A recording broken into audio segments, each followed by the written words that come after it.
穿越后，我成了村里受人供奉的真神，但我却一点也高兴不起来，只因自己10多年来没有收到过一点香火，导致本体神像出现了一道裂缝，而这山村更是充满妖魔邪祟。自己的信徒，我有一个刘老太婆。就在我绝望之际，外面传来了一阵脚步声，有人来了。我转头看去，发现一对年轻夫妇搀着一个老太太，迈过门槛，缓缓走进庙里。正是刘全夫妇和自己唯一的信徒刘老太婆。该不会是来上香的吧？我连忙回到神像之中等着。娘，你说你腿脚都不利索，为啥还非要来这上香？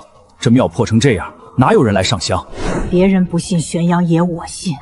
我这条命是玄阳爷救下的。哎呀！刘老太来到神像前，点燃一炷香，双手紧握，闭眼祷告起来。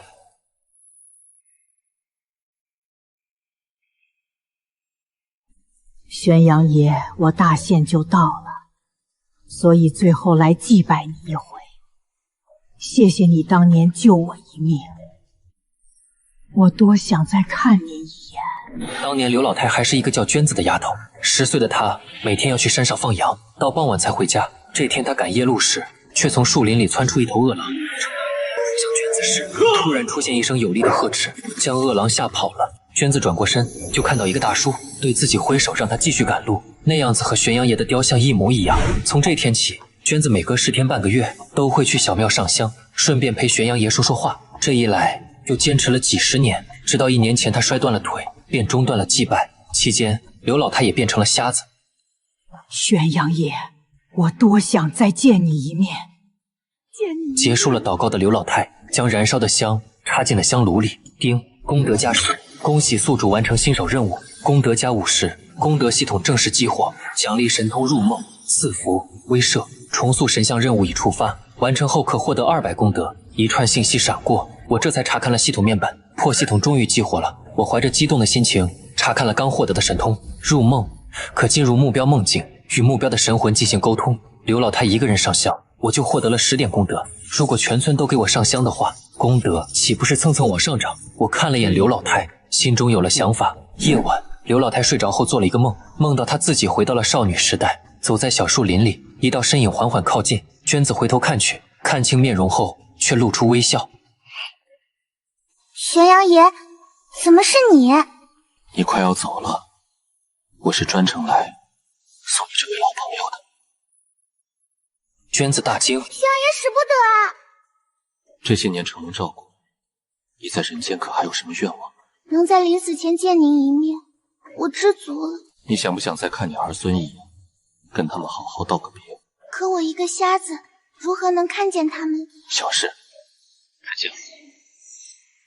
画面扭曲，刘老太醒了过来，却发现床头燃烧的油灯还没灭，心头顿时一颤。我能看见了。刘全走到床前，娘，你怎么醒了？娘，你能看见了？刘老太流下了眼泪，将儿子搂在怀里。娘一觉醒来，眼睛好了，是玄阳爷，他让我老太婆临走前亲眼看看你们，道个别。我飘在半空中，看到这一幕，满意的离去了。第二天，一阵声音将我从神像中唤醒，睁眼看去，却是刘全夫妇2人走进了庙里。玄阳爷，我娘走了，从此以后，我接替我娘，好生伺候玄阳爷。说完招呼媳妇，轮流上香。丁，宿主获得信徒香火，功德增加。我看向刘全2人头上显示不同的功德值。玄阳爷，我们回去了，等明天丧事办完，我来修缮大殿。第二天，刘全带着媳妇来到村庙，却被路过的邻居看到。全哥，你们2口子今天怎么回事？不是看不惯你娘供奉玄阳爷吗？怎么今天反倒学起他来了？我娘临走前，玄阳爷显灵治好了她的眼睛。你们进来上炷香吧，玄阳爷会保佑你们的。几人听后面对面笑了笑，随后摆摆手离开了这里。看到这一幕后，我摇头苦笑了起来。一个人女人听见刘全的话语后，急忙跑了过来。全哥，玄阳爷真的灵验吗？原来是同村刘大友的媳妇阿云。那当然，我说的都是真的。刘全看到阿云愁眉不展，便问他怎么了。我家大友天不亮就出去采药，到现在还没回来。那快去找村长，让他安排人进山找找。大有他去的是九鹏山。九盘山是刘家村边上的山窝子，一到夜晚便生出满山白雾，据说是妖精作祟，走进去的人就再也没出来过。大有怎么会去那个地方？是我爹摔伤了，大夫说要喝参汤补身子，大有就去了九平山采药了。村长已经带人过去了，但也不敢冒黑进山，只在山口等着。权哥，你说这种事情，玄阳爷会保佑吗？心诚则灵，弟妹你好生祷告，玄阳爷一定会保佑大有的。阿云进到大殿，结果像看到神像如此残破。玄阳爷，要是我家大有能平安回来，我愿给玄阳爷重塑灵身。丁，宿主获得香火，功德加5，居然才5点。我看着下面的阿云，有点无语。不过他许的愿倒是和下个任务对上了。现在自己的灵念范围只能去到方圆1里以内。九盘山虽然就在刘家村边上，但灵念最多只能到山口，深处就去不了。此刻的我有点头疼，不管了，先去跟前看看再说吧。我驾驭灵念离开神像，朝着九盘山方向飞去。快到山口时，却闻到了一股香火味。走到跟前，居然是刘家村村长刘富，带着几个村民对着香案磕头祭拜。香案上设了牌位，上书赤峰山神敢当几个字。自己这个村神玄阳爷不拜，居然在祭拜山神。看到这一幕，我怒了。刘富他们明显是不敢进山，只好在这里设坛求神保佑。此时一阵吧唧吧唧的声音传来，我转头望去，只见一只猫头鹰落在祭坛上，正在啄食香案上的贡品。猫头鹰身上还萦绕着一层红色的光芒，原来是一只小妖。我看着小妖，顿时计上心头。九盘山疑似有邪祟，人不好进去，妖应该可以。我变现出身形，缓缓靠近那只小妖。我看着小妖，顿时计上心头。九盘山疑似有邪祟，人不好进去，妖应该可以，便接近猫头鹰，现出金光法相。还吃，收你来了！猫头鹰猝然起身，看到法相之后，瞬间想逃，施展神力震慑，猫头鹰直接从供桌上跌了下去。本座仁慈不愿伤你，若再逃，我便不客气了。猫头鹰爬起来，对着神牌一顿磕头。山神老爷，我不是有心吃你的贡品，饶了小妖我吧！听到这话，我一阵无语。什么山神？你全家都是山神？我不是山神，我是玄阳爷。对不起，玄阳爷，小妖有眼无珠，不该吃你的贡品。我要你帮我办件事。我也不跟他废话，直接讲出来要求。老爷所说的人，我早先见到过，他是被山中一只黄皮子精勾去了。小妖我倒是不怕这黄皮子，但我与他井水不犯河水，若从他手中抢人，我怕他不给。听闻此言，我思索了一阵，从旁边供桌上挑了一根蜡烛，将法力灌注进去。此蜡烛视为我的性命，你帮我办好此事，本座自有赏赏。猫头鹰会意，上去一口叼住蜡烛，朝九盘山深处飞去。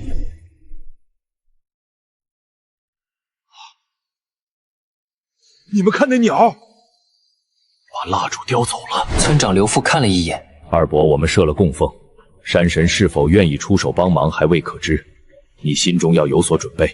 是，谢村长帮忙。平时不拜山神，现在临时抱佛脚，他心里也清楚。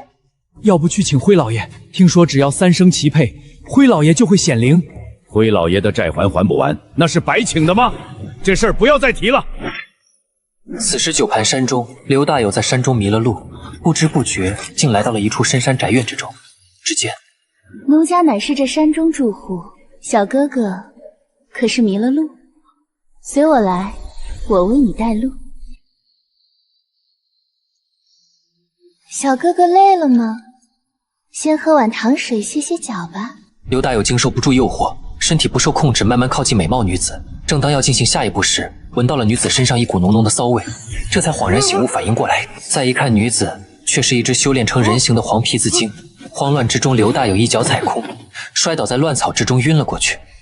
小哥哥，跑这么快干嘛？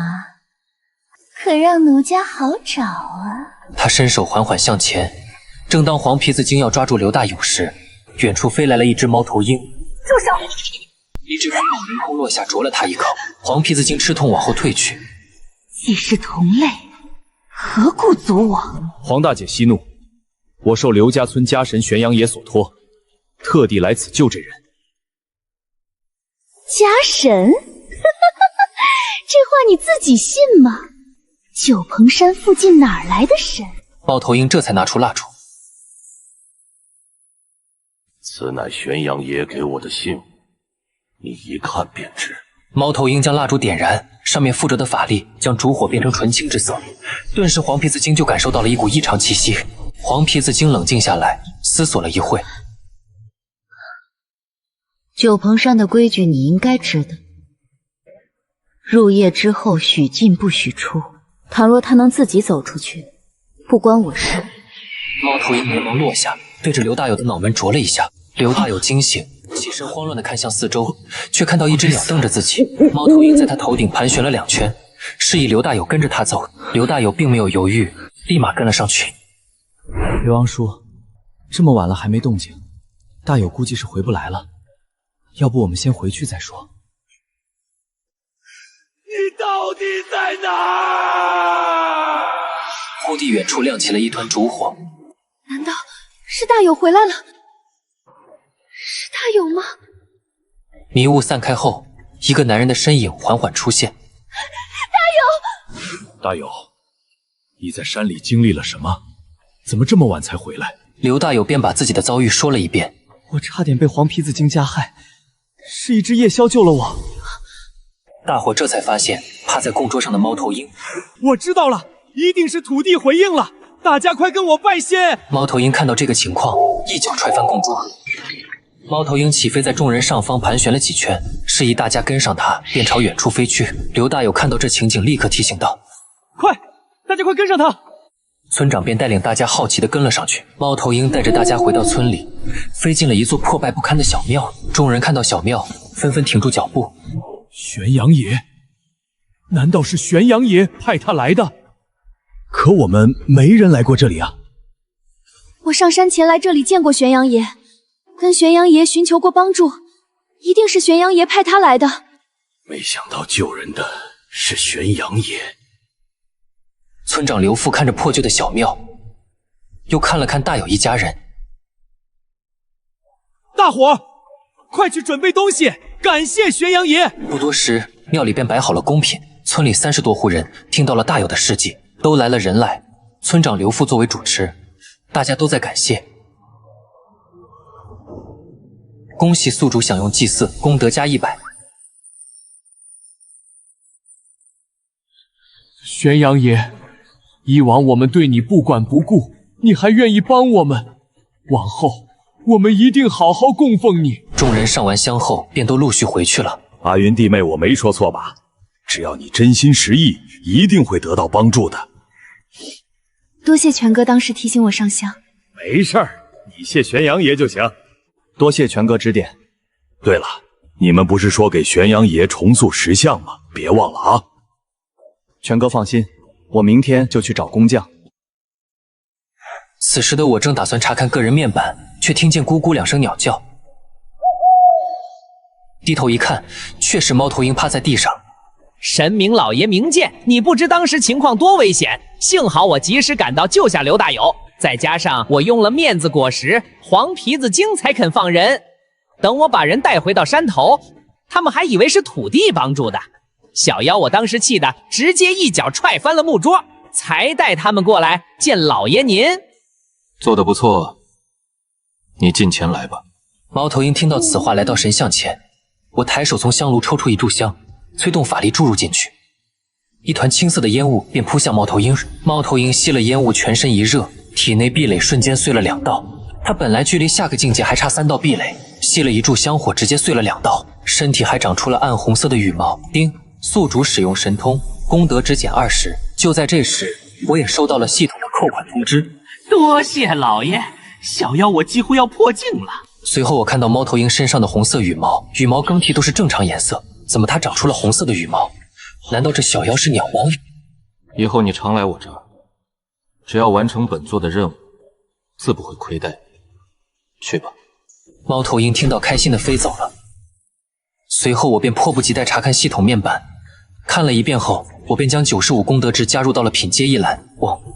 一股古老气息从私腹中涌出，顺着经脉冲向全身，金光也大开了起来。一阵金光闪烁过后，我感觉到体内的力量源源不断的涌上来。定。恭喜宿主进阶成功，获得神通天象，可更改天象为雨、晴、风三象之一。第二天一早，刘大有一家过来上香，不多时，庙里又进来一个人。玄阳爷，这是我请来为你重修神像的牛木匠。牛哥，你来都来了，给咱玄阳爷上炷香吧。你有这重修神像的愿心，不如跟我们牛家庄一样，供奉灰老爷好了，保你们年年风调雨顺。姓牛的，你当着玄阳爷胡说什么？不要你干活了，走吧。得，我瞎说的，我给玄阳爷赔罪。牛木匠抓起一炷香，对着神像拜了拜。什么东西？看来这姓牛的一点虔诚度都没有啊！3两银子，半个月交活。牛哥，我这儿只能凑出2两，剩下的1两用我屋后的麦子抵债成不？牛木匠便应下来，随后几人便离开了小庙。他们前脚刚走，一只鸟扑腾着飞了进来，落在神像脚下，不迭磕头。小妖给神明大爷请安。小妖昨晚回去之后，脑子里全是神明大爷的英姿，翻来覆去竟然夜不能寐。猫头鹰说他想搬过来伺候我，我刚刚苏醒，确实需要有人伺候。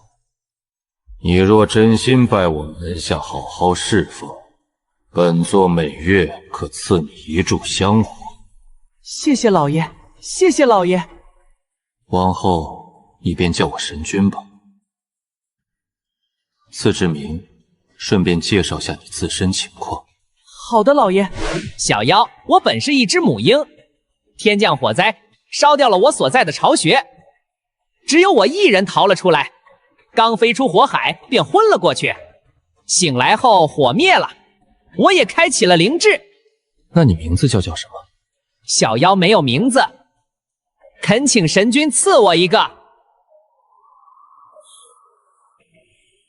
你眼睛这么大，叫你大眼可好？不打趣你了，你身后有红色羽毛，就叫你赤羽吧。仙君，感谢神君赐名。5月底正是麦子成熟的时候，村民们都会一起出动抢收，忙到下午终于收完了麦子。就在要回村的时候，天空突然响起一道惊雷，顷刻之间乌云盖顶，一场暴雨就要落下。田地间村民们乱作一团，惊慌失措的叫喊，绝望间村民们都跪下，苦苦哀求老天爷。这时刘全却突然起身，大声地喊道：起来，都起来！老天爷什么时候可怜过我们？要拜就拜玄阳爷，那是我们自己的神，一定会救我们的。说完便面朝村庙方向祷告起来。村民们犹豫了一下，也跟着跪拜起来。你听到呼唤后，便立刻施展起了神通天象，只是头一回施法有些生疏，而且这神通前摇时间有点长。就在这时，大雨倾盆而下，看到四周的雨幕，村民们绝望了起来。但是大家却惊奇地发现，他们聚集起来的这块地方没雨，就好像是站在一张看不见的雨布下面。是玄阳爷，肯定是玄阳爷守护我们了。随后对着小庙方向跪拜了下去。突然远处飞来了一只猫头鹰，对着村民们咕咕咕地叫了几声。那是玄阳爷的使者，正是我派他出来迎接村民们回村。难不成？大家快抬起粮食，跟我走！众人纷纷起身将粮食往村里搬运，所过之处头顶的巨大雨布也跟着移动，没有人淋到一滴雨。以我目前的实力，神通只能维持小半个时辰，所以不得不让赤羽过来赶人。当所有人都回村后，我也疲倦地飘回神像之中。叮！恭喜宿主完成任务，村民的愿望，任务平定黄级。我没仔细琢磨，直接进入调息状态，缓慢地恢复起精神力。不知过了多久，我被一阵嘈杂声响惊醒，抬眸望去，看到村长刘父带着全村老小正在跪拜，供桌上摆着猪头、羊头、牛头，民以食为天。我帮他们在暴雨中抢回了粮食，这份恩情之重自不必说。今天当着玄阳爷的面，我以村长身份宣布一条新规：即日起，供奉玄阳爷是全村头等大事，每月初一，所有人都要来上香。说完便跪拜了下来。叮！恭喜宿主享用祭祀种，功德值加300，本月还可享受祭祀一次。村民们祭祀完后就都回去了。庙外村长叫住了刘全：今年的赋税你家不用交了。村长，为啥？我们讨论了一下，玄阳爷能重新回到村里多半与你娘有关。幸亏他几十年如一日的供奉，玄阳爷对村子才没有完全失望。另外，我们打算在偏殿给你娘立一张牌位，往后供奉玄阳爷，也让他享受一份香火。谢谢村长。我并不知道门外发生的这件小事。人走光后，我打开了系统面板，果断花300在商城兑换了5雷诀，许多陌生的信息一口气灌入到神识之中。随后，我自负凝聚法力，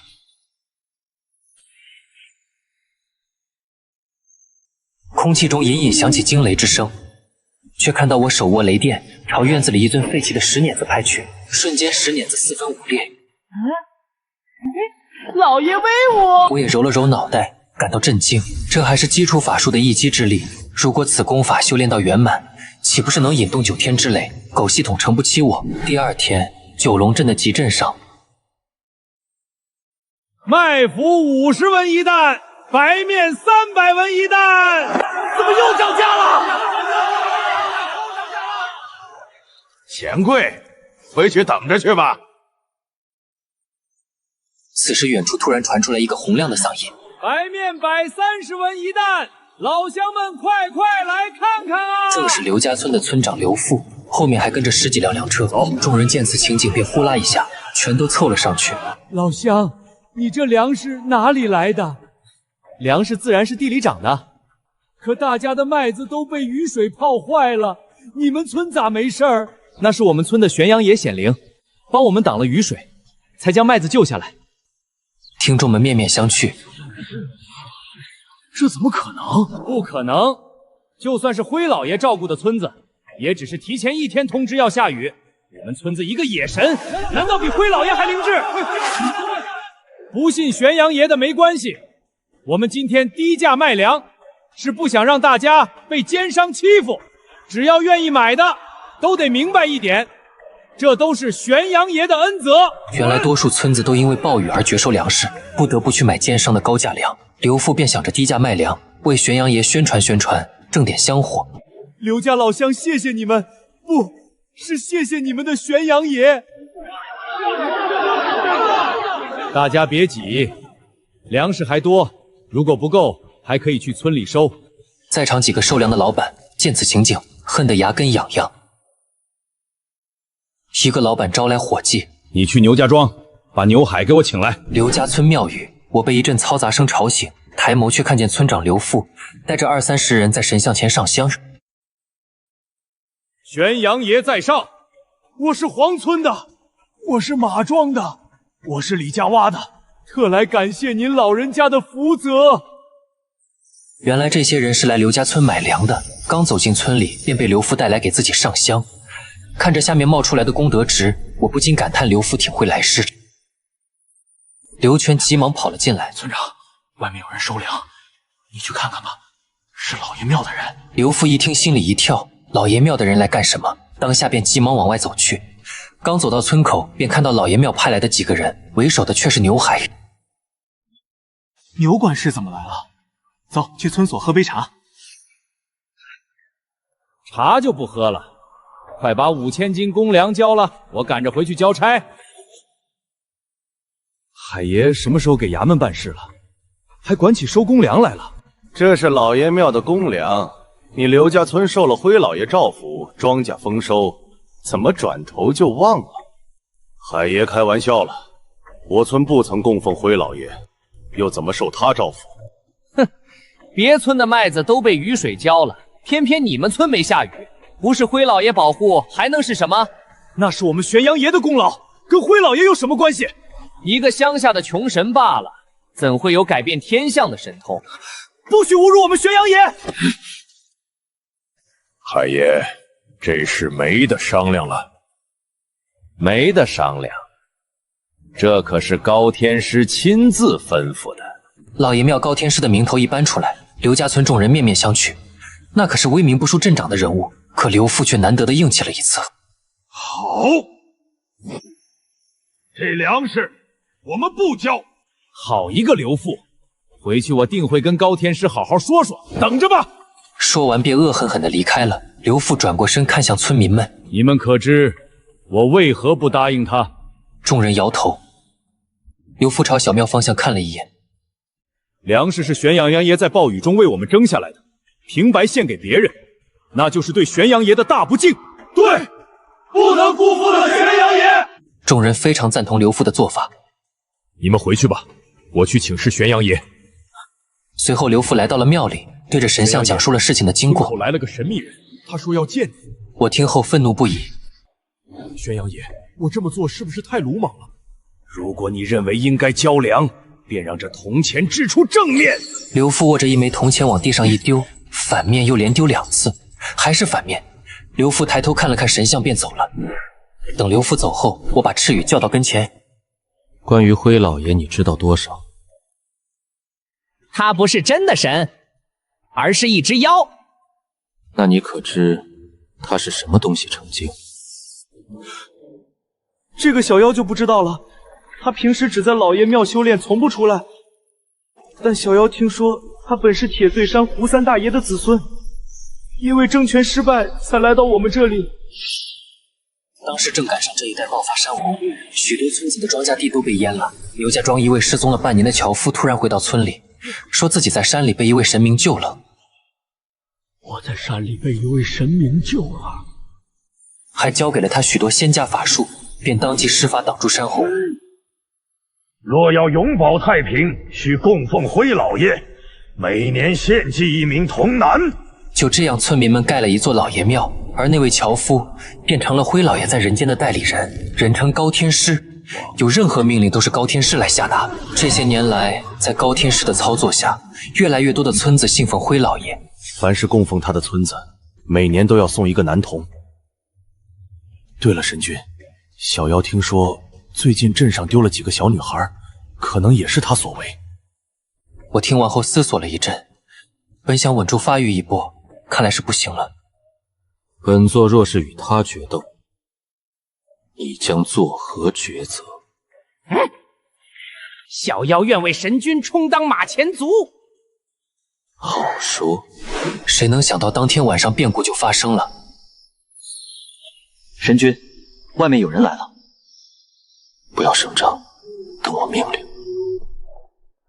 幸好有你带路，才找到这小破庙。本管事记你一功。海管事，你太客气了。你快去找有没有什么好烧的东西，抓紧时间，咱们烧了庙就走。好啊，深夜来此竟是要放火烧庙，正好拿你们试试五雷诀的威力。这便是你想要的答案。我抬手凝聚法力，朝牛木匠劈了过去，一道闪电从天而降，在牛木匠头顶炸开，直接就把牛木匠炸没了。一旁的牛海直接被吓得晕了过去。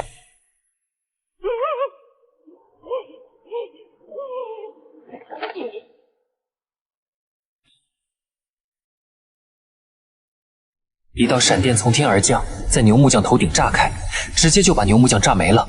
一旁的牛海直接被吓得晕了过去。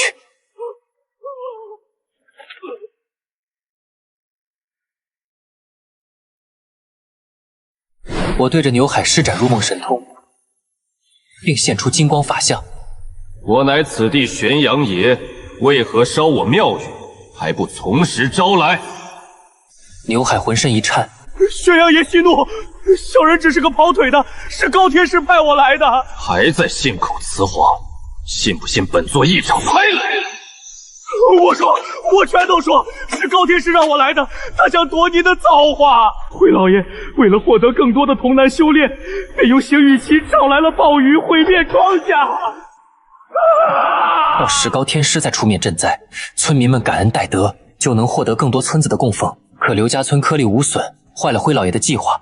高天师便让牛海过来征粮，试探刘家村的态度，却不想被村长刘父顶了回去。高天师大怒，便让牛海深夜前来烧庙，用以震慑刘家村的人。我听后大为震惊，心中思索之后看向牛海。如此机密之事，你怎么会知道？小人把2个女儿献给了高天师，所以成了高天师的心腹之人。最近镇上丢的女孩与灰老爷有没有关系？有，正是高天师吩咐小人做的。本要7个女童，现在才弄到5个，现都在牛家庄外的地窖关着。果不其然，这灰老爷果真是个妖邪。我问出地窖具体位置后，便一巴掌拍向牛海天灵盖，直接让他魂飞魄散。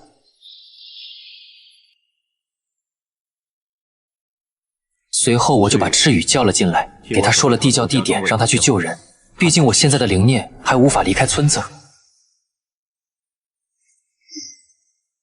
不久后，赤羽飞到了地窖前，却看到门口又一只老鼠精在守卫。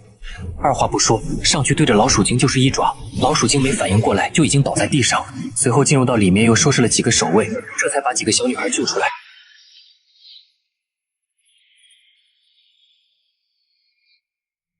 1个时辰后，赤羽带着几个女童和一个受伤的守卫回来了。神君老爷，小妖幸不辱命回来了。好，好，好，等事情办完，本座再好好赏你。随后我飞到刘父家中，对他使用了入梦神通。刘父，我是玄阳爷，来你梦中是有事情交给你做。玄阳爷尽管吩咐，小人肝脑涂地，在所不辞。随后我便把事情说了一遍，让他把几个女童带回家，再带人去一趟镇长那里。给出任务后，我便回到庙里。不久后，一阵嘈杂声把我叫了醒来。睁眼看去，竟是村里辈分最高的刘三太爷，还带着一群人跪在神像前。玄阳爷，是我们无能，让你受惊了。这个刘父，我让他叫醒几个人，没想到搞出这么大阵仗。即日起，大家轮流来庙堂守夜，白天晚上都要有人。与此同时，刘父带着押来的男子来到本人了镇长家。牛小二，家住牛家庄，那几个女娃是牛海派我去看守的，说是老爷庙的高天师要的。镇长听完事情，经过倒吸一口凉气。我是奉了玄阳爷之命带人来此，那几个女娃已经送回家去了。至于镇长如何处置，我等小民不敢干涉。你老实告诉我，这事儿真是你们村那位玄阳爷所为？我等山野小民如何做的这种大事？是玄阳爷大慈大悲，不忍看几个女娃为人所害，这才出手搭救。陆战听后思索了一阵，此等大事，我当连夜上报县太爷，也会交代下去，让牛家庄不得闹事。若此事属实，我自会去感谢你们村的玄阳爷。天快亮时，刘福才返回村里，在神像前说了报官的经过。玄阳爷，报官的经过我都办妥了，那几个女娃家人要给钱，我一概没收，让他们来给您上炷香。当天下午，女童的家人就来了，还合伙请了一个唢呐队。摆好祭品后，几家人便纷纷拜谢起来。感谢玄阳爷救我骨肉。定，恭喜宿主享用祭祀，中一次，功德值加300。我看向下面人头上的功德值，不由得喜笑颜开。此时，一阵声音传来：“镇长来了！镇长来了！”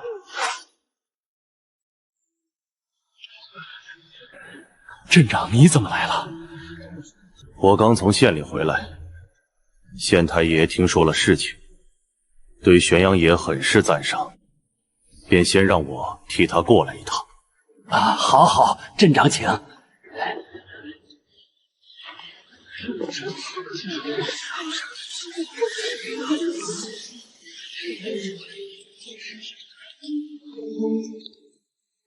陆战来到神像下方，抬头望去，这样一尊破败神像，真的有神明依存在上面吗？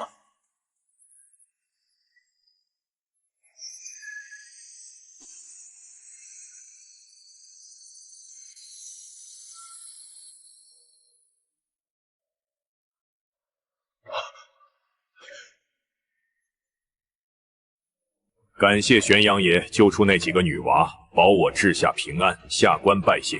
宿主受到官员祭拜，功德值正30。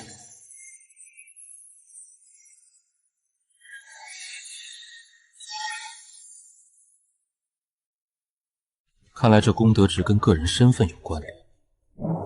玄阳爷的神像为何如此残破？回镇长，本来请了牛木匠要给玄阳爷重塑灵身，没曾想却引狼入室了，结果昨晚被玄阳爷劈死了。人心隔肚皮，这不是你的错，不过不能委屈了玄阳爷。回头我去请一位上好的师傅，由镇上出钱造一尊高大的石像好了。刚刚还怀疑本座，现在就高调为我重塑灵身，难道不怕灰老爷怪罪？他说他是县太爷派来的，估计是想扶持我，通过我干掉灰老爷。谢谢镇长大人，谢谢镇长大人。我打开系统面板查看功德值，已经来到了930点，毫不犹豫花了200升级了品鉴，顿时一股气息从子府涌出，全身经脉像是炸开了一样，疼得我直咬后槽牙。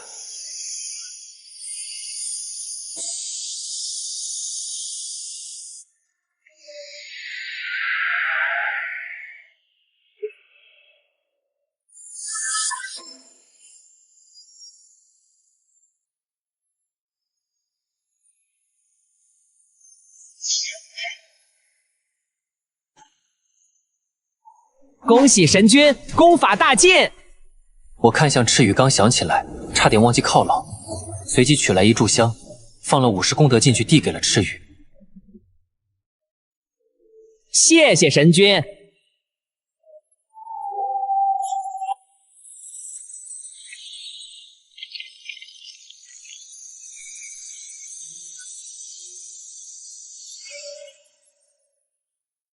多谢神君成全，小妖刚刚打碎了最后一道壁垒。你进入化形境了？刚步入化形境。好，你把刘家村的地界给我盯紧了，等你下次突破，本座自会助你。赤羽离开后，突然收到系统的通知，恭喜宿主获得功德值超过1000，特别奖励一次神通升级的机会。我打开神通，选择了入梦升级，能力拓展为白日梦境，可在目标苏醒状态下强行将其拖入梦中。与此同时，县衙内，陆战把自己在刘家村的经历从头讲了一遍。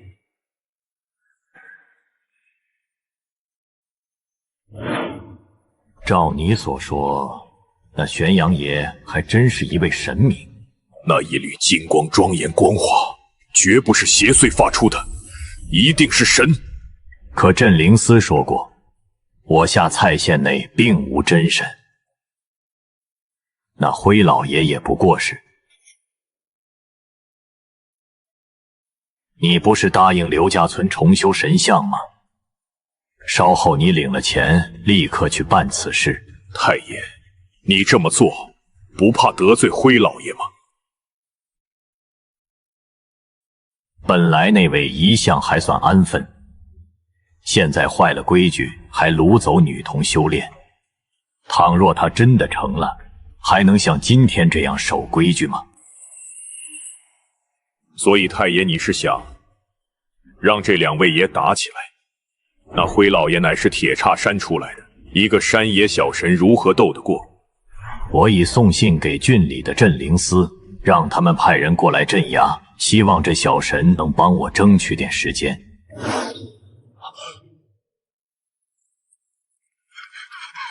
太爷，老爷庙的高天师带着几个村的村长朝刘家村那边去了。这么快就动手了？老陆，你立刻找2个匠人去刘家村修神像。是。希望那玄阳爷能撑住吧。刘家村村长刘富带着村民们站在村口，与对面一众人员对峙，为首的便是老爷庙的住持高天师。牛家庄村长牛波站了出来。今天请了高天师和几位村长过来，要为牛海和牛木匠的死讨要说法。刘富，你说他俩过来烧庙，因何原因？若是不给个说法，如何让人信服？几个村长也纷纷点头。刘富看了眼高天师，把到嘴边的话咽了回去。谁都知道牛海是高天师派来的，可却不敢当众攀扯他，便叹了口气。高天师，诸位村长，要怎么样你们才能满意？本天师查明真相，那野神根本不是神明，而是邪祟，为你们挡雨，只是为了收买人心罢了。昨夜派牛海来烧庙，是为你们根治心魔。不料此寮凶残，杀了牛海。我今日前来，便是要替天行刀。你等在此拦路，是想反抗灰老爷吗？村民们一个个吓得不敢说话，可他们都不相信高天师的鬼话。玄阳爷是神明，不是邪祟。刘父硬着头皮怼了一句，高天师脸色瞬间沉了下去。整个下蔡县，只有灰老爷是唯一的神，其他皆为邪祟。大人，我们抓到了一个鬼鬼祟祟的人。随从将男子押到高天师面前。高天师息怒，我是镇长派来重修神像的石匠。镇长派你们来的，怕不是县长的意思吧？好，好，好，你给我带句话。随即抬手施法，直接斩杀了两人。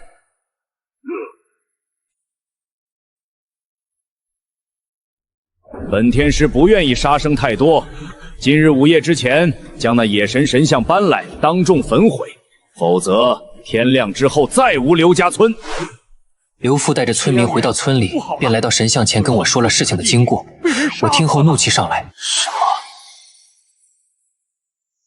居然有人敢在我的眼皮子底下动手！随后又细细思索起来。你带着村民离开这里。玄阳爷，可是我要和这高天师好好斗一斗法。刘父请赤羽飞了进来。神君，别着急动手，我刚用探视之术看到村口弥漫着很浓的焰火，恐怕来者不善。焰火是什么东西？就是香火所转化的气息。神君，你身上也有，不过精准得多。村口那团焰火还夹杂着少许妖气。妖气？难道那灰老爷亲自来了？那高天师人类之身，就算修炼邪术，身上按说也不会存留焰火。我听后陷入沉思，幸好刚才没有冲动。随后看了看赤羽全身的羽毛，心里便有了想法。高天师在此，是在等本座吗？高天师暗暗一惊，定睛望去，却是一只野熊。高天师打量着赤羽，浑身散发着妖气。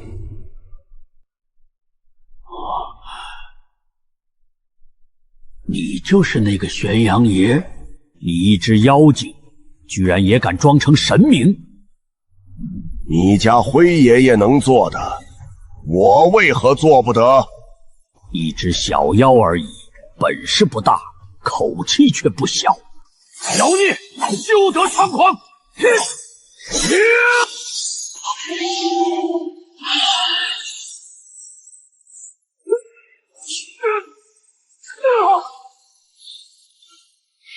急急如律令。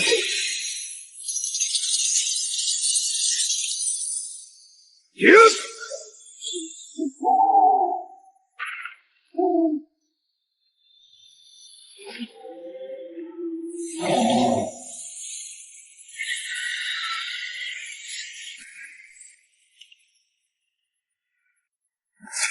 你明明只有2阶修为，哪来这庞大的妖力？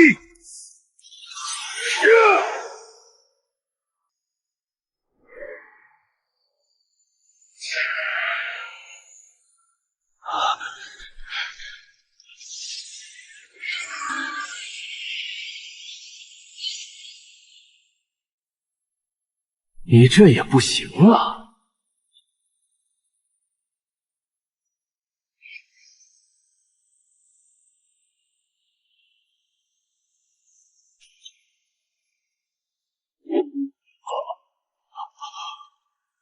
老爷救我！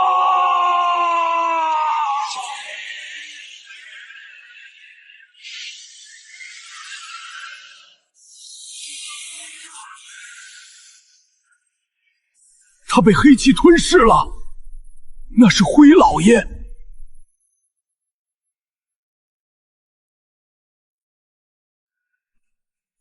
原来你一直藏在高天师的体内。好好你个灰老爷，竟然如此处心积虑！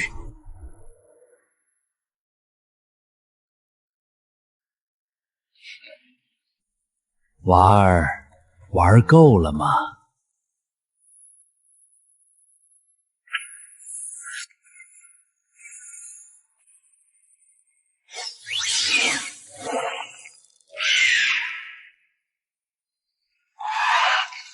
娃儿，神明可不是好当的，让老爷来疼疼你。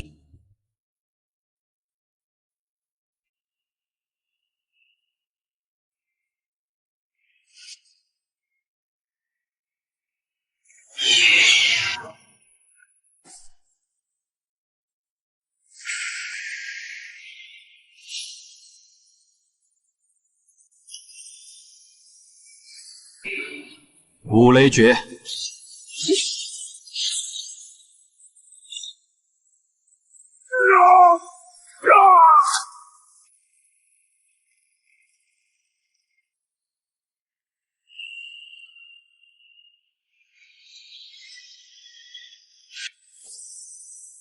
原来是一只大老鼠，怪不得叫灰老爷。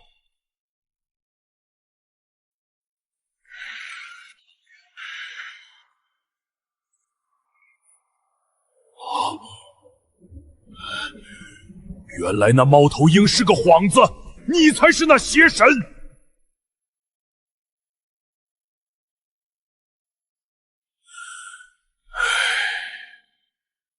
我认栽，以后不再找你麻烦，咱们井水不犯河水，如何？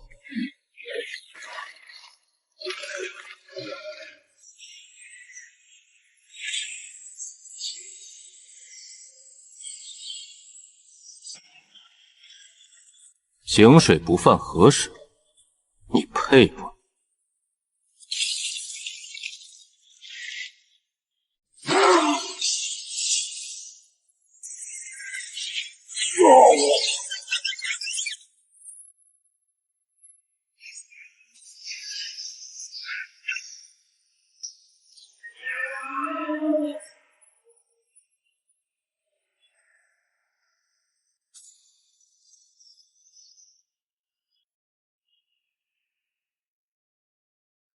你赢了，这九龙阵以后你做主了。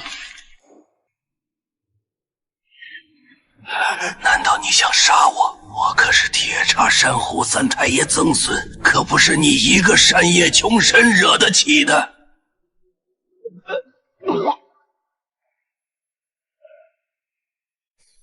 说完了吗？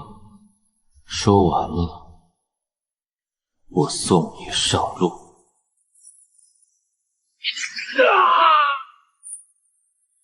灰老爷的身体已经一动不动，最终化为一只巨大的老鼠。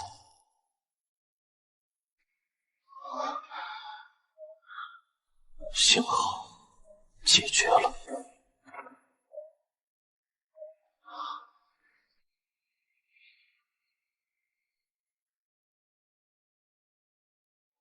恭喜神君灭掉此等妖邪。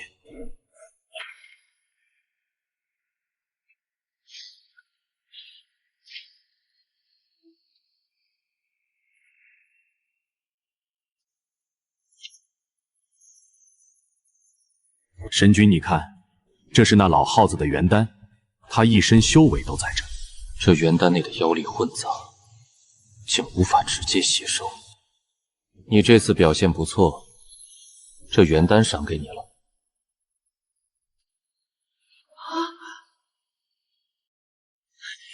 谢谢神君赏赐，小瑶这辈子跟定你了。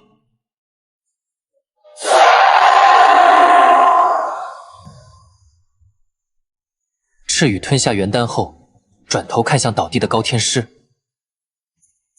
神君，高天师这家伙要怎么处置？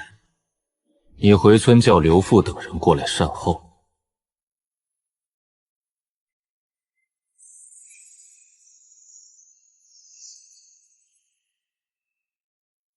你有何来历，小人是灰老爷的行师，他平时在我身体里修炼。他乃是铁色山而来，代表家族开疆拓土。你如何证实？灰老爷的香火有一半用来炼丹了，每隔3年，铁素山都会有使者过来收。那使者上一次到来是什么时候？使者大约2年之前来过。看来那灰老爷所言非虚。那你又是哪里人？小人乃是村里的樵夫。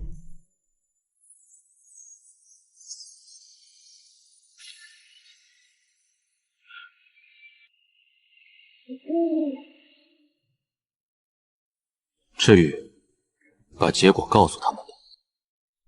灰老爷已被玄阳爷击杀伏诛。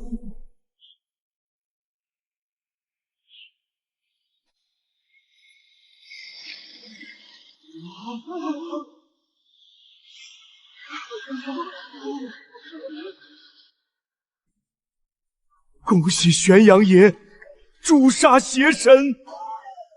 保境安民任务完成，获得功德值500。可反复触发，看来这个系统的任务并不只是表面上那么简单。神君，那几个人怎么处置？姓牛的不要放过，告诉刘父，其他的但凡有伤天害理的，把他们送到镇上去处置。是。对了，你还要去老爷庙一趟，把那里处理干净。那大耗子还有一把行雨旗，找到记得带回来。回到村庙后，我头昏脑胀，看来连续4次使用武力诀，还是太勉强了。随后，我便进入了调息状态。下才县衙书房内，一封急报传来。鱼群震惊地得知，灰老爷竟然被玄阳击杀。灰老爷不是神明，而是一只大老鼠。灰老爷被玄阳爷打死了，玄阳爷的使者夜宵大人荡平了老爷庙的残余邪祟，老爷庙被大火烧成废墟，遍地都是老鼠尸体。县衙来人将灰老爷庙一把火烧了个干净，又将残存的神像砸了个稀烂，并贴出告示，严禁百姓再拜。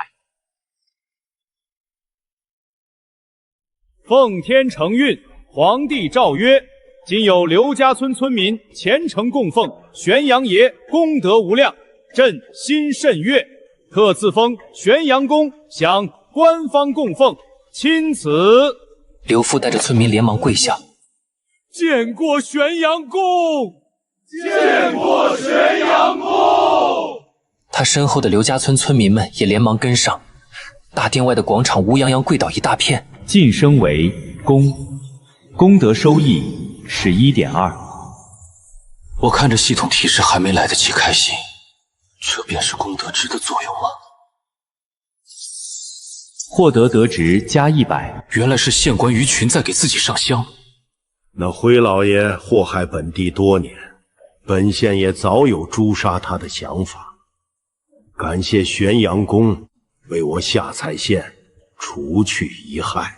昨天那高天师堵在村口几个时辰，也没见你派一个小兵过来。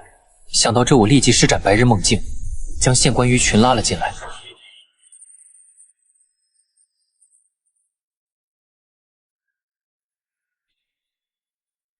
本座玄阳拉你入梦是有话问你，你与那灰老爷之间可有勾连？玄阳公明鉴，绝对没有。那灰老爷每年要吃掉几个童男，下官托人调查他的底细，得知是邪祟，便上报镇灵司。可镇灵司的人一直没来，下官只能容忍那大耗子作祟。所以你得知本座存在，便怂恿他与我争斗。下官不敢，我不敢。下官本是想着让玄阳爷拖住辉老爷，等镇灵司的人马过来，再一举消灭这邪祟。没料到玄阳宫如此神通广大。你是不是对自己这个计划感觉挺得意？你以为事后替朝廷斥我为公，给点甜头，这件事本座就不追究了。下官有罪，我知错了。念你本心是为了清剿邪祟，本座便饶你一回。往后再有此类的事情，你当知道怎么做。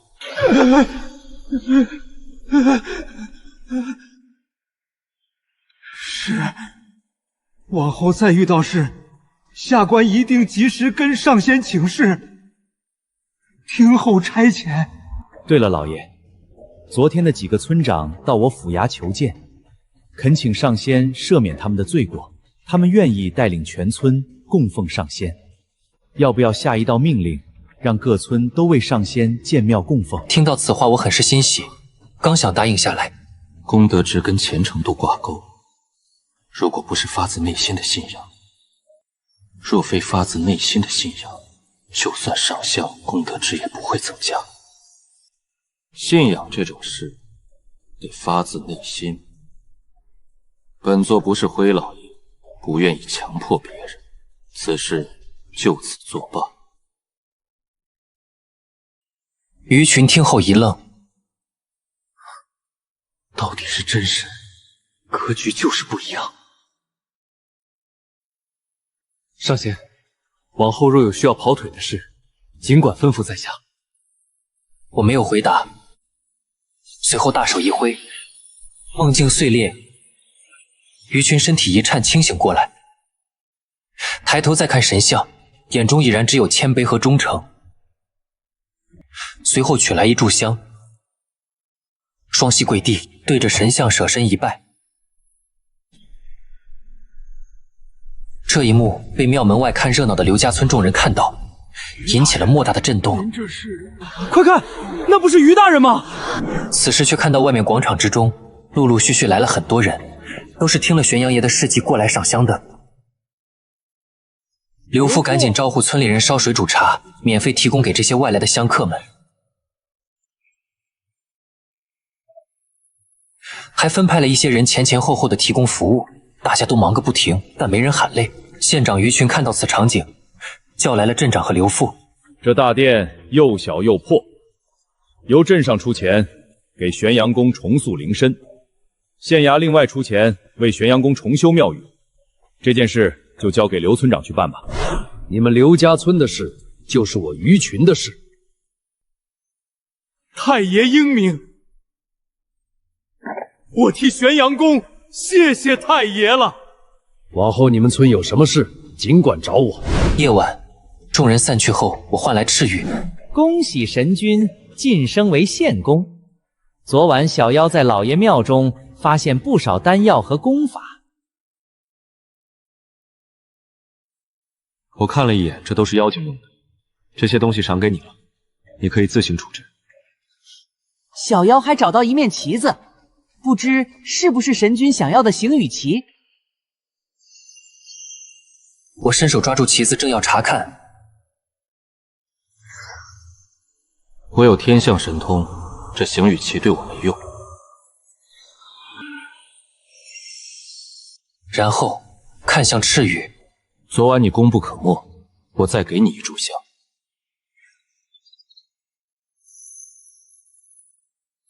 随后将200功德值放进香火中，赐给了赤羽。赤羽吸收了好一会，才吸收完。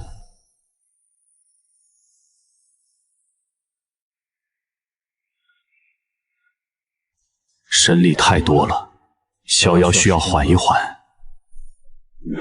第二天，村长刘父便带着人来到大殿。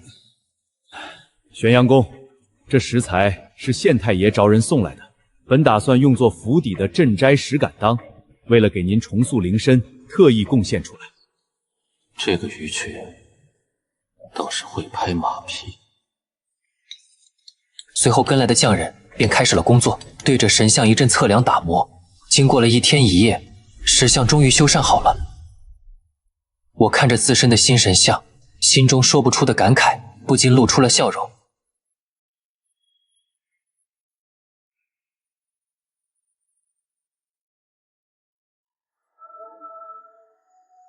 穿越后，我成为了穷苦山村的野神。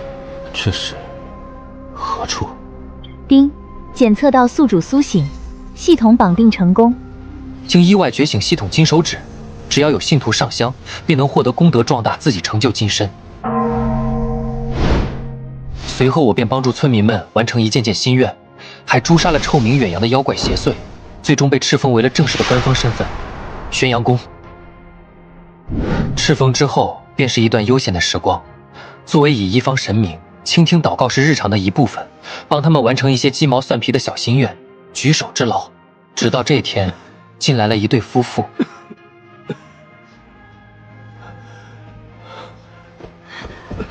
玄阳宫在上，戏女刘康妻子，求您救救我家夫君吧！我男人刘康前几天去九盘山附近打猎，被不干净的东西迷了，走到山里吸了毒渣，回来每天都在吐血，求玄阳宫救命！我听后，探出神念向下看去，这是毒瘴入体，晚上再帮吧。去除瘴气倒是不难，就是要多花点时间罢了。我思索了一阵，决定晚上再帮他。这对夫妻离开后，赤羽费了劲来。神君，小妖最近发现了一件怪事，以前九盘山只有晚上才会起雾，最近这阵子白天也都是雾气。九爬山不就是刘大有去的山吗？难道这个男子也是被黄皮子精所伤？应该不是他，不然这人不会活着出来。那九盘山据说是一只白猿王罩着的，像黄皮子精那种妖怪还有许多。那刘康具体被谁所伤倒是不好说。当天晚上，我来到刘康家中，见刘康眉头紧缩，似乎在做噩梦，便使用入梦神通进入他的梦境里。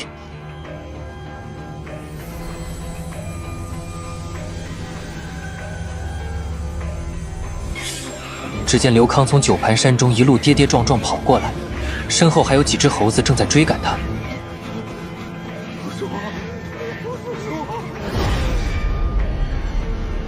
就在猴子要抓到刘康之时，我大喝一声，勘破幻境。勘破幻境，将他带入虚无之中。这是哪儿？本座玄阳，这是你的梦境。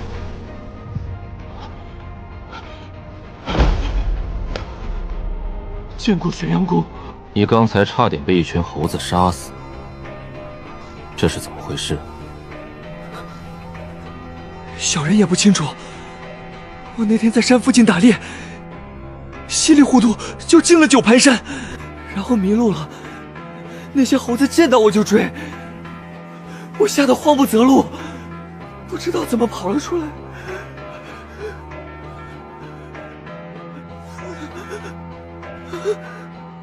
稀里糊涂进山，又稀里糊涂出山，这刘康肯定隐瞒了什么。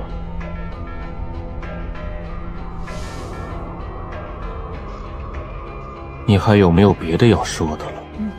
没有，小人的经历就是这样，没有其他了。既不想说，我也懒得多问，便抬手对他使用了赐福神通，帮刘康驱散了体内毒瘴。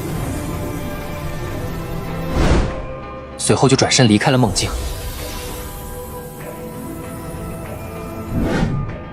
时间荏苒1个月过去了，我正在庙中打坐，却突然听到一阵系统声音：本月辖区平安无事发生，功德值加300。我便迫不及待打开系统商城查看了起来。护体罡气、根部丹、魂天刀法、2本功法，1个丹药，都兑化了吧？随后我便叫上赤羽来到院子里，陪我试试法术威力，默念护体罡气的心法，让赤羽全力向自己冲撞过来。动手吧！赤羽散发妖气包裹自己撞了过来，却听到叮的一声，赤羽直接弹了出去。我感知了一下罡气还有5成的强度，点点头，相当满意。接下来要试试刀法的威力。赤羽，你去找把刀来。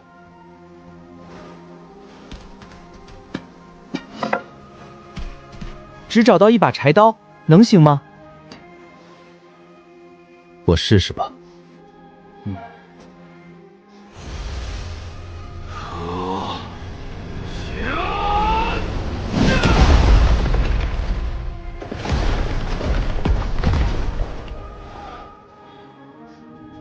这刀法虽然强，但是废刀。神君的刀法威力太大，普通的刀确实撑不起来，必须得是灵气才行。灵气？上哪儿找一把灵气？我想起来了，神君，咱们村还真有一把灵刀，那刀煞气十足，没准能配得起神君的刀法呢。这村里居然还有灵刀？对，在村口杀猪的赵屠夫家里。屠夫家的刀，该不会是一把杀猪督刀吧？神君跟我来，我带你去一瞧便知。这便是那屠夫的居所。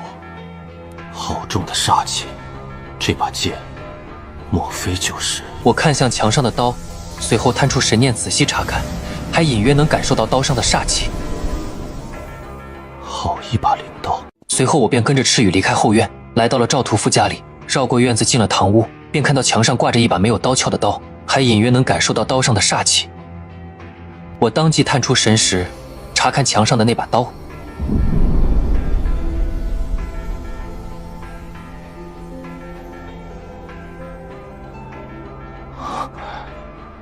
好一把灵刀！就当我刚准备上手去拿宝刀时，突然想到什么，又收了回来。我一个神明怎么好去偷别人一把刀？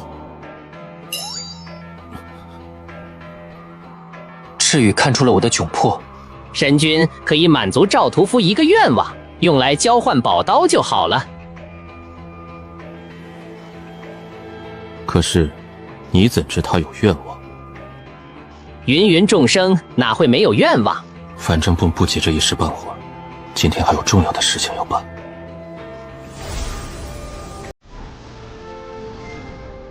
不多时，村长刘富带着3个人进入大殿。玄阳公，我身后这几位，他们各村的石像都已造好，今天是专门过来接引香火，为石像开光的。毕家岗、牛家庄、潘家屋子，愿以玄阳公为村守，从此世代守护。倘若背弃盟愿，遭地裂洪水屠戮全村。祭拜完之后，3位村长各捧着一束点燃的香回去了。不一会，脑海中钻入了陌生的信息，随后我便感受到3座新的神像。我将神念灌注其中一座神像中，顿时便带入虚无穿行起来。再次睁眼，发现我已经来到了毕家岗的庙宇中，下面乌泱泱的站着一群人。玄阳宫在上，我毕家榜全村人皆在此。之前受高天师逼迫信奉辉老爷，实属无奈之举。感谢玄阳宫诛灭妖邪，还此地安宁。今日我等皆认真信奉玄阳宫，万事不变。话毕，便带头跪拜了下去。看向下面人头上浮现的功德纸，我便对着众人施展赐福神通，一束束蕴含祥瑞的光芒在人群中散开。刚刚怎么回事？我似乎清醒了许多。我也是有种如沐春风的感觉，难道是玄阳宫显灵了？众人又再次跪拜在神像前。随后，我又通过神像分别穿越到了潘家密子和牛家村这2个村子，同样略施神通，以展示自己的存在。至此，3个村子的神像开光仪式全都圆满完成。恭喜宿主将辖区扩大到方圆5里，奖励功德值500，奖励神通旺气。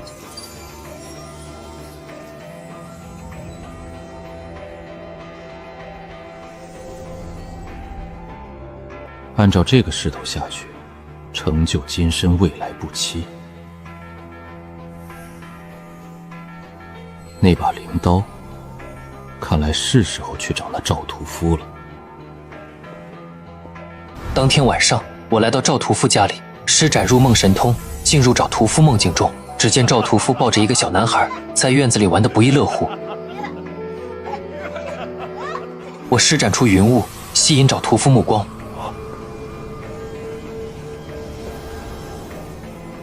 你是？本座玄阳。你可是赵屠夫？是，小人见过玄阳公。本座感念你们的忠诚，打算每月抽取1名信徒，满足他的愿望。你便是本月的第1个。赵屠夫听后激动起来，指向小男孩：“玄阳公在上！”小人成婚多年，却膝下无子，这才夜有所梦，想象出来一个儿子，请玄阳公赐我1儿半女。听到此话，我犯了难。我又不是观音，没学过送子啊。你说你成婚多年却膝下无子，可有其他缘故？小人媳妇儿年轻怀孕时，撞见邻居家女儿在与人私会，回头就给邻居人说了出去，结果那姑娘当晚就头颈没了。我媳妇儿晚上就梦到那姑娘回来咒骂她，说她一辈子无后，醒来后胎儿就流走了。听完后，我细细思索，随后抽出一部分神念，回到现实，发现他的腹部有一团黑色的气息，莫非这就是鬼气？然后我抬手凝气，使出赐福神通，黑色气息便消失了。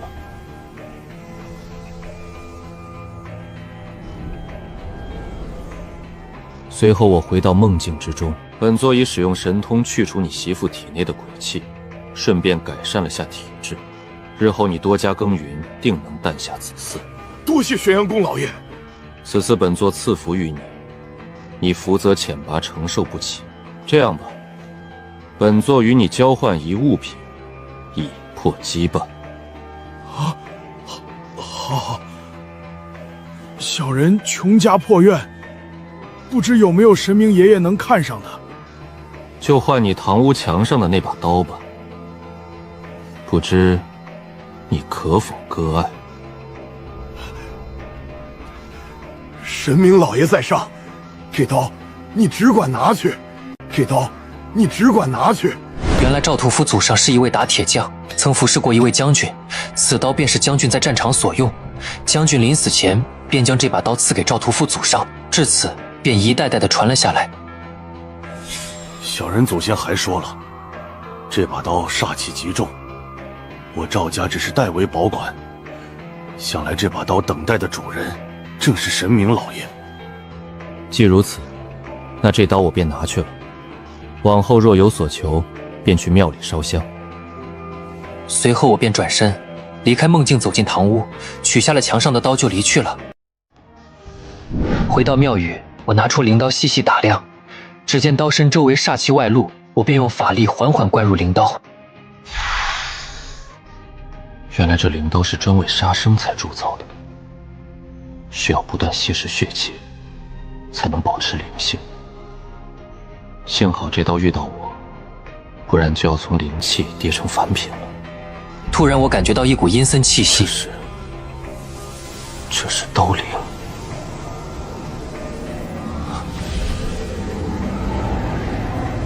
却发现煞气变作一条巨大的黑蛇，黑蛇望向我，发出一声剧烈嘶鸣。小小刀灵，怎敢造次？我抬手施展震慑神通，黑蛇瞬间低头，再向前排出一掌，黑蛇形象彻底崩溃，化作流光。我伸手握住刀柄，神识中多了一股印记。叮！恭喜宿主成功契约黄级灵刀，奖励功德值300，并黄级玄铁1块，功德值目前来到了3190点。然后我用功德值将混天刀法和护体罡气升级到目前能到达的上限，又用奖励的升级机会选择了神通震慑升级。丁，神通震慑从入门升至进阶，能力拓展为在施展神通时，可对精神力弱于自己的目标进行精神打击。照此发展下去，用不了多久，我便能凝聚金身，成就无上大道。傍晚下蔡县，县令于群刚处理完公事，却听到一声巨响，随后一个彪形大汉和一个少年闯入县衙。你就是本县的县令？正是。你们又是何人？敢问二位是？大汉抛出一块玉牌，正面写着“镇灵”二字。原来是二位升官，下官有失远迎。我叫方瑜，他叫王莽。前日司礼得到于县令寄来的手书，说此地有妖邪作祟，便派我二人前来诛杀。还请于县令介绍一下那邪祟的情况。于群尴尬一笑，二位升官晚来一步，那邪祟日前已被诛杀了。两人愣住。什么？是啊，起初我也不信，可这是我亲眼所见啊。这么说，就是一个邪神杀了另一个邪神。那玄阳公乃是刘家村的正神，辉老爷则是耗子成精，二者怎可相提并论？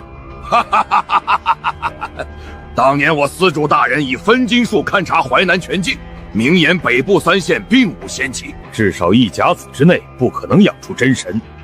那位玄阳公必然与耗子精一样，是个冒充神明的邪祟。自己亲眼看过玄阳公显灵。哼，你肉眼凡胎能看出什么真假？我们还是自己亲自去一趟比较稳妥。未免起了冲突，我愿意亲自给两位大人带路。随后三人便出了县衙。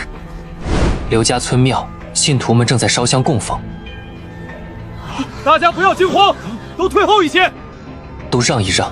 回头看去，却是县令于群带着2个官差迈步走来。玄阳公，这2位是镇灵司来的神官，他们是为了辉老爷的事来的。听了您老人家的事迹之后，想要一睹真容。王莽一把推开于群，抬头朝神像望去。我听后细细思索，如果给官方发现我的存在，会不会被当成小白鼠对待？便收敛气息，躲进神像后。那王莽施展天眼凝视片刻，这邪神本体怎会没有真灵？看了眼烛台，回头对身后的方瑜说道：“你去找些好烧的东西来，把这邪神神像烧了。我不信这邪神不现身。”王哥，此事还是小心谨慎些好。王莽冷哼一声，准备拿蜡烛去点。宝灵观，你若敢点火，本官保证你走不出刘家村。此时刘父带着几个村民进来。太爷，你要作甚？贼人，快放下蜡烛，否则当场戳死你！此时刘父带着几个村民进来。太爷，你要作甚？众人看到了一旁手拿蜡烛的王莽。贼人，快放下蜡烛，不然我们当场戳死你！这邪神到底给他们什么好处，让他们如此忠诚？王师兄，咱们是来办事的，若是把这些人得罪透了，事情就不好办了，还是从长计议。王莽听后扔下蜡烛。哼，邪神不除，此事没完，等着吧。便推开众人大步离去。方瑜见此也追了出去。太爷，这是怎么回事？爷，这可不关我事。那2人是镇灵司的神官，我也管不了。啊，是我唐突了。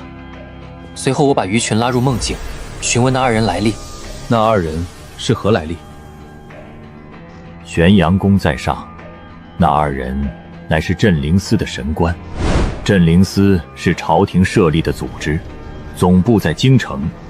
国力最强盛的时候，全国各镇县都设有分部。如今国力江河日下，很多地方连官府都没了。那2人还是我靠着关系才被派下来处理任务的，就不愿意吭实。上仙，如果那王莽二人再次前来闹事，该如何应对？如若他们二人再来，不管干什么都不必管他，本座自有安排。离开梦境后，于群向众人传达了自己的意思。玄阳爷自有安排。启禀大人，王莽和方瑜两位因……于群回去后，从衙役口中得知王莽二人在驿站下榻，便让人准备酒菜，自己亲自过去安抚脾气火爆的王莽。王兄弟，一路辛苦了。谁知于群刚和王莽二人聊了没几句，太爷，镇长求见。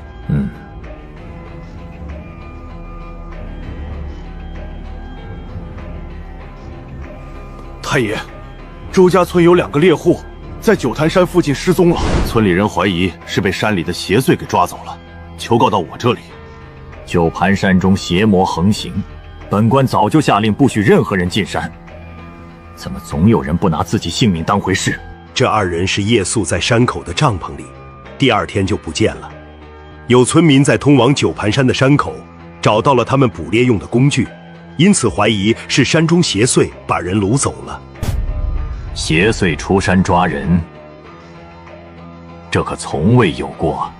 不止如此，从前那九盘山只有夜晚才会生出毒瘴，近日来那毒物白日也不退去。此事你有什么主意没有？下官想请玄阳公出马，诛杀邪祟。于群还在斟酌中。找邪神对付邪祟，我看你们是疯了。这事儿，我们师兄弟去走一趟，我们亲自地去走一趟。你们带路。当下一行人前往九盘山时，来到山口，却见周家村的村民聚集在此。村民们见到县令驾到，下跪见礼，恳请于群做主。恳请县长做主！大家快看，那是周彪！众人震惊，纷纷望去，只见一道人影晃晃悠悠地从雾气中走出来，正是失踪了数天的周彪。阿彪！周彪父母哭着就要向前，却被方瑜一手拦住。二位，这恐怕不是你们的儿子。我乃是元神手下6当家，我家大王乃是九盘山之主。当年我家大王与辉老爷划过疆界，每年向我家大王送上若干供奉。如今辉老爷被山村野神所灭，大王便要领大家出山给兄弟报仇。若要我家大王平息怒火，你等每年要送9牛3猪6对童男女，如若不然，则叫你全镇的人为辉老爷陪葬。说完便回头往山林走去。站住！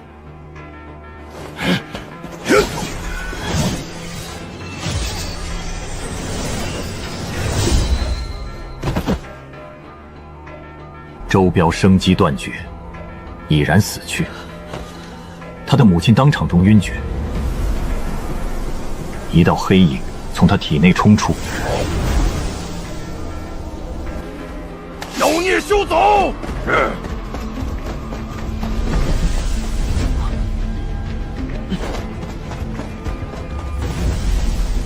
见此情景，于群叹了口气。你去刘家村跟玄阳公细说此件事，若有起事，立马报我。陆战点头应下之后，便转身回刘家村去了。不久之后，我认真的听完陆战的汇报，没有说话，只是让他先回去。你先回去，按兵不动。陆战不敢说什么，只能按照我说的回去复命了。随后我便找来赤羽，向他询问起来：你可知那元神？这元神小妖也只是略听过名字，是九盘山外围最强的妖精。不过他说辉老爷上供，即他确有此事。我曾见过高天师在九盘山设祭。我听后思索了一阵，走，去山口看看。随后神念便朝外飞去。九盘山来到山口处，我看向满山白雾，这白雾之中含着一丝妖气，会腐蚀人的精神力。怪不得平时没有人进山。神君只管放心住下往前走，小妖沿途做了标记，至少回去是没问题的。便往前走，进入一片树林，突然响起一个娇滴滴的女声，却见一位面容姣好的女子走了过来。那鸟儿，你怎么又来了？原来是你，神君，这就是上次困住刘大友的那只黄皮子精。这个俊哥哥是哪里人啊？不得无礼，这是我家神君玄阳公。听完赤羽说的话后，黄皮子怔了一下，连忙拜见。参见神君，小妖是这山中黄妖，自个取了名字叫黄陵。你起来，我问你几句话。黄陵这才战战兢兢起身。你一直住在这里吗？回上神老爷的话，小妖在此居住已有10入年了。吃了不少人吧？黄陵浑身一颤。小妖没有吃人，只是吸人阳气，用于修炼。本座也是随口一问，你可认得元神？神明老爷说的可是元神老齐，小妖认得。他还有姓名？这……黄陵顿时有点为难。你不敢说他的事？神明老爷问话，小妖不敢隐瞒。但元神老齐是这九禅山外围的共主，小妖担心事情传出去，会引来杀身之祸。原来如此，那你别担心了，他没机会报复你。眼看黄陵不解，我补了一句：本座此次来，就是来诛灭他的。另外，本座发现你识海之中有一股狂乱之气，8成是你长期邪修所积累下来的。随着你继续修炼，这股气息会越发狂乱，早晚能令你失去神智。黄陵顿时眼睛瞪得像铜铃。神君怎么知道的？你话太多了，他老人家什么不知道？是，小妖失言，请神君老爷救救我。你先告诉我那元神的事情。那元神乃是一头白猿成精，在这九盘山外围做了近100年的王。因为他来自道教祖庭之一的齐云山，便自称老齐。元神既然姓齐，是否单姓一个洞字？没听说过。那这山中白雾是怎么回事？白雾据说是山中灵脉渗出的瘴气，被元神掌控，吞吐自如。如今白天也用白雾锁山，想来是怕不辉老爷后尘。那你是否知道元神的老巢在哪？那元神生性格外谨慎，除了他手下那些猴妖，无人知晓他的栖身之地。我听后有点无语。这个元神的实力与辉老爷相比如何？辉老爷实力如何，小妖不知道，但元神至少不比他差，不然也不可能成为这九华山之主。了解的差不多了，再问下去了也问不出什么信息。我看向黄陵，我可以驱除你体内的狂乱之气，但你以后不可再害人性命，可能做到？愿意，小妖以后一定不再伤人了。神明老爷在上，小妖发誓，一定不再伤人了。我抬手使出赐福神通，一阵光芒在黄陵额头亮起，将他体内那股狂乱气息清除掉。完事之后，黄陵内视身体，立马跪下叩首。神明老爷大恩大德永世不忘，但凡有需要差遣的地方，小妖一定好好效命。你起来吧。我听后心中思索，让他留在山中当个耳目也好。这次行动你先别跟着了，这山里你多帮忙盯着，有什么动静就去刘家村找做。告别黄陵，我带着赤羽继续深入山区，期间听到猿猴啼叫声，便往声音方向中走去。经过丛林，发现一只猿猴，刚要追上前去，突然脑后生出一股凉意，猛地回头，却发现一道身影正极快地朝自己撞来。慌乱之中，我连忙抬手施展五雷诀，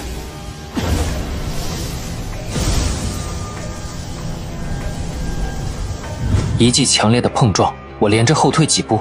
我抬头看去，却是一位身穿白色长衫的青年。当下使用旺气神通，看出他的真身乃是一头体型硕大的白色猿猴，身上萦绕着一层红色的气息。你是何人？怎能挡住我这蓄力一击？那白猿满脸震惊，赤羽展翅飞到空中。你算什么东西？这位是玄阳公，灰老爷便是被他老人家一掌劈死的。哦，你便是玄阳宫那个刘家村的野神。白猿咧嘴一笑，也好，我曾与灰老爷划分疆界，现在他死了，由你接替也无不可。条件我家老六已经说过了，除了这日常东西之外，本王的生辰之类，缺什么再告诉你吧。白猿说完之后，一脸玩味地看着我。我听后微微一笑，光生辰怎么够？至少得加上忌日。我老齐给你脸不要，你真想与我为敌？真打起来，你可未必是我老齐的对手。白猿当即仰头嘶鸣起来。不多时，林中出现了许多猴影。赤羽见状，羽毛展开，全身燃起火焰，扇动翅膀朝白猿撞去。白猿眼看来势汹汹，一个腾挪险之又险地躲了过去。哪来的鸟儿，不知好歹！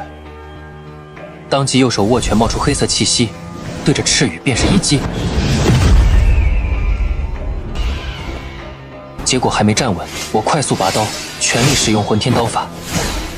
一道银光从白猿身上划过，白猿那人类形象瞬间消失，露出了猿猴真身。只见那白色毛发上赫然一道鲜红的伤口，但伤口虽不小，却未伤及到要害。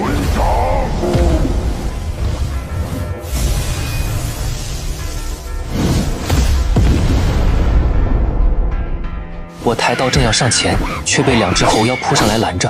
我抬手挥剑，迅速解决两只猴妖。那白猿见状，立马回头跑了出去。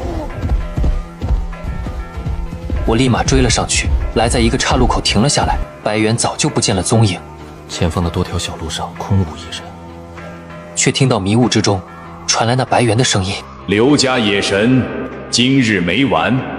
你不是九龙镇的主神吗？待本王养好伤之后，隔三差五便去杀几个村民，除非他们砸毁你的神像。”我目光从眼前几条岔路逐一扫过，正想要随机找一条路往前走时，却看到远处赤羽飞了过来。神君不能再追了，不然真的要迷路了。我虽然心中愤怒，但迷雾遮掩，确实没有办法。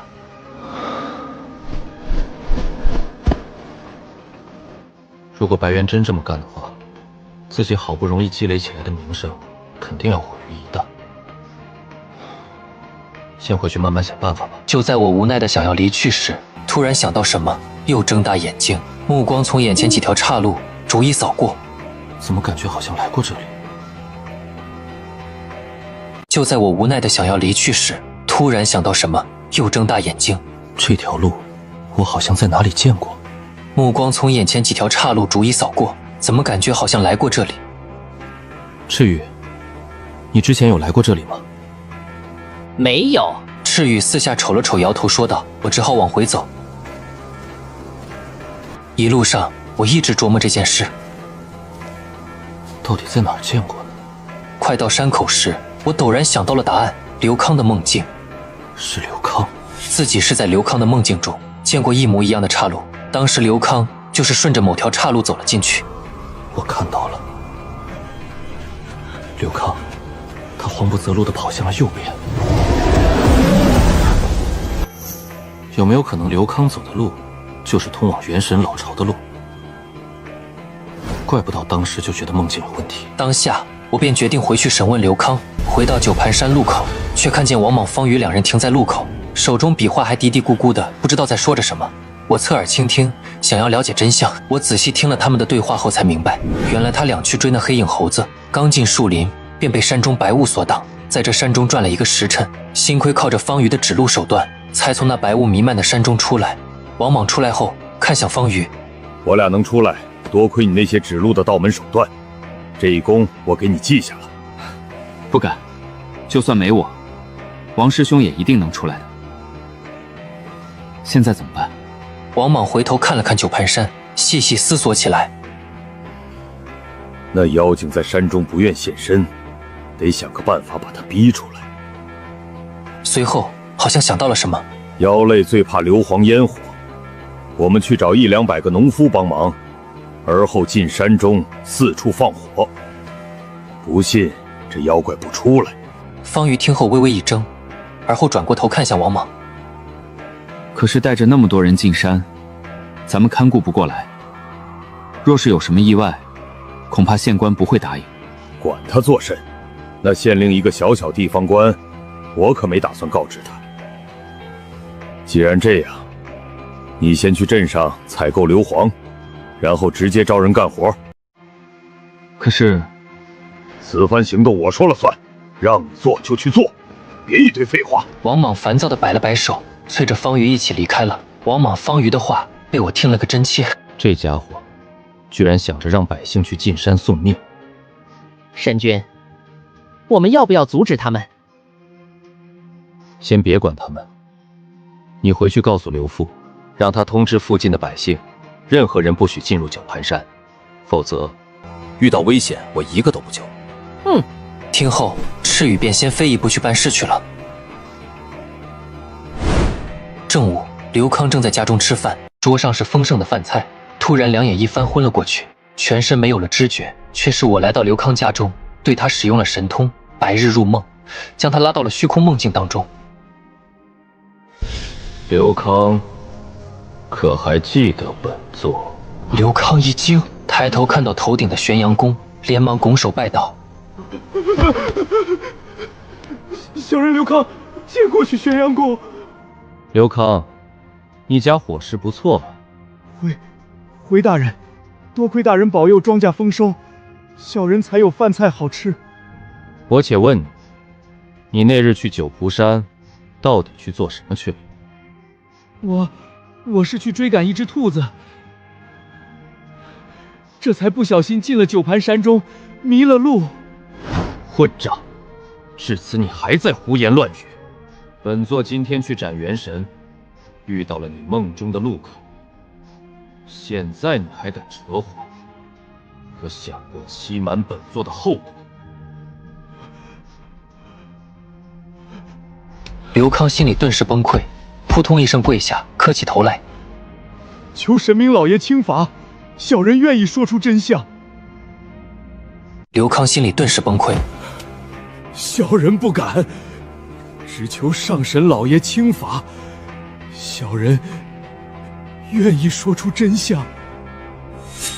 原来那日刘康进山是去见一只白猿。多年以前，刘康进山打猎，遇到了被捕兽夹套住的一只白猿，眼看他楚楚可怜，便没有加害，并且帮他包扎伤口，然后放走了。7、8年过去，有一天，刘康在山里遇到一个身穿白衣的美人。我是当年那只白猿，如今修成人形，特来报恩。说自己叫白洁，乃是当年被自己救下来的那只白猿，便送了2张虎皮给刘康。从此之后，两人经常在山里幽会，每次白洁都有馈赠。一日，刘康问道：为何山中一到晚上就有白雾封山？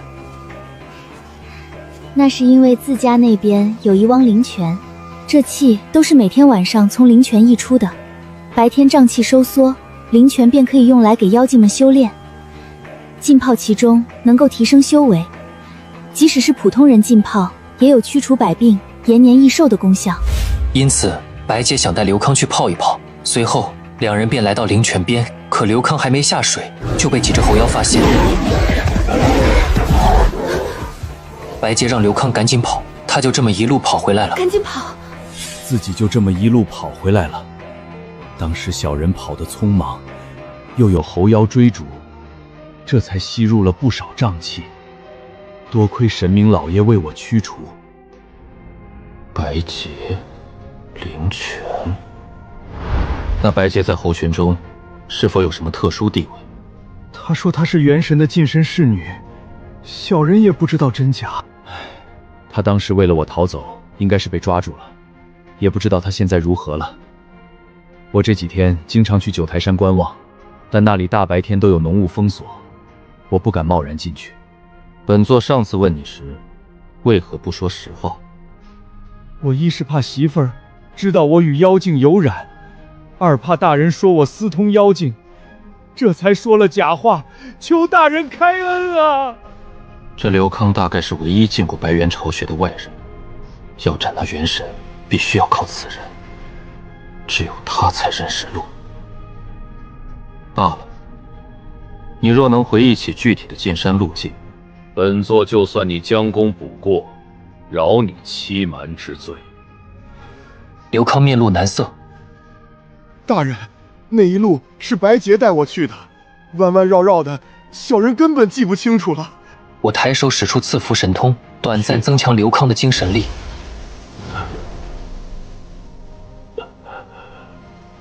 随后，刘康便开始努力地回忆起来。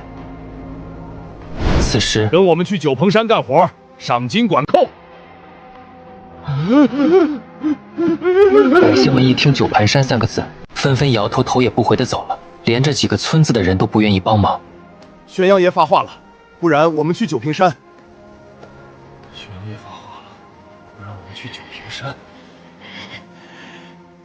玄阳公，玄阳公，他一个乡村野神，说话为何如此管用？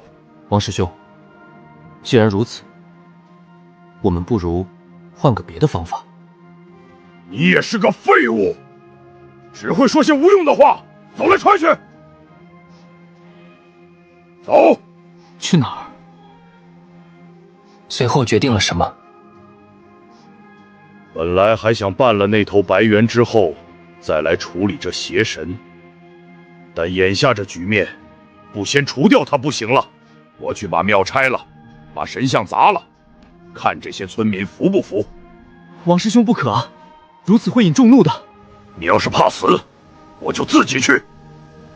王莽就地捡了一根粗棍，缠成火把点燃之后，便朝刘家村庙方向走去。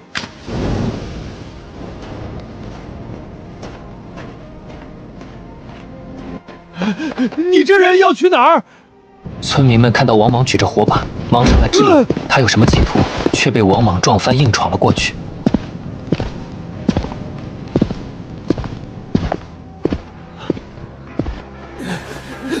这人举着火把往村庙方向去了，一定是想要烧庙。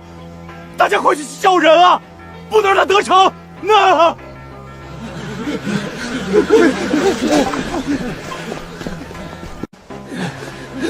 这人举着火把往村庙方向去了，一定是想要烧庙。大家快去叫人啊，不能让他得逞！那。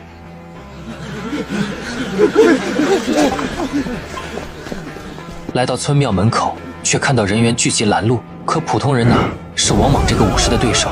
一棍子直接把拦路的人横扫了出去，然后迈着大步进了村庙的大殿。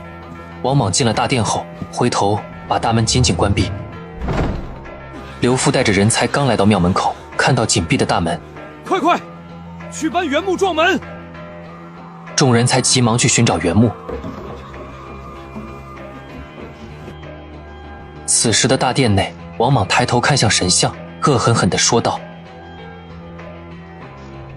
好一个蛊惑人心的邪神！今日我王莽就要替天行道，恕子而敢！”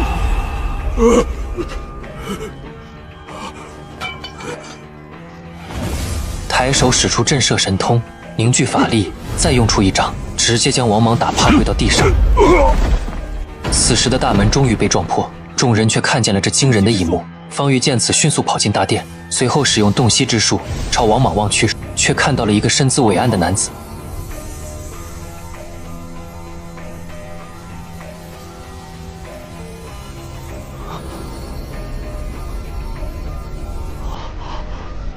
这是只有真神才有的神光，他不是什么邪神，是真的神明。看什么？快帮我！你的路到此为止了。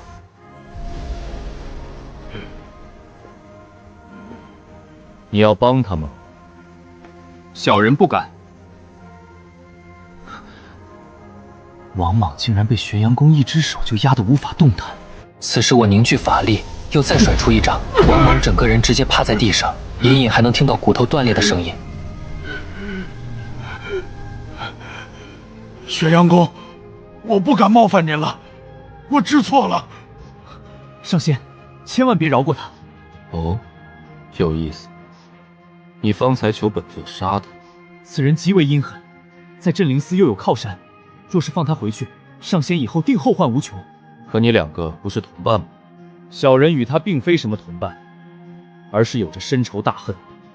小人此番特意接下这份远差与他闲伴，便是想趁机杀他报仇的。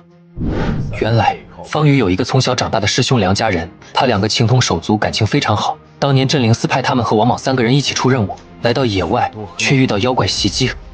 我们立刻摆出战斗姿态。王莽为了能逃出妖怪包围，直接背刺梁家人，趁妖怪一涌而上时，趁机跑路。幸好遇到镇灵司主出手镇压。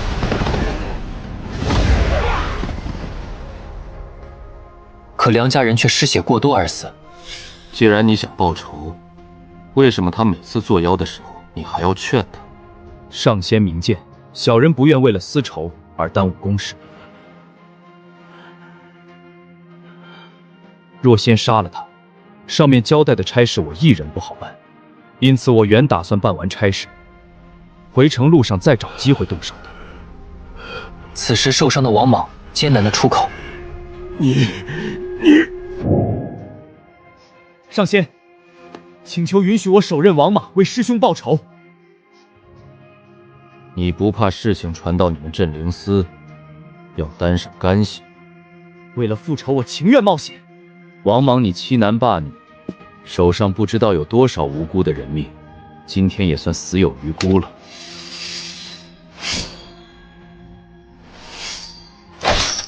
拔出佩剑，直接一剑划过，却见王莽头身分离，再也没有了动静。方瑜泪湿双眼：“师兄，我终于为你报仇了。感谢玄阳宫，让我手刃仇人。不必谢我。不过，有神官死亡，镇灵司不会不追查的吧？此地山高路远，又有各种厉鬼大妖作祟。作为镇灵司神官，死在与邪祟的战斗中，再正常不过了。”见我不言语，方瑜再次说道：“上仙放心，这王莽是我一人所杀，与上仙没有关系。我自会处理好此间之事。本座不欠人情，你想要什么？本座不欠人情，你想要什么？不敢。本来此事就是上神帮我，不敢要求奖励，只愿与上仙结个善缘。往后的事且不说，眼下本座可以送你一份功劳，可想要？九盘山里那只元神，本座可带你去除去它。若能将其除去，自然是功劳一件。可那山里道路错综复杂，根本找不到这妖精藏身所处。本座知道路，你跟着本座就行。既然上仙有办法，那在下听候差遣。随后便喊来赤羽，一起往外面走去。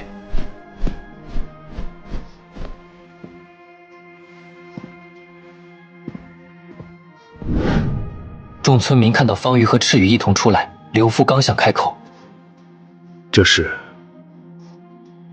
我现在为玄阳宫做事，跟他一起去山里诛杀猴妖。让路，大家让路！听到赤羽开口，大家才反应过来，刘父等人便都让开了道路。眼看方瑜的身影不见，毕家岗村长毕大磊将刘父拉到一旁。据说那元神厉害的紧，玄阳宫不会有什么闪失的吧？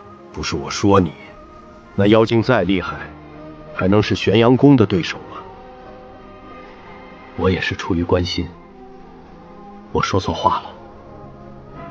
那咱们能做点什么？新的神像已经造好了，我本想请县太爷选个吉日再举行仪式，不如就趁今日除妖，选定今日好了。咱们几个村子联合起来，搞一个大排场。如此甚好，我去找人安排。那我去请县太爷，倒是由他来主持典礼。好，先走。两人各自叫上几个村民去办事了。此时我驾驭神念来到九盘山口，赤羽和方瑜早已在此等候，却看见黄陵也在此处。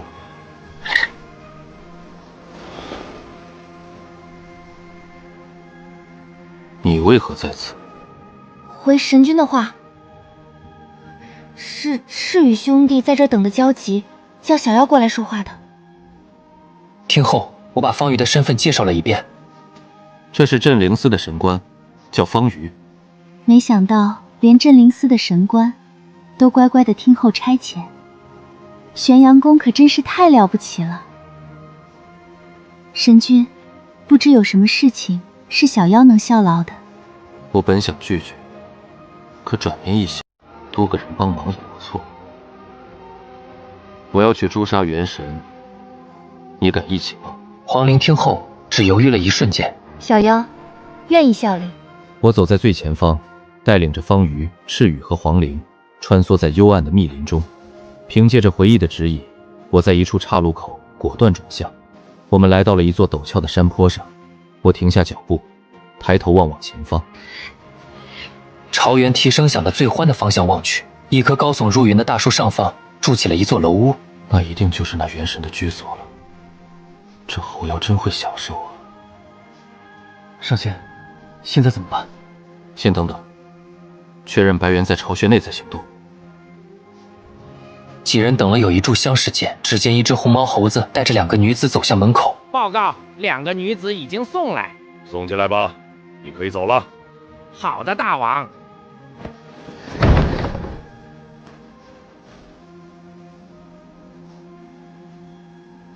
既然那猴妖在此，那便开始行动吧。随后我看向方宇，你和赤羽相比，实力如何？小人比赤羽护法略胜一筹。待会儿本座与那白猿交手之时，你去清理小怪，赤羽和阿黄负责绕后。此战必须干掉白猿。3人领命，然后我便朝那巨树飞快掠去。那红毛猴子看到我还没反应过来，我直接一刀将它劈开，随后爬上树冠，来到门洞前方。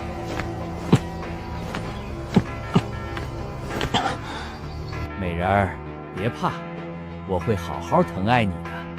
放心，我不会亏待你们的。妖猴住手！你怎么会这儿？怎么是你？你怎么会在这儿？这要感谢刘的梦境。是你？你是怎么过来的？这要感谢你的侍女白洁。随后抬手挥出一刀，刀气冲向老七。老七惊慌的猛地一扭，极限般的躲了过去，随后抬手反击，双手凝聚黑色气息，向我攻击了过来。苍冥云！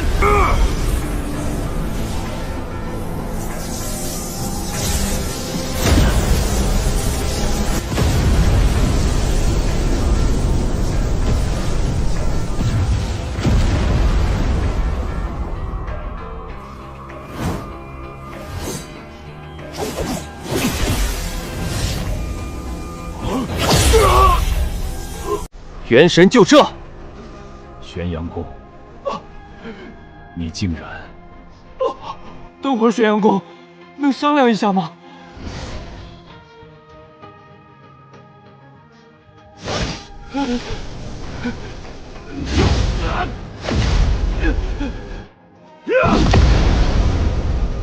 我愿意放弃供奉和九婆山，饶我一命可以吗？你觉得呢？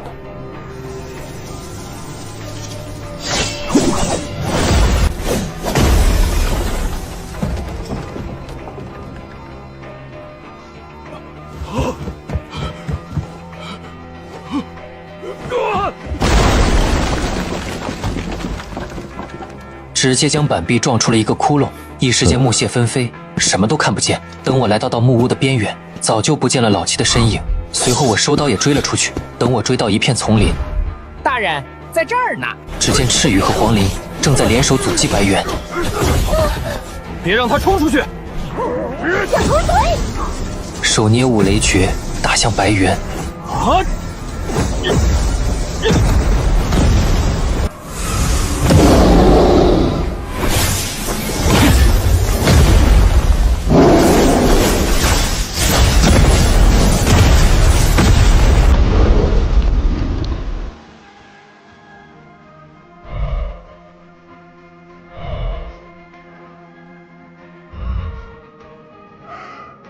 玄阳公求你饶我一命，我有宝贝献上。就是这个宝贝，请玄阳公亲自查看。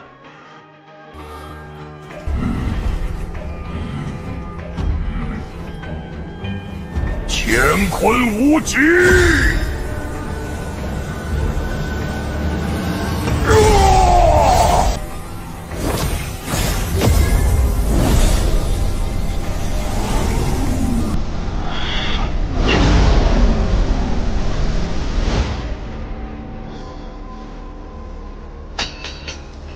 竟能将我逼至如此境地！好你个妖猴！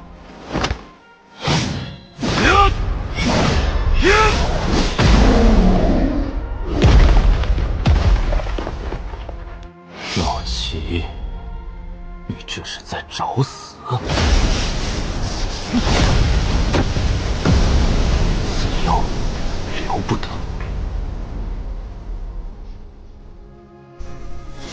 看来这就是老齐的随身之物了。这是……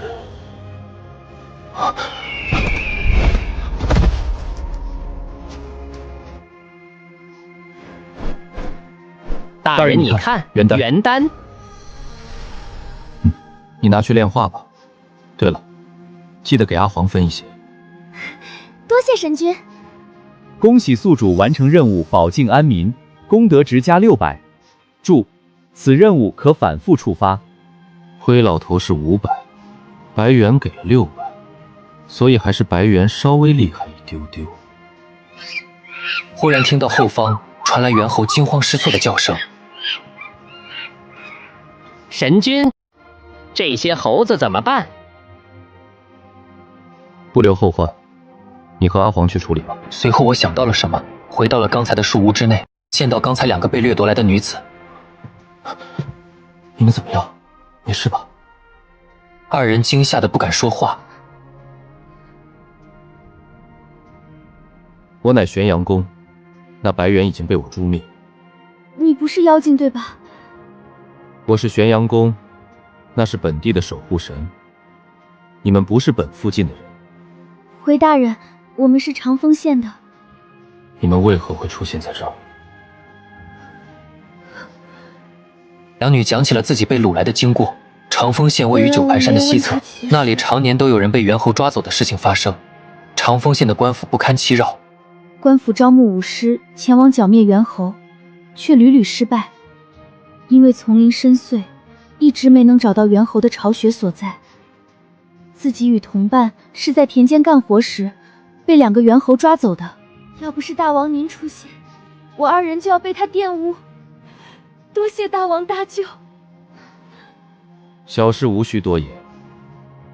本座叫玄阳公，乃是神明，不是什么大王。黄陵，你送2位女子回去。大人放心，这点小事，小妖一定尽力完成。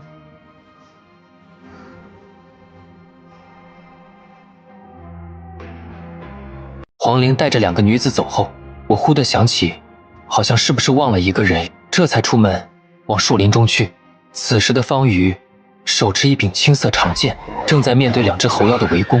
忽地一阵雷声响起，2道雷电劈向那2只猴妖，直接将猴妖打得灰飞烟灭。方瑜这才发现是我过来了。上仙不必管我，专心对付白猿即可。我没说话，只是笑嘻嘻地看着方宇。上仙不必担心，自己可以负责处理这里的情况。那白猿已经被本座诛灭。什么？九盘山之主这么快就被解决了？你是不是觉得本座打不过那个白猿？不，小人不敢。别停下来，尽量把剩下的小怪都清了。小人遵命。领命之后，方玉便留下清理剩下的猴妖，我则是回到木屋寻找战利品。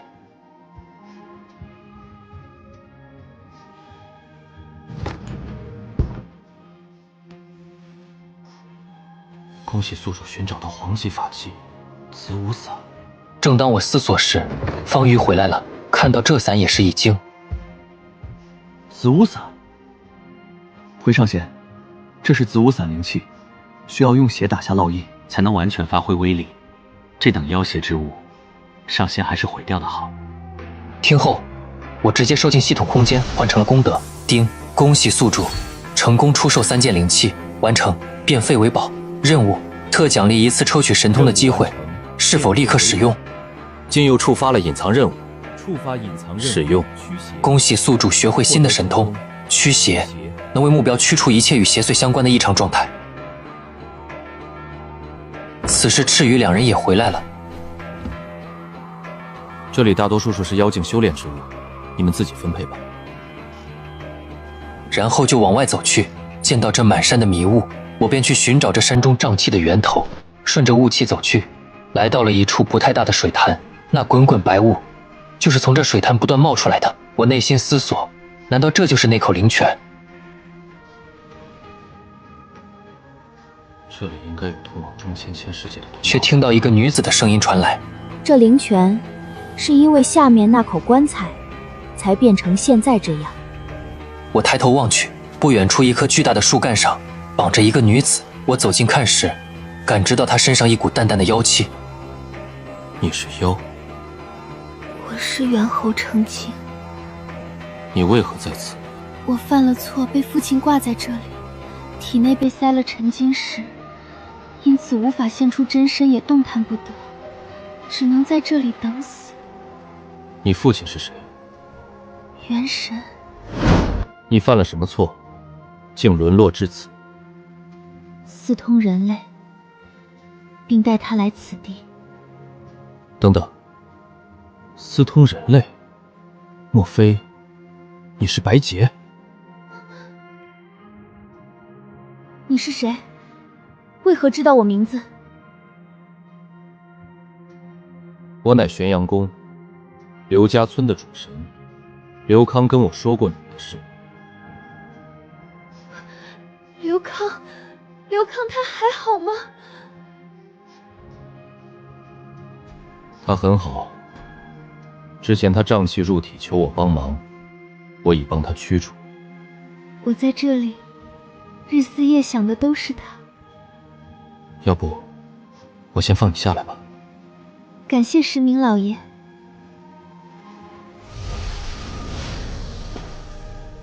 你是白猿的女儿，就因为这件事，他把你折磨成这样。我父亲儿女众多，我是很不起眼的一个。玄阳宫，您为何会在这里？我已将元神诛灭。果然如此，你能气定神闲走到这里，我就知道了。刘康提起我时，可还说过什么？他曾来找过你几次，但因为毒瘴蒙山，他进不来，只能在山口发呆。真的吗？谢谢你为我带来这消息，我可以安心的走了。你还有什么想问的？这灵泉到底是什么来历？这灵泉有何来历？白猿选择在此筑巢，便是因为此灵泉。这灵泉暗合阴阳2极，白天吐出灵气吸收浊气，到了晚上就反过来会喷吐出瘴气，一阴一阳如此循环。老七占据这里之后，每天靠着这股灵泉修炼，还用妖力催化，将瘴气扩散到整个九盘山。大概也就10天前，灵泉突然不往外吐出灵气了，而是全天候喷吐瘴气。老七吃惊，便下水一探究竟，结果发现水底竟悬浮着一口棺材。虽然不明原理，但灵泉的损坏显然跟这口棺材的出现有关。老七也尝试过将棺材挪走，但这棺材像是被一股力量控制。老七试了很多办法都不行。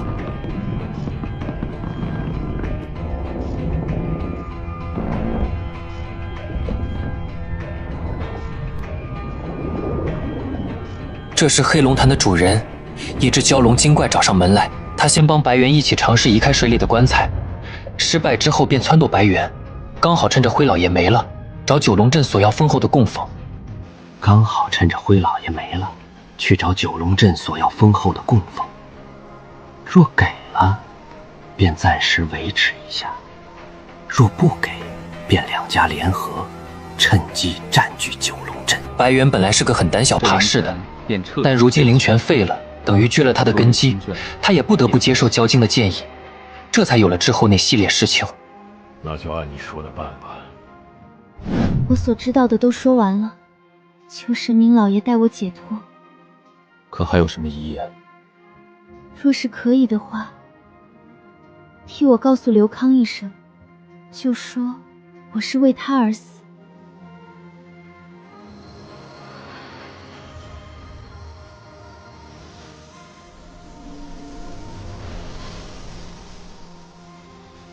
随后赤羽飞了过来。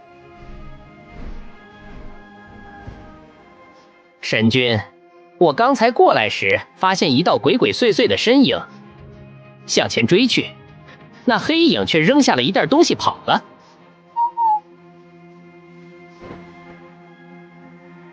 我接过打开一看，全是亮晶晶的石头，石头周围散发着灵力。上仙，这是灵石啊！灵石蕴含灵气，可供人间武师和精怪修炼。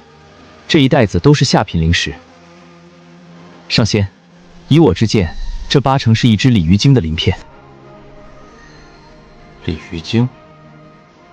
对，但我观察，这鳞片已呈金色，说明这鲤鱼精修炼有所小成，估计已经化成蛟精了。蛟精？难道是和白猿联手那个？他既然一直潜伏在这里，那我刚才和白猿交手时，他为何不出手相助呢？本想等那元神拖住那野神，自己在暗中出手，出其不意。可没想到那玄阳宫如此厉害，战斗刚刚才打起来，就结束了。那袋子里放了一枚鳞片，那玄阳宫应该能猜到自己的身份吧？世上灵脉众多，形式也各有不同。像是本郡镇灵司的灵脉，劫道时在积雷山是一棵果树，灵气是这灵泉的10倍以上。上仙，如果这灵泉能够疏通的话，即便连黄级都达不到，也足够10来个生灵每日修炼所用了。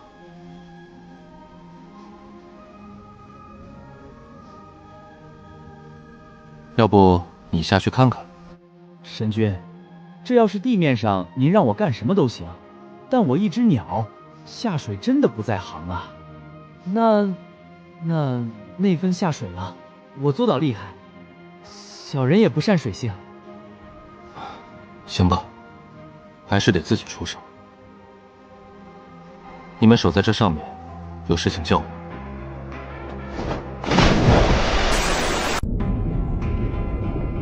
向下游了一段时间，到了水底才看到了那口棺材。看这棺材样式明显，里面就是被封印住了什么，还能感受到棺材周围有一股强大的能量，这是尸气。随后我施法将手掌贴在棺材上，灌注法力试图驱散尸气，但法力刚与尸气接触便被吸收了。我心中震惊，怪不得那白猿拿这口棺材无可奈何了。随后我使出忘气神通看向棺材，隐隐约约能看到一个模糊的影像，棺材里面有一具女性尸体，尸气便是她发出来的。正当我苦苦思索时，突然间一个念头划过脑海，神通驱邪。随后我决定试一试，施法用手掌紧贴棺材表面，使出了驱邪神通。霎时间棺材周围的尸气开始消退，连带着棺材也轻轻晃动了一下。当尸气完全消失后，棺材也慢慢的浮了起来，向水面飘去，我也跟着游了上去。此时灵泉上方的瘴气也彻底消失无踪，随后我从水底冲出，棺材也浮出了水面，灵泉恢复正常了。灵泉恢复正常了，上仙，您是如何做到的？这有什么？神君他老人家还有做不到的事情吗？你俩别废话，动手把这个弄上去。一人一鸟合力，总算把石棺弄到岸边，摆在相对平坦的地面上。这好像是某个邪教组织的标志，我在镇灵司的档案里见过，但我一时想不起来。等我回到司里再翻一翻档案，一定能够找到的。那就交给你了。赤羽十分好奇，这石棺里面是什么？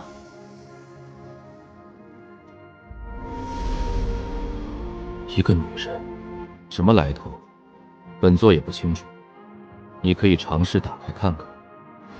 赤羽飞到棺材顶，用双爪抓住棺盖的缝隙，然后展开翅膀，努力朝空中飞。那棺材却纹丝不动。这根本打不开啊！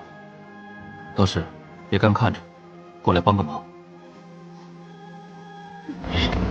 棺材连一道缝都没能掀起来。别费劲了，这棺材外力是打不开的。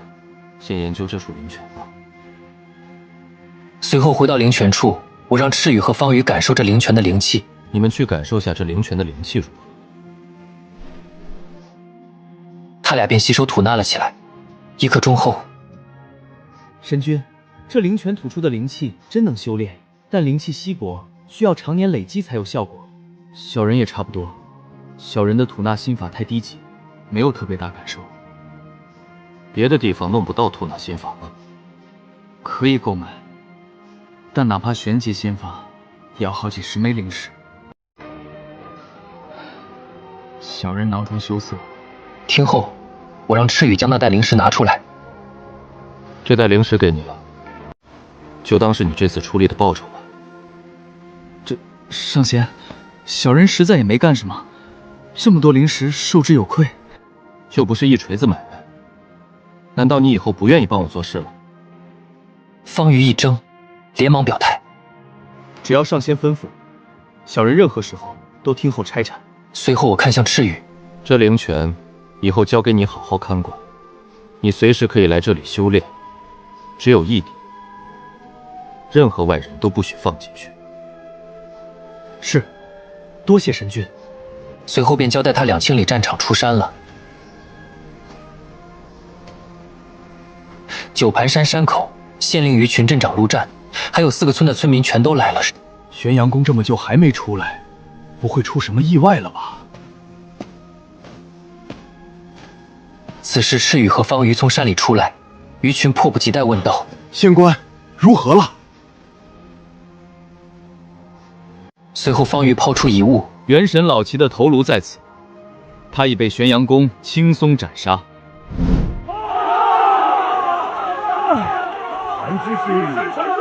感谢玄阳宫斩杀邪魔，感谢玄阳宫斩杀邪魔，感谢玄阳宫斩杀邪魔。玄阳宫神像已经落成，想要举行一场盛大典礼的想法，一切都准备好了，就是想请示一下玄阳宫的意思。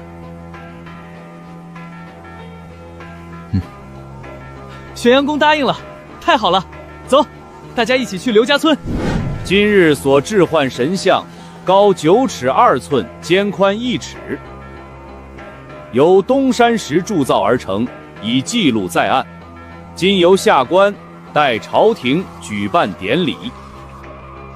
于群朗诵完文书，带头上香叩拜，其余陆战、刘夫等人也跟着参拜下去。至于那些普通村民们，就只能在庙前的空地上跪下，因为人太多，一直跪到了村口的石桥旁边。赤羽，你且在此地为我守护灵泉。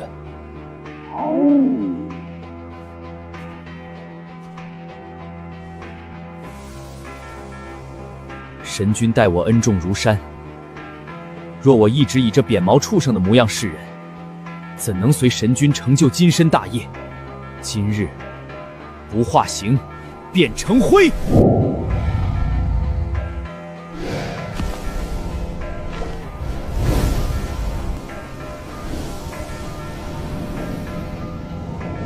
小小飞禽，也想吞噬本王的道果，拿命来陪葬吧！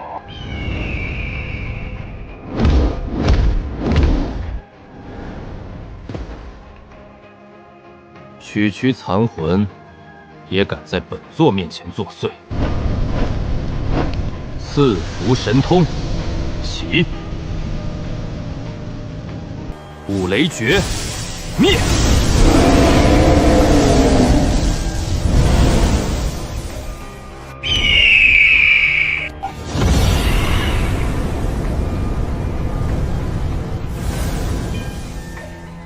没想到，这妖猴元丹如此精纯，属下赤羽，谢神君赐体之恩，愿为神君赴汤蹈火，万死不辞。你既已化形，是否获得了什么神通？回神君，化形之后，我获得了浴火飞遁和羽刃袭杀的能力，然后我的法力也提升了一大截。神君，那2个女子小妖已经安全送回去了。做得不错，以后你也可以来这灵泉修炼。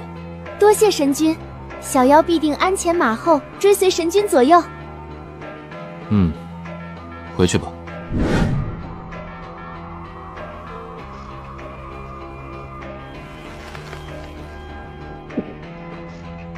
而在他上位，坐着一名身穿紫色神官服的中年男子。此人正是此地的司主韩啸，也是传闻中王莽在司里的靠山。你就是方瑜？你说，王莽战死了，在那穷山僻壤的九龙镇，被一只猴子杀了。回禀司主，那九塔山的元神老齐，已然化妖多年，不仅掌控毒瘴，更修成了本命法宝。王师兄为了掩护属下采集硫磺布阵，孤身深入猴穴，最终与那孽上同归于尽。这便是那称霸九盘山的元神老齐。这的确是大妖的气息。但我记得司主大人曾以分金术断言，淮南北部3县1甲子内绝无真神，仅有的也不过是如辉老爷那般的山野邪祟。你手书中所提到的玄阳宫，回司主，那玄阳宫本是依循野神，却因诛灭耗子精有功，得了当地百姓的万家香火。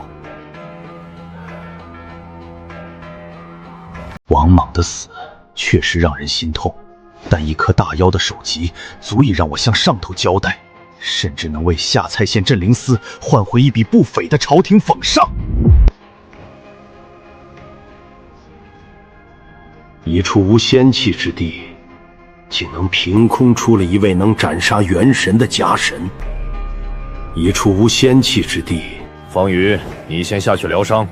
至于那玄阳宫，本司自会派巡查使前去核实身份。若真是正神，便许他个正式名分；若是有意，方宇倒退着走出大殿，背后已被冷汗浸透。能破了分金术的预言，这玄阳宫身上定有夺天地造化的重宝。王莽，你死的倒也值了。灵司主曾以分金术断言，淮南之地绝无真神，可我却成了这穷苦之地的唯一野神。只因信徒临终祭拜，激活功德系统，只要有信徒上香，便能获得功德，壮大自身神火，成就仙身。随后，我除掉了臭名远扬的邪祟，诛杀了占山为王的精怪，帮助村民们完成一个个愿望，获得了当地百姓认可，被县官正式敕封官方身份玄阳宫。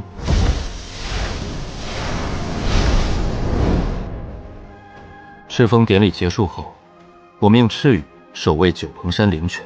赤羽，你且在此地为我守护灵泉。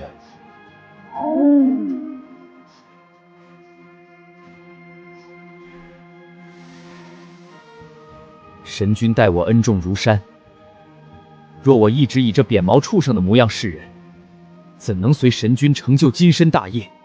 今日不化形，便成灰。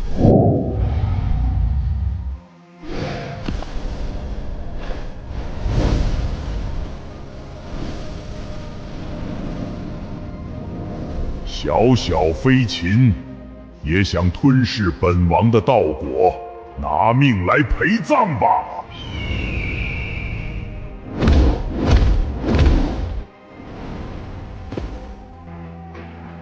区区残魂，也敢在本座面前作祟！赐福神通，起！五雷诀，灭！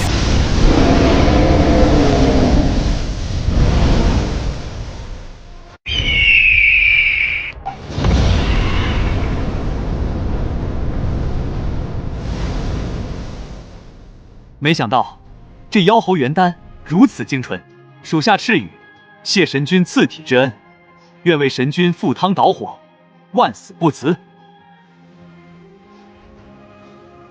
你既已化形，是否获得了什么神通？回神君，化形之后，我获得了浴火飞遁和羽刃袭杀的能力，然后我的法力也提升了一大截。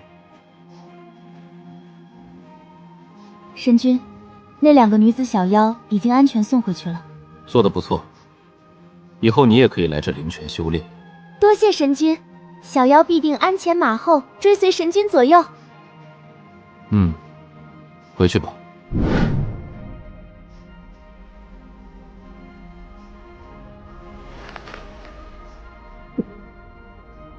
而在他上位，坐着一名身穿紫色神官服的中年男子。此人正是此地的司主韩啸，也是传闻中王莽在司里的靠山。你就是方瑜？你说，王莽战死了，在那穷山僻壤的九龙镇，被一只猴子杀了。回禀司主，那九塔山的元神老齐已然化妖多年，不仅掌控毒瘴，更修成了本命法宝。王师兄为了掩护属下采集硫磺布阵，孤身深入猴穴，最终与那孽上同归于尽。这便是那称霸九盘山的元神老齐。这的确是大妖的气息。但我记得司主大人曾以分金术断言，淮南北部3县一甲子内绝无真神，仅有的也不过是如辉老爷那般的山野邪祟。你手书中所提到的玄阳宫，回司主，那玄阳宫本是依循野神，却因诛灭耗子精有功，得了当地百姓的万家香火。王莽的死确实让人心痛，但一颗大妖的首级足以让我向上头交代，甚至能为下蔡县镇灵司换回一笔不菲的朝廷俸上。一处无仙气之地，竟能凭空出了一位能斩杀元神的假神，此事怕是不简单。方瑜，你先下去疗伤。至于那玄阳宫，本司自会派巡查使前去核实身份。若真是正神，便许他个正式名分；若是有异，方宇倒退着走出大殿，背后已被冷汗浸透。能破了分金术的预言，这玄阳宫身上定有夺天地造化的重宝。王莽，你死的倒也值了。下蔡县镇灵司藏经阁，方瑜在一排排落满尘埃的古籍中疯狂翻找，指尖掠过无数泛黄的纸张。他在灵泉水底看到的那些符文，如复古之居般刻在脑海中。终于，在一本封皮残破的禁忌宗派录中，他找到了那个令空气都为之凝结的标志。找到了，幽冥神教，这帮消失了数十年的疯子，竟然还没死绝。刘家村玄阳宫庙，方瑜一路快马加鞭，风尘仆仆地闯进大殿，而一旁站立着的红袍青年，化形后的赤羽，目光如炬，让方瑜心头不由一震。上仙，那口石棺的来历查清楚了，那是幽冥神教的手笔，石棺上的标志绝不会错。幽冥神教，细细说来。此教极其隐秘且狠辣，最擅长炼制名为汉札幼体的凶物。上仙在水底看到的石棺女尸，根本不是寻常尸首，而是被作为煞胎封印在灵脉之中的祭品。他们故意将煞胎沉入灵泉，企图借助灵泉阴阳交替、转灵为杖的瞬间，通过煞胎作为容器，让教中妖人的残魂借尸还魂。若非上仙施展驱邪神通强行移走石棺，再过一段时日，这方圆数里恐怕会化作一片焦土。怪不得那白猿对此关无可奈何，原来是涉及到了灵魂夺占的阴谋。看来这九龙镇的安宁只是暂时的。丁，检测到宿主破坏幽冥神教还魂大计，已引起该组织追魂使的注意，触发连环任务，神谕未到，彻底值1500，随机玄机神通1次。那石棺黑气被本座清除了，那幽冥神教必定会派人前来查看，届时你便将人引到我这儿来，本座要好好看看这幽冥神教的斤两。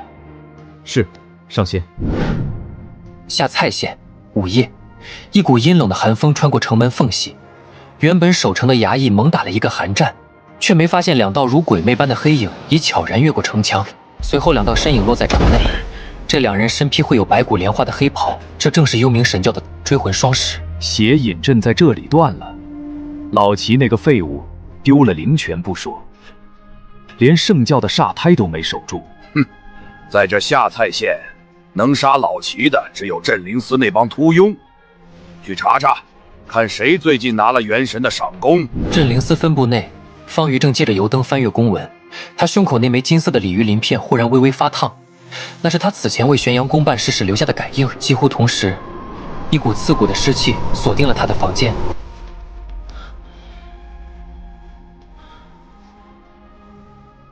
贵客既然来了，又何必躲躲藏藏？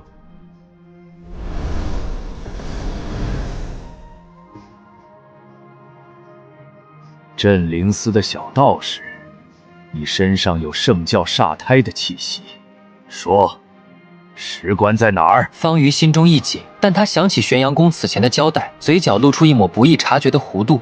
鱼儿上钩。石棺被那刘家村的野神抢走了，他那属下赤羽吉凶，连王莽师兄都死在他们手里。哼，野神？不会又是哪个乡下来的精怪吧？小道士，你若能带我们寻到石棺，我们兄弟可饶你一命。是，小人这就为2位大人带路。九龙镇刘家村山口，追魂双使在方瑜的指引下，马不停蹄地赶往刘家村的村庙。然而，当他们踏入村口范围时，原本稀薄的雾气瞬间变得粘稠，甚至带上了一丝淡淡的神性威压。不好，这里的气场不对，有人在改变地脉。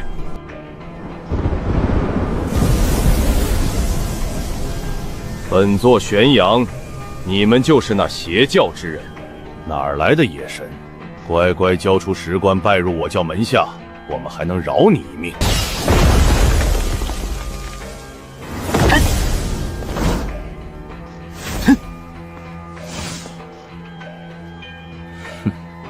神君，跟他们废什么话啊？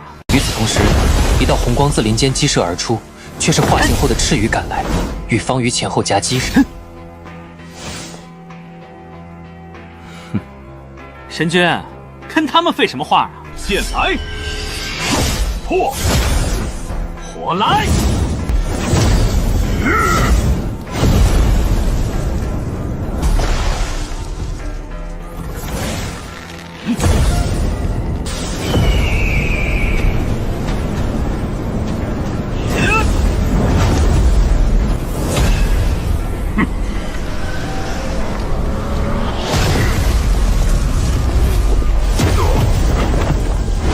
霎时间，2道黑影如秃鹫俯冲，自空木林间激射而出。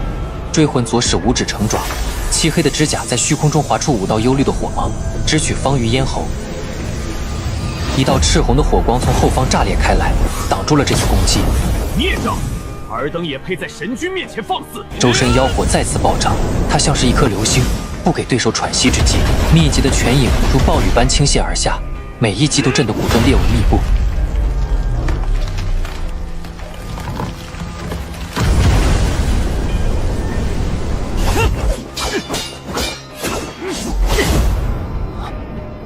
方宇，退后3步，刺其左肋下3分。看招！你的路到此为止了，有点意思。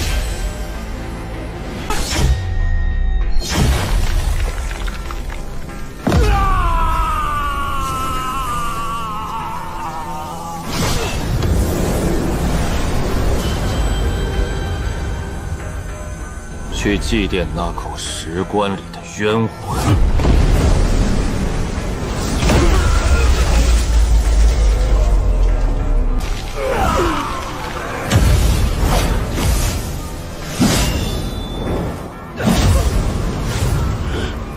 神君有旨，留下你们的首级。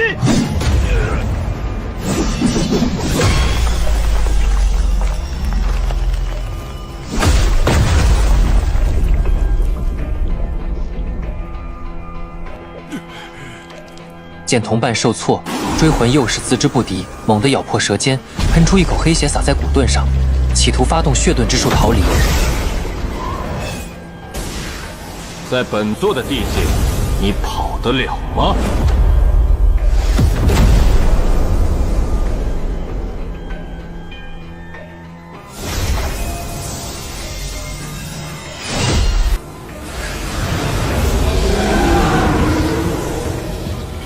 混天刀法，断江。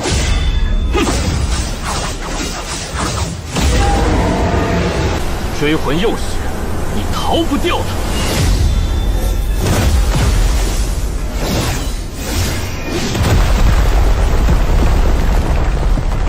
你的路到此为止了。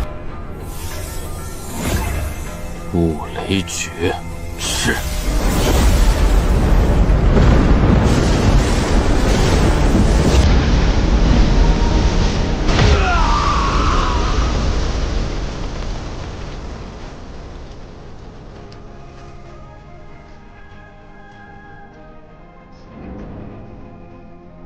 一切都结束了，战斗的硝烟逐渐平息，再次恢复了往日的宁静。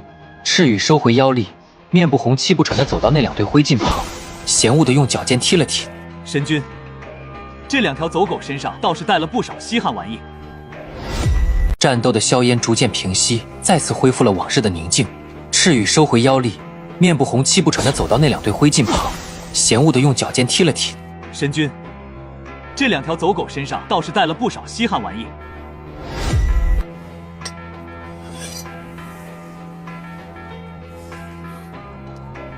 神君，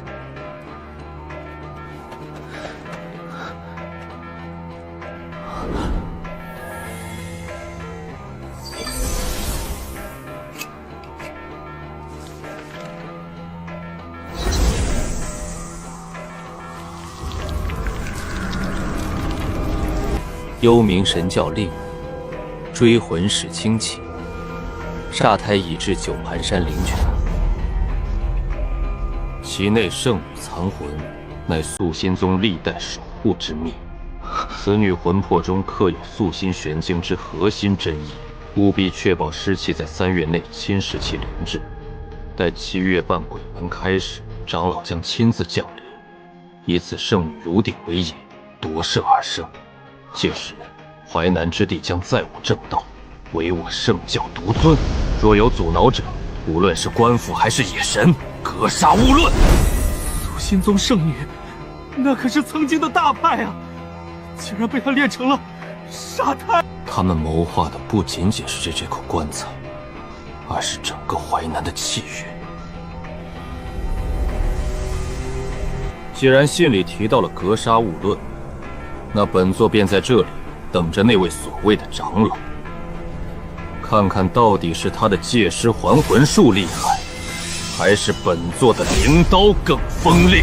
九盘山的夜色愈发深沉，原本笼罩在灵泉周遭的阴森之气被玄阳宫那一刀彻底劈散。清冷的月光洒在石棺斑驳的纹路旁，赤羽正神色肃穆地立在一侧，守护着正在闭目调息的玄阳宫。就在此时，丁，检测到宿主成功击杀幽冥神教追魂使2名，保卫神域安宁，完成连环任务阴影下的反击，奖励功德值1500点，完成隐藏成就侠教克星，额外奖励功德值800点，当前功德值总计5490点。此前斩杀白猿老齐，也不过得了600点功德。看来这邪教妖人的因果，远比山间惊幻要重得多。丁，宿主功德值突破5000点大关，系统商城已自动升级，特别奖励玄级神通通幽，通幽上通神明下达幽冥，可越过肉体藩篱直接沟通残魂灵体，并能强行介入目标之神魂梦境。先前忘记也只亏得模糊人影，如今这也是一扇通往残碎记忆的大门。赤羽、方瑜，本座要施展神通进入此关梦境，尔等务必守好肉身。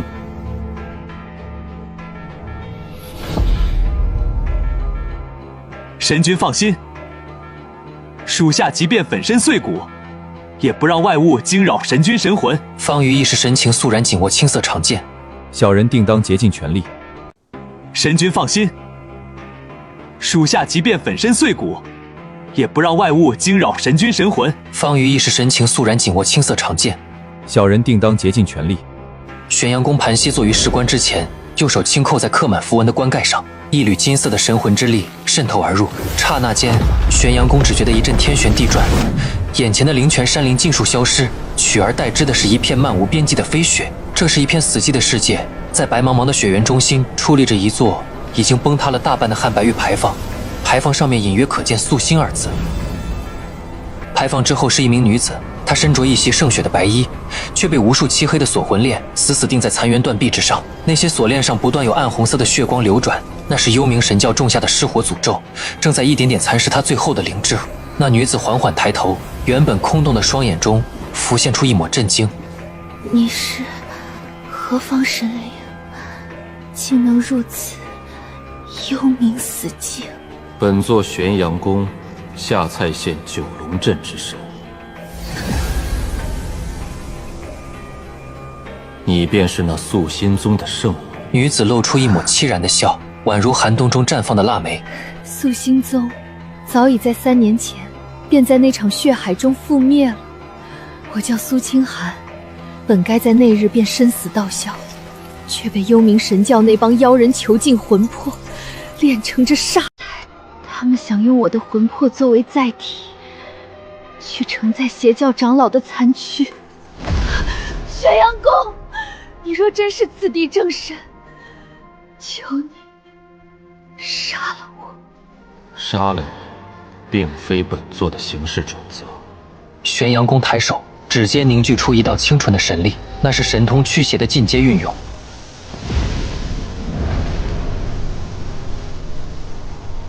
本座杀了2名追魂使，从他们身上截获了密信。你想必知道，你的魂魄中藏着幽冥神教势必夺得的东西——素心玄经。那是家师临终前刻入我神魂的，若被那妖人长老夺走，配合其邪功，淮南境内将化为人间地狱。苏姑娘，本座且问你，若本座能保你神魂不散，并助你脱离这石棺境，你可愿协助本座对抗那即将降临的邪教长老？我在这黑暗中沉沦了数千个日夜，从未想过会有一位野神敢正面硬汉幽冥神教。你疯了！那长老乃是大鬼神位位的强者，纵然受此方天地压制，其实力也远非那白猿之流可比。在本座的神域，哪怕是神龙也要盘着，恶鬼也要跪着。你只需回答本座，愿还是不愿？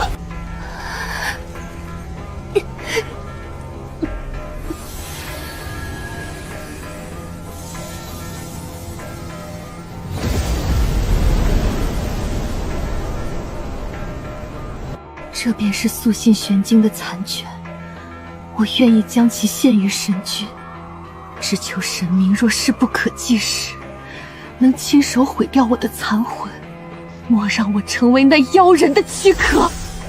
玄阳宫接住那枚玉简虚影，系统提示音再次响起。获得玄级顶阶功法残传素心玄经，检测至其蕴含纯净自然灵气，可大幅提升宿主法力纯度。是否立刻参悟？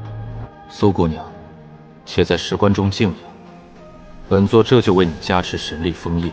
短时间内，那些小鬼莫想再通过尸气侵扰你。玄阳宫盘膝，坐于青石之上。自获得玄级顶阶功法素心玄经残卷后，随着经文运转，他原本因杀伐而略显暴力的法力，在素心真意的洗礼下，逐渐变得圆润空灵。金光法相隐隐透出一股通透的琉璃之色，神魂之中通幽神通与旺气神通交织，让他对这方天地的掌控愈发的心应手。玄阳宫的法力纯度提升了不止一筹，连带着辖区内的草木都染上了一层淡淡的神性辉光。与此同时，下蔡县城门口原本喧闹的街道瞬间变得死寂，一队骑着赤火林马、身着经文黑袍的铁骑破雾而来，马蹄声如雷鸣。队伍中央是一顶由4名壮汉抬着的黑缎大轿，轿帘未动，一股沉重如山的威压以仙翼步笼罩了整座县衙。轿中坐着的正是镇灵司总部派来的巡查使魏长庚。下蔡县令于群额头冒汗，躬身立于路旁。下官于群参见巡查使大人，不知大人远道而来，有失远迎。于县令，本使听说你们这里出了一位能杀大妖、斩邪徒的玄阳公，连本使麾下的神官王莽都死在了为国捐躯的路上。县衙内堂烛火摇曳，魏长庚高坐首位，手中把玩着方瑜呈上去的追魂双式玄铁令，那双鹰隼般的眸子死死盯着阶下的方瑜。方瑜此时后背已被冷汗浸透，但他脑中飞速转动着玄阳公此前的交代。方瑜，王莽虽然跋扈，但分金术探过，此地并无真神。你在这封所谓的捷报里，把那野神夸得天花乱绽，莫不是你杀害童牢、勾结邪宿、编造出来的谎言？大人明鉴，借小人100个胆子也不敢欺瞒总部。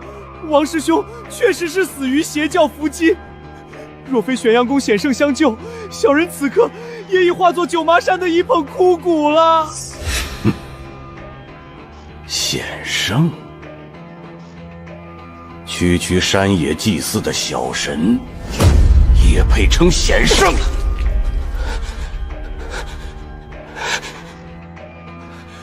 大人有所不知，那幽冥神教此番的大举出动，并非为了区九旁山，而是为了素心宗圣女的残魂。此言一出，原本气定神闲的魏长庚猛地站起，周围的桌椅被他周身爆发的气浪瞬间震碎。你说什么？素心宗？当年那个被灭门后失踪了圣女的素心宗？那残魂现在何处？神君果然料事如神。回大人，那幽冥神教想将圣女炼成煞胎，以此引诱长老夺舍，重建邪教根基。此等大事，邪教定然布下了天罗地网，仿佛用尽全身最后的一丝力气。如今，那盛放残魂的石棺正被玄阳宫镇压在灵泉之底。若能夺回圣女，那便是天大的功劳。但这玄阳宫为何要配合本使？方瑜，那玄阳宫此举何为？玄阳宫乃此地正神，只求保一方百姓平安，不愿卷入朝廷与邪教的血雨腥风。他托小人转告大人，圣女残魂失获非福，若镇灵司有能力带走，他愿意配合，只求大人能在朝廷面前为他证明。好一个玄阳宫，倒是个识时务的。方瑜，你明日带路。本是要亲自去那九堂山看看。若残魂是真的，保他金身果位；若是假的，哼！小人遵命。定不负大人厚望。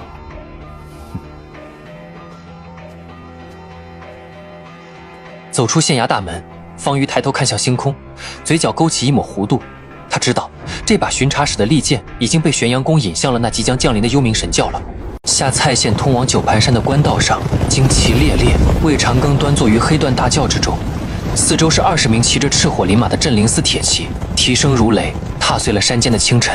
方瑜纵马紧随其后，心中却如悬重石。就在车队行至九盘山脚，距离灵泉不足3里之遥时，原本晴朗的天空瞬间被一股诡异的灰云笼罩，阴风自林间倒灌而出，带着刺鼻的尸臭与硫磺味。戒备！轿内传出冷哼：“哪儿来的邪祟，敢劫本使的驾？找死！”轿帘无风自起，魏长庚身形如大鹏展翅，凌空虚踏。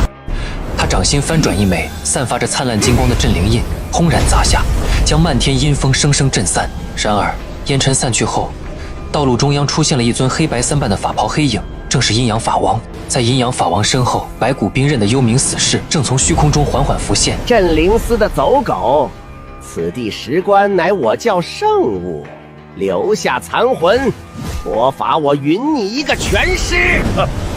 幽冥神教的余孽也敢在此犬吠！众铁骑听令，皆诛邪剑阵，杀无赦！20名铁骑齐声怒喝，手中弩箭齐发，剑簇上包裹着淡红色的破邪灵力。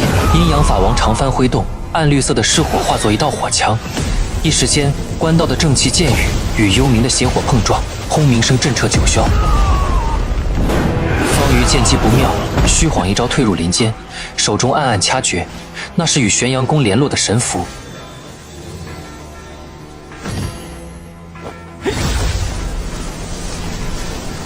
一道火红的残影自悬崖上一跃而下，人未至，炽热的妖力已将方圆100米的枯叶分为灰烬，化形成人的赤羽稳稳落在战场中心，眉心火焰纹章流转着淡淡的金芒。赤羽目光犀利，神君有旨，九坡山乃玄阳神域，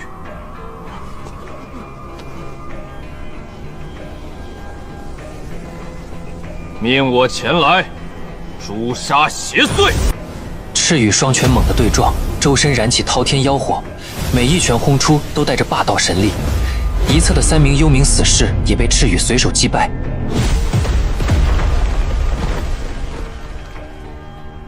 魏长庚目光阴锁，这就是方瑜口中那个野神的随从，竟已化形成人形。看来那玄阳宫当真得了大造化。九盘山巅，一道刺目的金光冲天而起，玄阳宫经身法相跨越5里距离，瞬间降临在官道上空。这就是那玄阳宫，好强横的神性威压！玄阳宫在虚空中对着下方的幽冥死士群意指：五雷绝！随后便听到轰隆一声，数道水桶粗细的雷电自晴空劈下，雷电精准地轰击在阴阳阵法的阵眼之上，雷光所过，势火熄灭，数十名幽冥死士瞬间灰飞烟灭。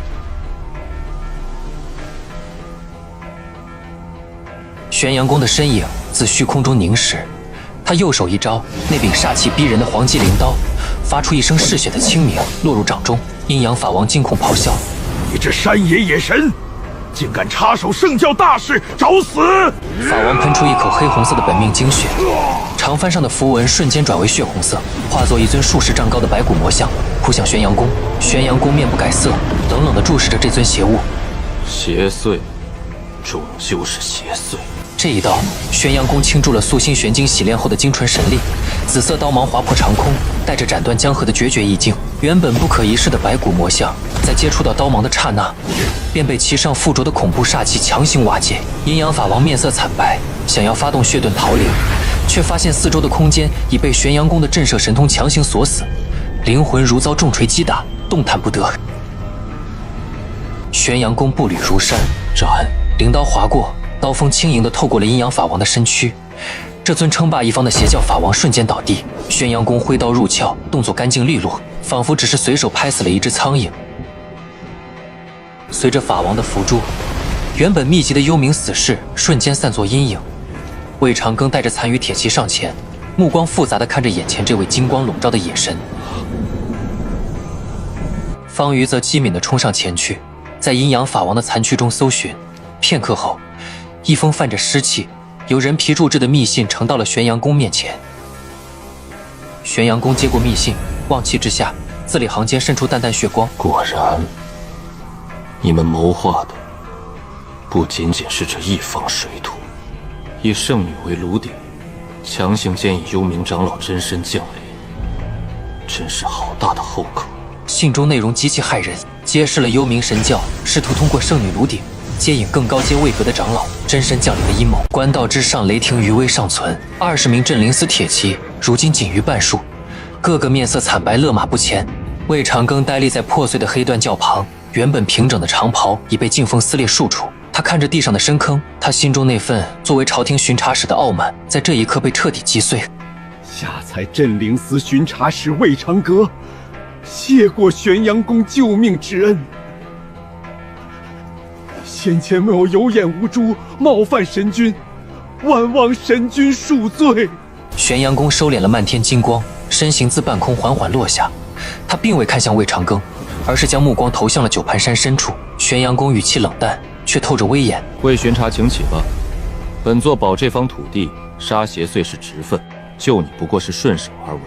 倒是那邪教密信中所言之事，牵扯甚广。你既然来了，便随本座去灵泉边看个究竟。方瑜连忙上前，一脸崇敬。魏大人，神君心怀慈悲，那史官确实邪门的紧，若无神君镇压，后果不堪设想。在赤羽的引领下，一行人穿过曲折的山路，向九盘山核心地带进发。魏长庚跟在后方，越往里走，心中越是惊骇。这里的山水草木似乎都带上了一层淡淡的金灰，原本狂暴的灵气在跨入某一界限后，变得极其温顺且精纯。魏长庚是修行中人，他能感觉到体内的功法竟不自觉地加速运转，这分明是由于神域规则加持后的洞天福地之兆。魏长庚心中暗叹，这分明是洞天福地之兆。一尊弱小家神，竟能将荒芜山脉改造成如此神域，这玄阳宫的真实实力，恐怕早已触及了地方辅神的门槛。方瑜此言不虚，此等人物只能招抚，绝不可为敌。转过一处陡峭的崖壁，前方一潭如碧玉般无瑕的泉水映入眼帘，正是那口被玄阳宫疏通后的灵泉。泉水中心翻滚着晶莹的浪花，源源不断的灵气自泉底喷涌而出，化作薄雾缭绕在四周。而那口饱受争议的石棺，此刻正稳稳地停放在灵泉岸边的一块平坦巨石之上，棺盖上布满了暗红色的诡异符文，哪怕在烈日下，依然散发着丝丝沁人心脾的寒意。魏巡查，这便是幽冥神教梦寐以求的煞胎。此前本座以通幽神通入梦，并且本座以通幽神通入梦确认其内封印的确实是素心宗圣女苏清寒的残魂。魏长庚壮着胆子走近几步，他尝试用神识查探，却被一股刚正不阿的神力弹了回来。透过石棺的缝隙，隐约能听到一阵若有若无的女子叹息声，那声音中蕴含的凄凉与纯净。魏长庚面色凝重，果然是阴阳极煞，幽冥神教这帮疯子，竟想用灵泉的阴阳转移之力，强行将圣女的纯阴之魂炼成承载长老残躯的肉壳。玄阳宫，此物若留在下台，定会引来邪教不计代价的疯狂反扑。玄阳宫负手而立，目光如电。反扑？本座既然接下了这桩因果，便没想过退缩。魏巡查，本座可以配合镇灵司共同护卫此魂，甚至将来助其重塑神识。魏长庚闻言，立刻明白了玄阳宫的言外之意。他深吸一口气，神君神威盖世，救民于水火，对着玄阳宫郑重一揖。等此件事了，下官回城后，定当联名县令于群，火速上奏司主与朝廷，请求正式赤陈神君为下台护国玄阳公，享北部3县世代香火，地位等同于正五品朝廷命官。丁，检测到宿主彻底收服朝廷巡查使，获得官方权威认可，完成主线任务证明之路，奖励功德值2500点，当前总功德值7990点。由于宿主威名远播，玄阳宫封号获得精力加持，解锁神域扩张功能，辖区范围扩大至方圆20里。他看向石棺，脑海中忽然响起了苏清寒虚弱却清晰的声音：玄阳君，谢谢你。此人虽贪，但其身上的官服代表着龙气，能暂时压制石棺外的邪祟感应。请君务必保重，长老的真身比你想象的还要恐怖。苏姑娘放心，本座在这灵泉边为你留一处净土。魏长庚看着神色变幻的玄阳宫，从今日起，这下蔡县的天真的要变了。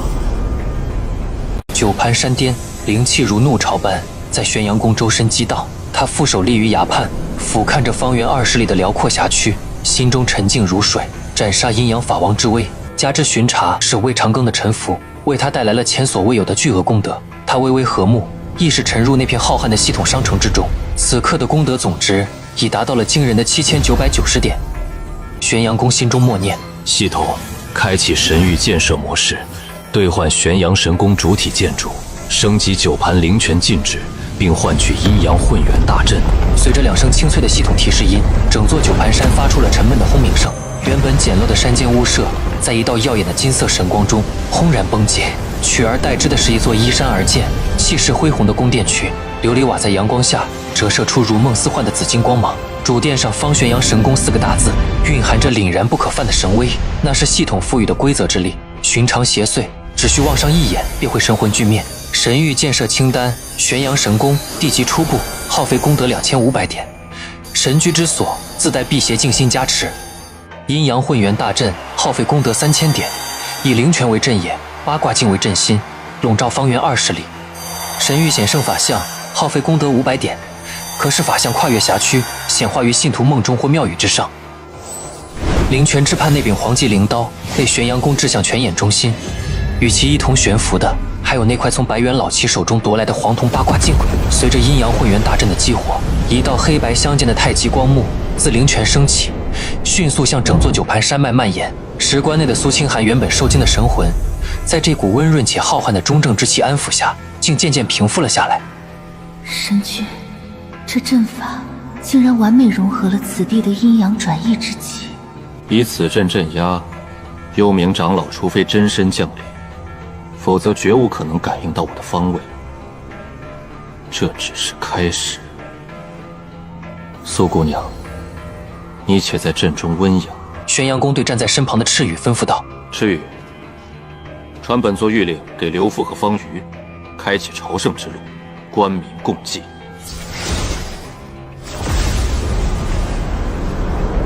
翌日清晨，九盘山脚，刘家村村长刘富、毕家岗村长毕大磊，以及周边数个村子的百姓，在魏长庚和方瑜的带领下，浩浩荡荡地涌向山口。由于玄阳宫此前展现的神迹，这些原本是九盘山为禁地的村民，此刻脸上写满了狂热与虔诚。刘父老泪纵横，跪在白玉阶前：苍天有眼，玄阳显灵，将这妖山化作了仙山啊！乡亲们，叩首！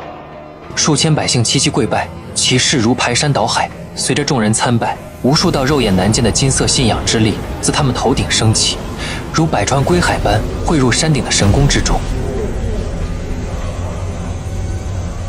此时，神宫大门洞开，化形成人的赤羽威风凛凛地立于殿前，其散发出的强大气息让魏长庚心中又是猛地一跳。赤羽声音响彻云霄：神君有旨，凡心诚者，皆可入宫礼拜。灵泉之水赐予老弱病残，洗礼百病。当百姓们走进恢宏的神宫大殿，看到那尊高耸入云的金身法像时，原本细小的议论声瞬间消失。玄阳宫的身影出现在法像之上，他浑身散发着琉璃色的光泽。本座玄阳受敕封为下蔡护国之神，尔等安居乐业，本座自保此地风调雨顺，邪祟不入。玄阳宫抬手挥洒，一束束蕴含着素心玄晶、生机能量的神光在大殿内散开。那些身患顽疾的百姓，在神光洗礼下，无不感到如沐春风，病痛顿消。站在人群后的魏长庚彻底看呆了。这种规模的信仰反馈，这种举手投足间的改天换地，这哪里是什么弱小家神？这分明是以得天命眷顾的真神降世。大人，这就是您要证明的下蔡护国功。您看，这敕封是不是该再往上提一提？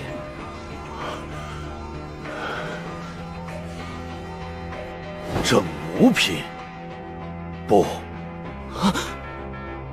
如此神威，本使定要保举神君为从4品。淮北灵应显圣宫。九盘山巅，玄阳神宫内金光璀璨，随着万民朝圣的愿力如潮水般汇聚，大殿上空的信仰之气已浓缩成肉眼可见的金色祥云。玄阳宫端坐于神座之上，双目微闭，神识正引导着这股浩瀚的众生愿力，灌入下方的灵泉之中。灵泉岸边，那口石棺已被符文禁制重重包裹。石棺内苏清寒的残魂在素心玄晶的护持下，正散发出莹莹的微光，贪婪地吸收着涌入的信仰与灵气。苏姑娘，众生信礼乃是这世间最纯正的功德。本座今日便借着万民香火与灵泉造化，为你重塑道躯。赤羽、方宇，随我护法。遵神君法旨，纵使天崩地裂，属下也绝不退缩半步。属下遵法旨。玄阳宫猛地睁开双眼，双手飞速结印，悬浮在泉眼上方的黄铜八卦镜射出一道浑厚的阴阳二气，直抵石棺中心。轰！石棺轰然炸裂，却未有碎石飞溅，而是化作了无数飓粉。在灵泉与信仰之力的包裹中，苏清寒那近乎透明的魂魄缓缓升起，无数金色的丝线自虚空中延展开来。以此前石棺内的煞胎精华与灵泉灵力为骨架，正迅速织就一副完美的躯体。苏清寒神魂颤动，这种感觉是生机的味道。多谢神君再造之恩。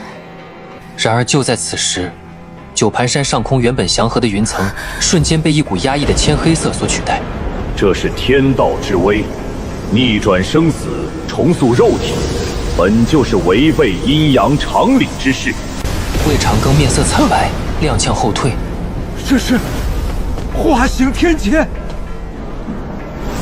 不，比那更恐怖，这是由于逆天改命引发的天发雷火。玄阳宫法身凌空，冷哼一声，在本座的神域，天也要看本座的脸色。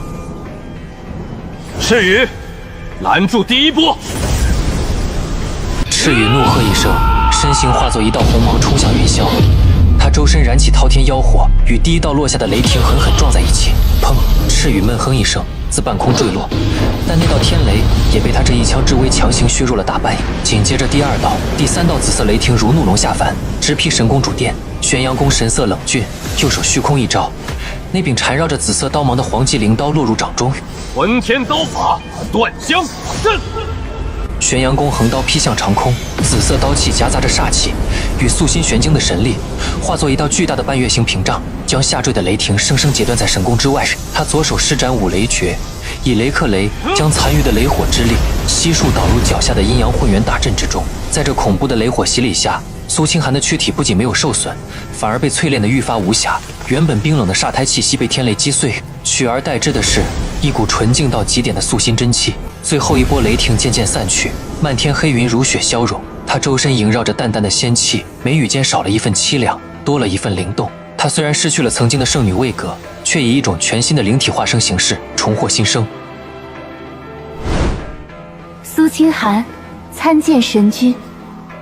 自今日起，清寒愿作为神宫之灵，生生世世追随神君。玄阳宫感受到神域内的灵气，竟然再次拔高了一个档次。丁，检测到宿主成功为素心圣女重塑道躯并抵抗天罚。由于苏清寒正式归顺，神功开启双灵护道模式，奖励功德值3500点。宿主品阶获得晋升契机，请及时闭关。好，幽冥长老，你苦心经营的煞胎，如今成了本座的护道人。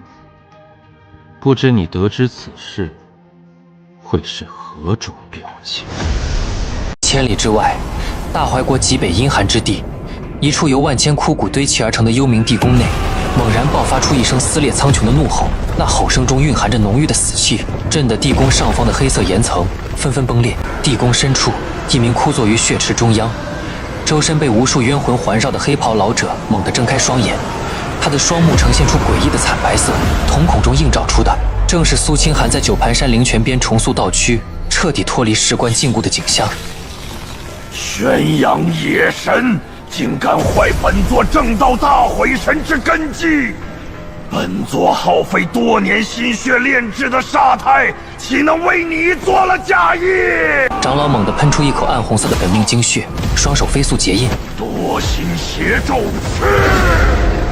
既然本座得不到，那便让这整座下菜县化为人间炼狱。与此同时，下蔡县城内，原本因为未长庚归京报功，百姓朝圣而沉浸在一片祥和氛围中。然而正午时分，天空忽然变得阴沉，一层淡淡的红雾不知从何处升起，迅速笼罩了整座县城。原本在市集穿梭的百姓，正在衙门办公的官差，甚至是守城的士卒，在吸入这红雾的刹那，双眼皆变得赤红如血。鱼群县令惊恐地看着窗外，怎么回事？这些百姓为何互相撕咬起来了？一名原本温和的衙役，此刻竟狞笑着拔出佩刀，砍向了身边的同僚。不仅仅是一个人，整座县城成千上万的生灵，在这一刻仿佛都失去肉了灵智，被内心深处最原始的杀戮欲望所支配。这便是幽冥神教埋藏多年的底牌夺心咒。这咒法以人心中的贪嗔痴为引，一旦引爆，便能将满城百姓化为只知杀戮的行尸走肉，且每一条生命的凋零，都会为远方的长老提供一丝精纯的血迹之力。九盘山巅，玄阳神宫内，玄阳宫猛地站起身，原本平和的神色瞬间被一股凛冽的杀气取代。通过望气神通，他看到下蔡县上空原本升腾的万民香火愿力，正被一股浓稠如墨的黑色节气所取代。贼子而敢！赤羽、清寒，随本座镇压邪咒。说完，玄阳宫身形一晃，法身跨越虚空，玄阳宫瞬间降临在下蔡县城上方。他低头望去，只见街道上血流成河，哀鸿遍野。玄阳宫威严低语：通幽神木，定魂。玄阳宫施展新得的通幽神通，双目射出2道幽紫色的光芒，直接穿透了红雾，锁定了那隐匿在虚空中的诅咒根源。他右手虚空一握，那柄萦绕着紫色煞气的黄棘灵刀落入掌中，刀身上的黑蛇虚影发出了愤怒的咆哮。魂天刀法，碎虚。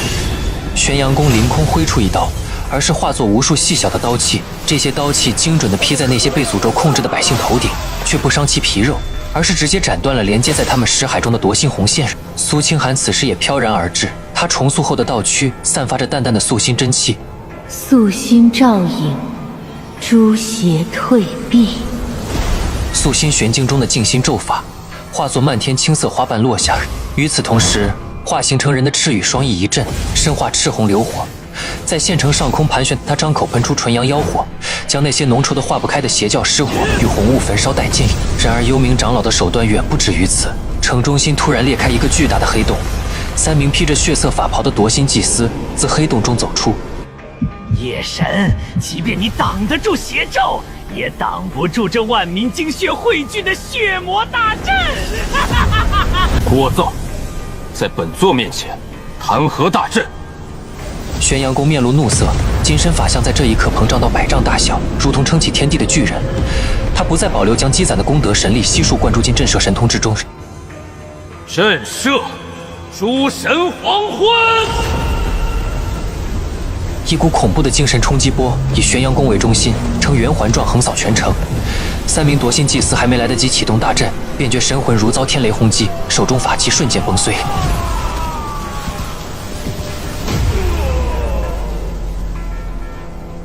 玄阳宫手起刀落，灵刀划破长空，带起3道紫色的弧光，砰砰砰！3名祭司的手机七气飞起，体内的阴力被灵刀内的煞气瞬间吞噬殆尽。随着祭司的陨落，县城上空的红雾彻底散去，原本疯狂的百姓纷纷软倒在地，陷入了沉睡。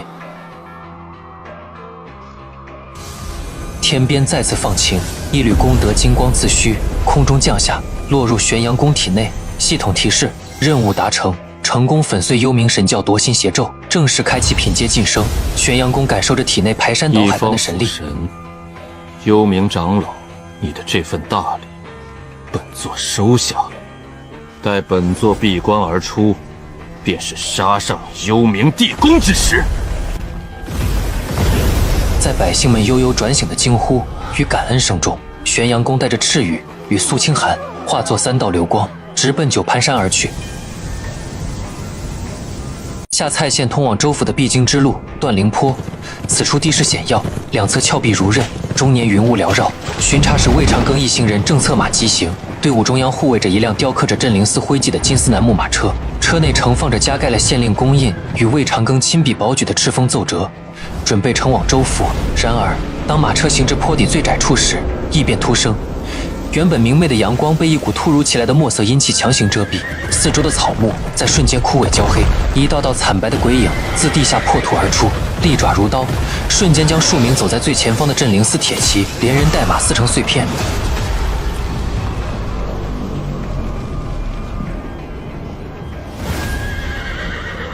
魏长庚面色巨变，前阵是幽冥神教的死士，方宇号诛奏之。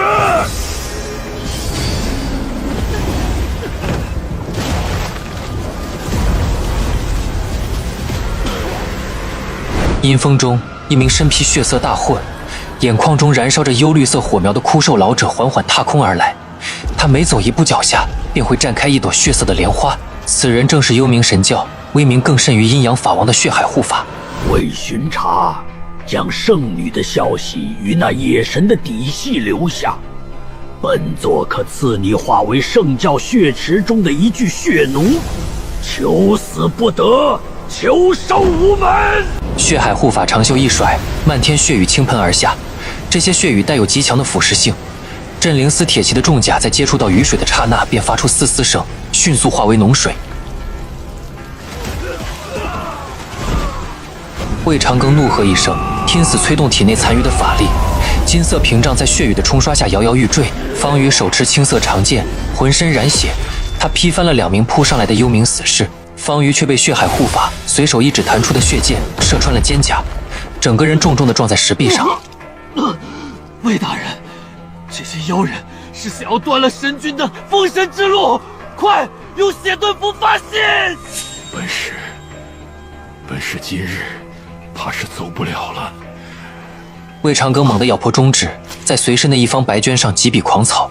由于法力透支，他每一笔都带着暗红的精血，自己歪斜却力透绢背。他将白绢塞入一只特制的机关云雀中，点燃了一张极为珍贵的万里破虚符。云雀入云，玄阳宫救我故居。与此同时，九盘山玄阳神宫深处，整座神宫正处于一种奇妙的律动之中。玄阳宫端坐于阴阳混元大阵中心，周身萦绕着素心玄晶演化出的琉璃光泽，以及那一缕象征着官方承认的紫金色国运之气。检测到宿主功德圆满，万民归心，正式开启晋升意象，从弱小家神晋升为一方辅神。金色的神光直冲云霄，惊得方圆百里的生灵皆齐齐向此方向俯首。玄阳宫原本虚幻的法身在这一刻彻底凝视，每一寸皮肤都流转着如金属般的质感。他体内的资府空间疯狂扩张，那柄黄极灵刀在神力的灌注下，竟隐隐透出一股灵气进阶的宝光。就在他稳固境界的刹那，一只带着血气的机关云雀撞破了神域的禁制，凄厉地鸣叫着落在神台之上。玄阳宫睁眼，血书，为成经遇难，幽冥神教，你们果真是阴魂不散。苏清寒翩然而至，青裙飘曳。神君，清寒愿随君同去，以此残躯引动肃神神咒，压制邪祟血气。属下愿为先锋，烧尽那些地底的老鼠。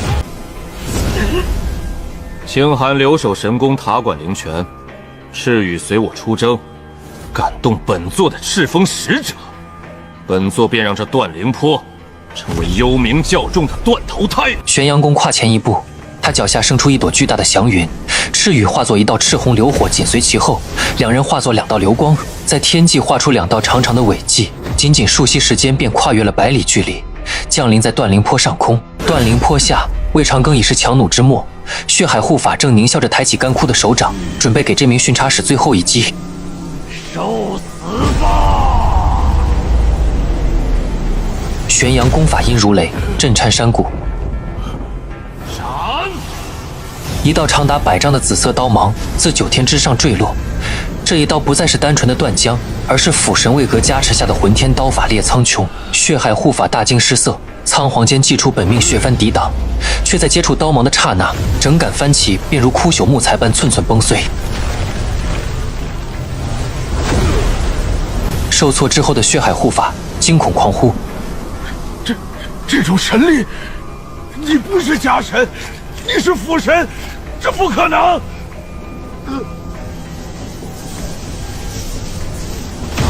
玄阳宫的身影自云端缓缓落下，金身法相在这一刻辉映100里，他手中的灵刀吞噬了周围所有的邪气，变得幽姿诡异。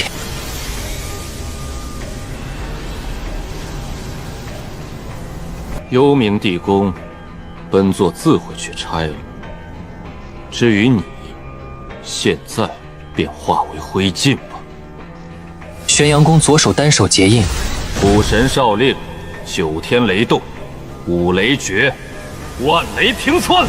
上百道紫色雷霆如瀑布般倾泻而下，邪教徒的惨叫声甚至还没传出，便在这惶惶神威中彻底归于虚无。断灵坡的紫色雷霆缓缓熄灭，原本被血雨染红的天空，在玄阳宫的惶惶威压下，竟如冰雪遇骄阳般迅速消融。山谷间原本凄厉的厉鬼丝毫早已消失，取而代之的是一种令人神魂震颤的寂静。魏长庚瘫坐在早已化作焦土的官道中央，只是怔怔地看着天空中那尊顶天立地的金光法相。刚才那划破苍穹的万雷平川，彻底摧毁了他心中最后一丝作为朝廷使者的傲慢。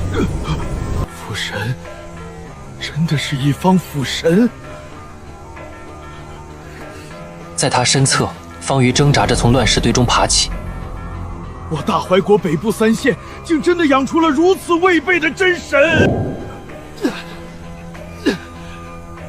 大人，神君于危难中晋升，此乃天命所归。若无神君，今日我等皆已化作血池祭品。天空中，玄阳公低头俯瞰，紫金色的神目如电，瞬间看穿了魏长庚神魂深处的惊惧与那一丝尚未散尽的贪婪。他脚踏祥云缓缓落下，每踏出一步，四周焦黑的土地竟奇迹般的生出点点绿意。魏巡查，你口中所言的赤峰，本座已经看到了。玄阳公随手一挥，那份沾满了魏长庚精血的白绢血书自尘土中飞起，悬浮于半空。血书上的字迹感应到神力，竟绽放出夺目的红芒。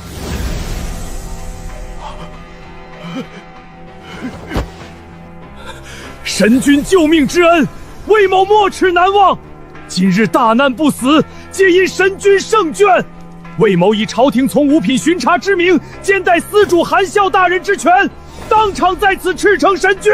他从怀中颤抖着摸出一枚赤金色的镇灵司印玺，狠狠印在那份血书奏折之上。刹那间，大怀国的国运龙气仿佛受此感召，一道细微却极其精纯的紫金气柱自虚空中垂落，直接灌入玄阳宫的法身之中。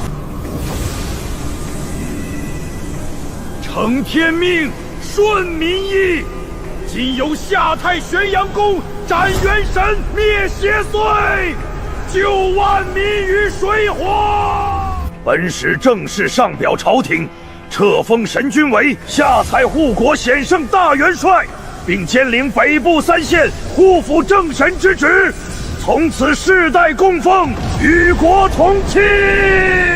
玄阳宫的尸海中瞬间爆发出一阵排山倒海般的金色浪潮，那是一股极其庞大且纯净的信仰之力。检测到宿主获得官方最高等级赤峰，大怀国龙气入体，位格彻底稳固，完成成就，名正言顺。由于魏长庚的极度敬畏，信仰反馈翻倍，系统奖励功德值5000点。感受着体内几乎要溢出的神力，玄阳宫感觉到子府中的那柄黄鸡灵刀也在不断轰鸣，刀身在龙气的浸润下，竟生出了一丝暗金色的龙鳞纹路。灵刀内部的黑蛇刀灵在这一刻蜕变，隐隐有化龙之势。府神晋升详情位格，一方府神正式官方编制，辖区范围直接扩张至方圆50里，覆盖下蔡县全境。新功能解锁神谕万民，封官许愿，可消耗功德值赤峰麾下随从，赋予神位。玄阳宫手中的灵刀一横，原本肆虐在断灵坡的残余阴气，瞬间被刀气吞噬得一干二净。魏巡查，你这份大礼，本座收下了。既然本座已得赤峰，那这下蔡县的安宁，本座护定了。谢元帅圣眷，有神君坐镇，便是那幽冥长老亲至，也定叫他有来无回。玄阳宫转头看向受伤的方瑜，指尖轻弹，一道充斥着素心玄晶生机能量的绿光没入方瑜肩头。方瑜只觉伤口处一阵清凉，原本难以愈合的腐蚀性血溅伤口，竟以肉眼可见的速度重新生长。方瑜喜极而泣，重重叩头。谢神君救命之恩，方瑜愿为神君赴汤蹈火，死而后已。玄阳宫看向西北方，那是幽冥神教气息最为浓烈的地方，随后看向魏巡查说道：魏巡查，你且带残部回城休整，将此间战报如实上禀镇灵司。赤羽，随本座去清点这断灵坡残留的邪教妖人。本座要顺着这些血气，找出那地宫的老巢。属下领命。他知道今日之后，他魏长庚将成为这淮南北部最有权势的巡查使，只因他身后站着的是一位真正的镇国公。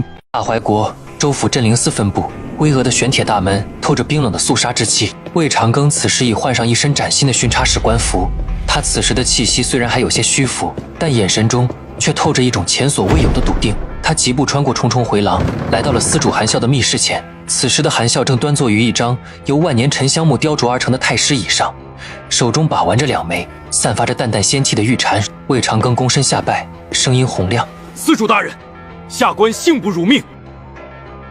下官回城途中虽遭遇幽冥神教血海护法劫杀，但在下蔡护府正神玄阳宫的护佑下，不仅保住了奏折，更全歼了邪教伏兵。韩啸猛地起身：魏长庚，你可知你在说什么？一方府神，我司的分金术绝不会出错。那贫瘠之地，怎会诞生如此畏怯的神明？魏长庚二话不说，直接呈上了那份沾染了紫色神力残余与龙气余威的血书奏折。韩啸接过一看，那上面流转的紫金神芒，确实是只有正式获得天地位格承认的府神才能拥有的气息。天地位格，就真的是府神？幽冥神教谋划圣女煞胎，甚至不惜派出长老真身降临，此事已非你我能压。既然那玄阳宫已成就府神，且愿为我大怀护国，那本司便送他这份人情。传我司主令，调回镇灵骁骑500，随你返回下泰，助玄阳宫清假幽冥地风。玄阳宫正端坐于神座之上，原本14490点的巨额功德值，在系统界面上闪烁着耀眼的金光。系统开启高级强化。我要在决战前将麾下战力提升至极限。玄阳宫目光如炬，指尖在虚空连续点动，战前强化清单：赤羽升级神卫大将军，消耗功德3000，提升其肉身防御。火枪进化为火灵焚天枪，附带神性灼烧。苏清寒修复素心法相，消耗功德2500点，助其神魂与素心真气彻底融合，可在大战中施展群体净化神咒。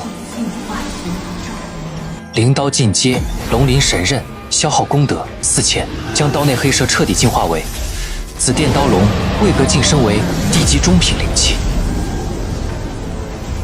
赤羽单膝跪地，周身火焰呈赤金之色。谢神君赐法，属下定将那幽冥地宫搅个天翻地破。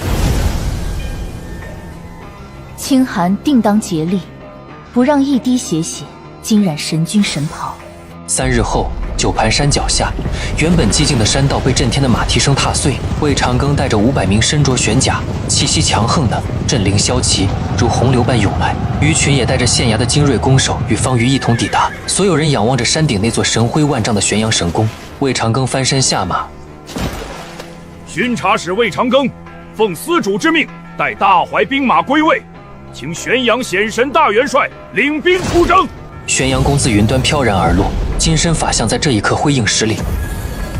他看向魏长庚带回的援军，微微点头，目光投向西北方那片被阴霾笼罩的荒野。邪教乱我社稷，害我黎民。今日，本座便带尔等去拆了那幽冥地宫，斩了那幽冥长老。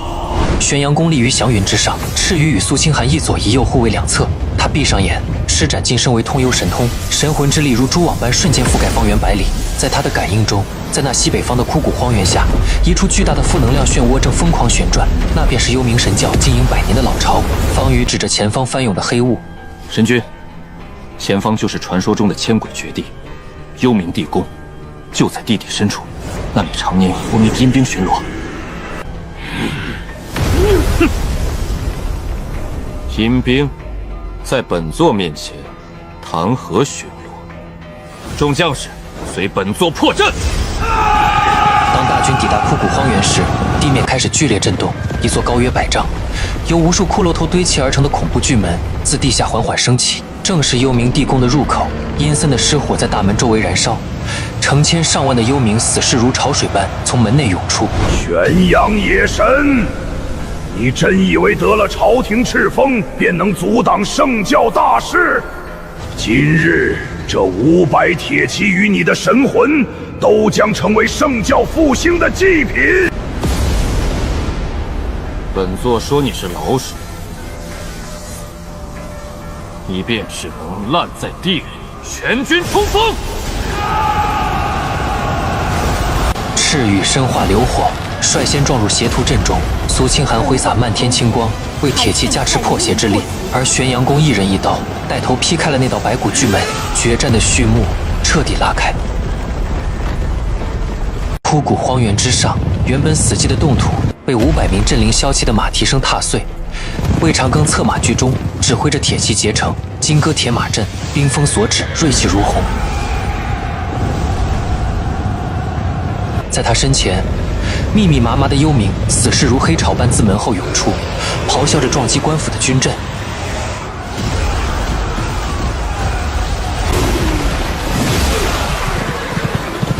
镇灵司所属，随本使冲锋。今日助神君捣毁魔窟，立功封爵就在此时。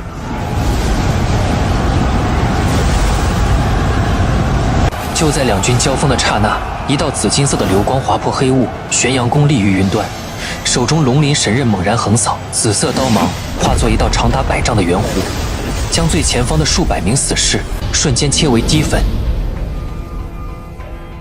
赤羽、清寒，随本座杀入中枢。其余人等，清剿余孽。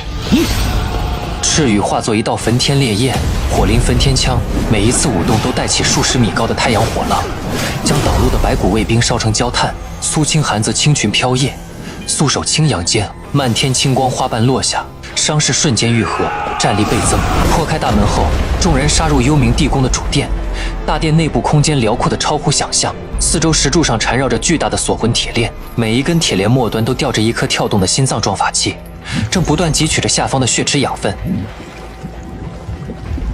3名守关的幽冥护法自血池中升起。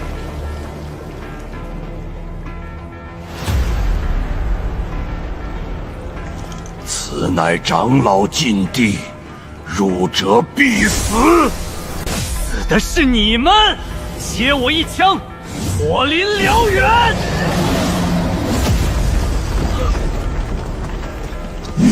赤羽身化残影，长枪如火龙咆哮，与2名护法缠斗在一起。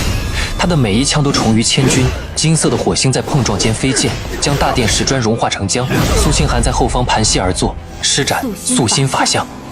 一尊数丈高的青色神像浮现，法相结印间射出无数道破邪金光，压制着邪修们的血火秘法。魏长庚则带着500骁骑列阵殿外，阻挡着无穷无尽的阴兵之源。方瑜穿梭在乱战中，手中青色长剑精准地收割着那些被神光压制的邪徒性命。玄阳宫并未理会大厅的混战，他的目光穿过层层血雾，锁定在殿堂最深处的那方白骨王座上。在那里，幽冥长老正襟危坐，他整个人仿佛与下方的血池融为一体。原本惨白的双目，此时透出令人胆寒的血光。血池内暗红色的浆液如沸水般翻滚，无数冤魂在其中沉浮嘶嚎，其凄厉之声震彻神魂。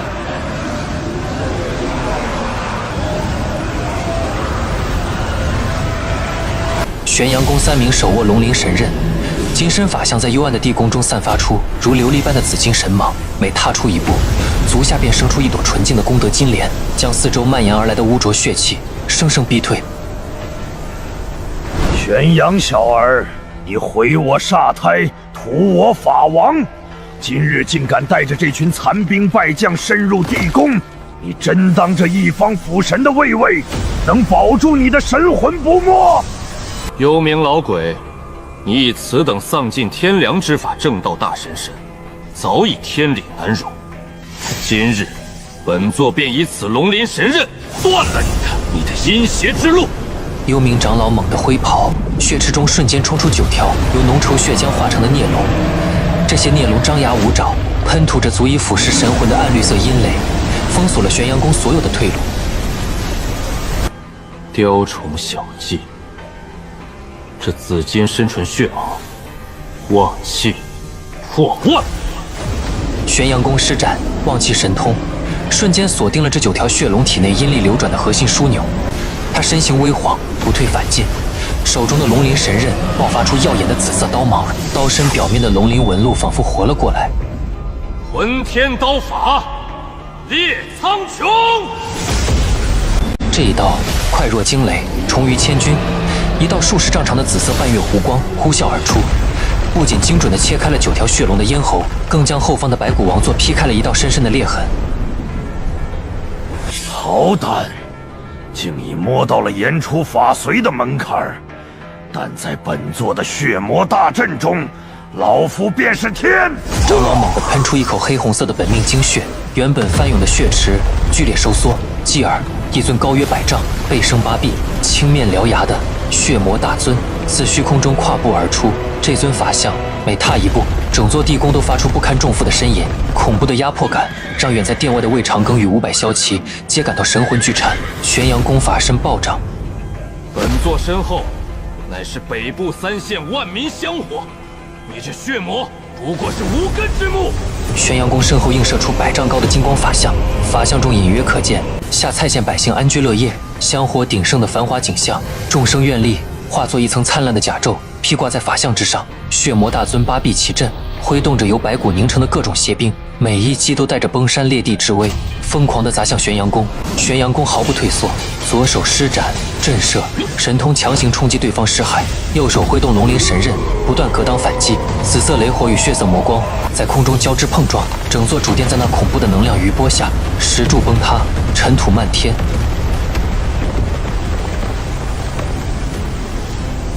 9宫不下，幽冥长老眼中闪过一丝疯狂，血魔大尊猛地张开血盆大口，试图将玄阳宫直接吞入腹中的万魂血窟中。等的就是你自投罗网。通幽，神魂合一。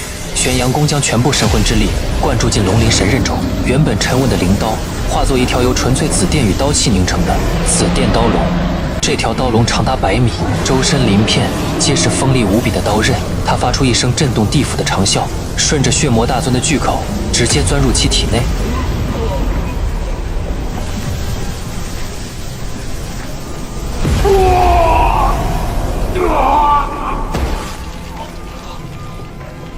不，你的神魂既然能承受圣教邪毒，借由通幽神通，玄阳宫的神魂附着在刀龙之上，在血魔体内横冲直撞。他无视了四周侵蚀而来的阴煞，精准地寻到了长老藏于法相核心的那一缕真魂。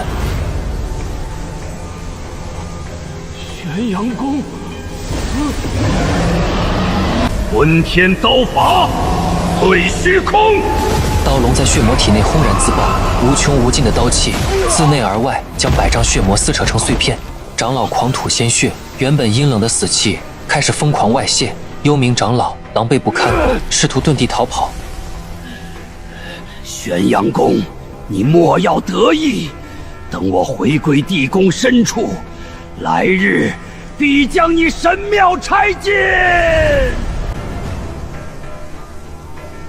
你没有来日了，在本座的敕令下，这地宫便是你的葬身冢。玄阳宫立于虚空，周身紫气升腾，他将晋升获得的庞大功德法力悉数运转，引动了那足以净化一切邪祟的终极神雷。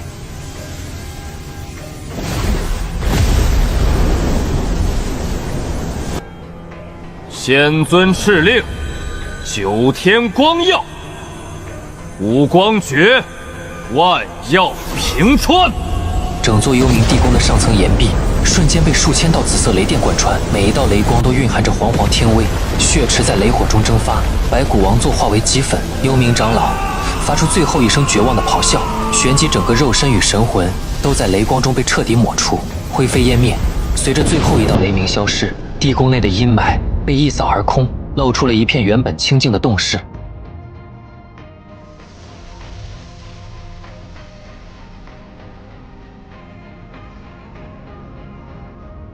玄阳宫缓缓收起已复原的龙鳞神刃，玄阳宫看向众人，赤羽、苏清寒与魏长庚等人看着那立于雷火余烬中的伟岸身影，齐齐跪地膜拜。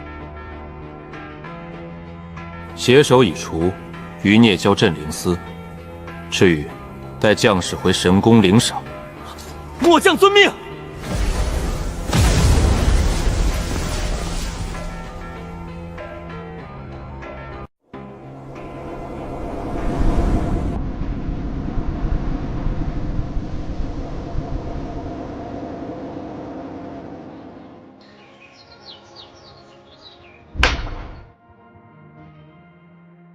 奇怪，这里的老人看起来精神奕奕，哪有半点迟暮之气？太干净了，这里的灵气竟然比神君的神宫还要浓郁3分。这漫天的异香到底是哪来的？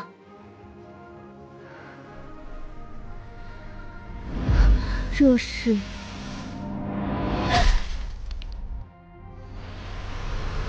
湿气。必须去找找这湿气的来源。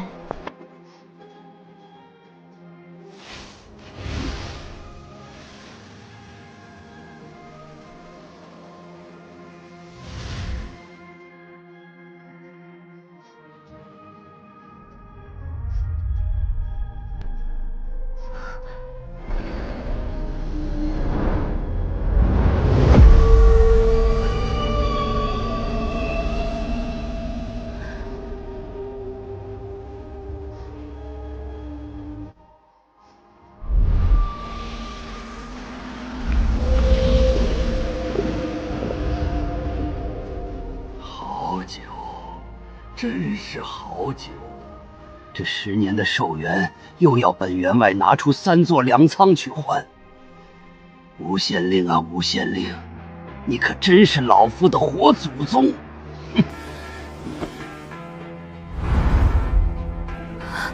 那暗红色的烟雾，哪里是酒？分明是经过秘法炼化中的生灵精气。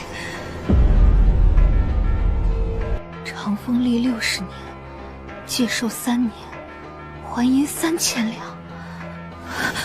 长历72年，续命5年，以此子王德性命抵债。所谓的极乐长风，竟然是建立在血肉买卖之上的长生债。这些人早已没了人性，只剩下一副被邪气撑着的画皮。这账本写着是与县令交易，难道这县令也是邪祟？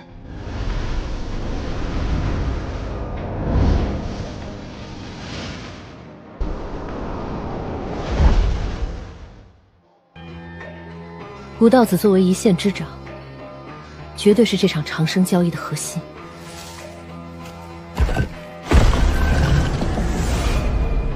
什么人？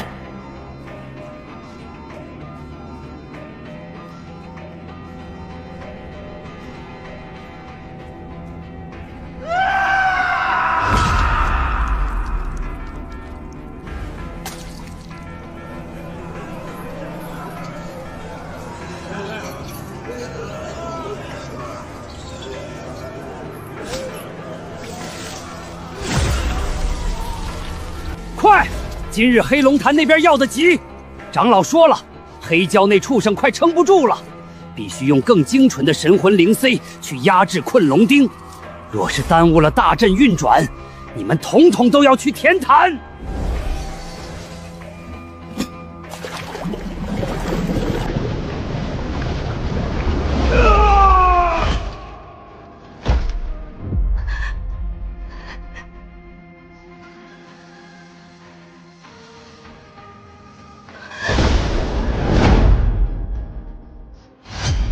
哪儿来的小妖，竟能摸到波命丝来？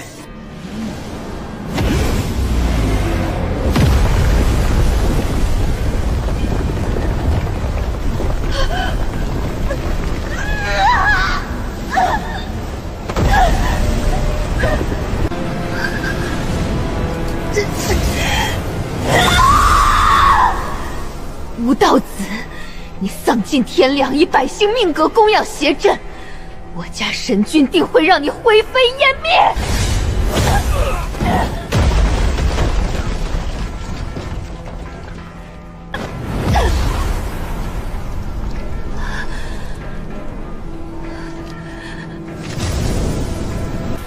神君，长风县有变，救命！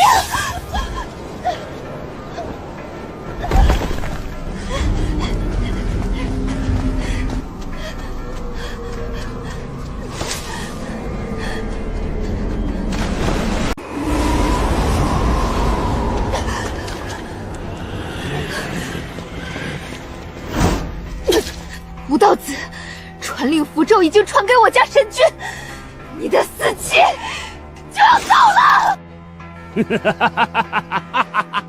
一个野神而已，不过灭了我幽冥教下蔡县的一个分部长老，真当自己是什么淮南守护神？动手！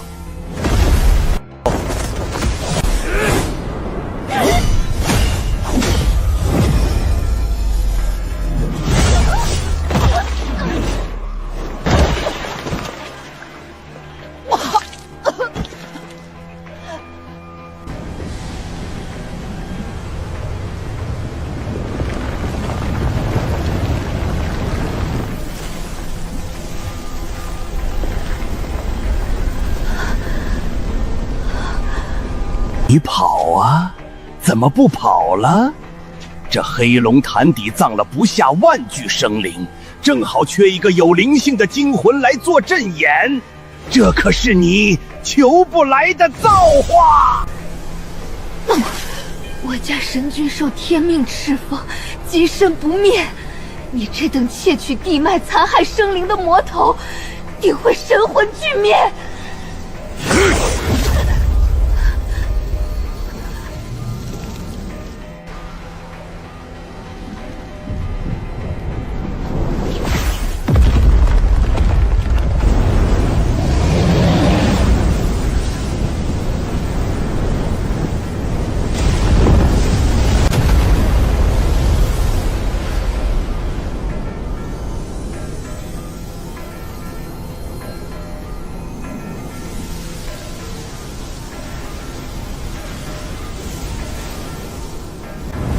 动我神功之灵，问过本将手中的枪没有？邪道窃密，当有此报。赤羽将军，动手！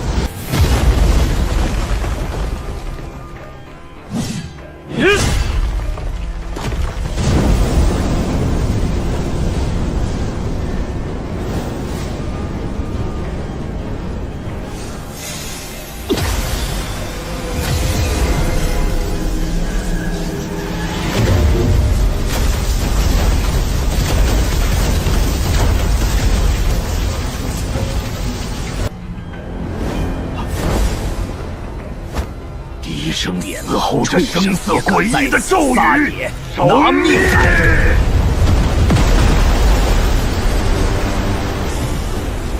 来得好，火灵燎原！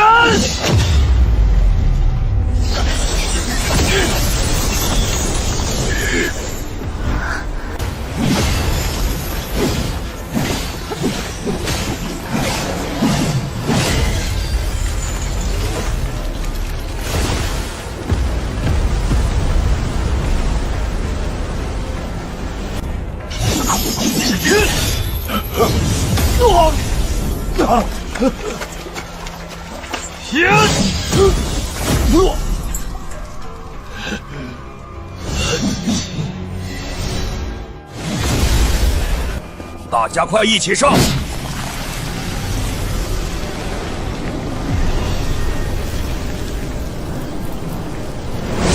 赤羽，小心，快躲开！素心莲华阵。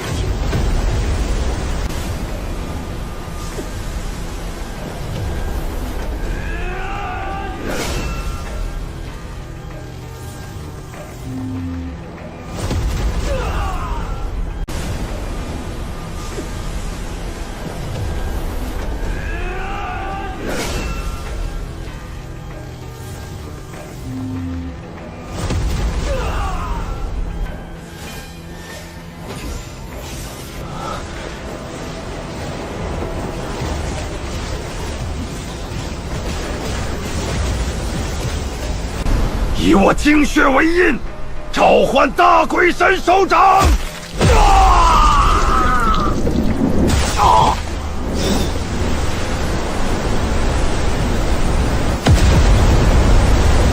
既然你们找死，那便在这黑龙潭的万将阴气中化为脓血吧！阵旗吞灵！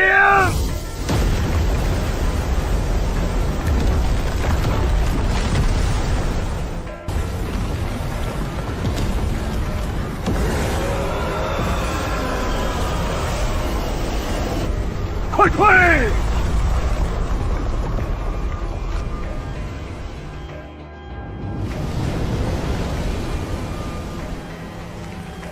够了！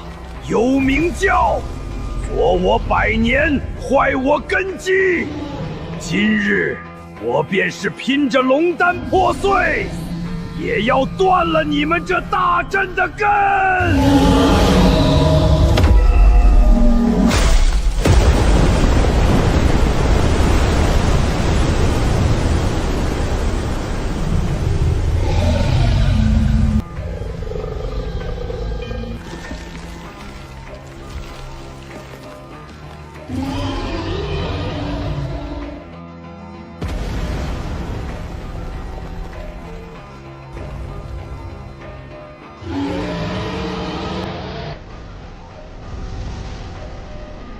好机会！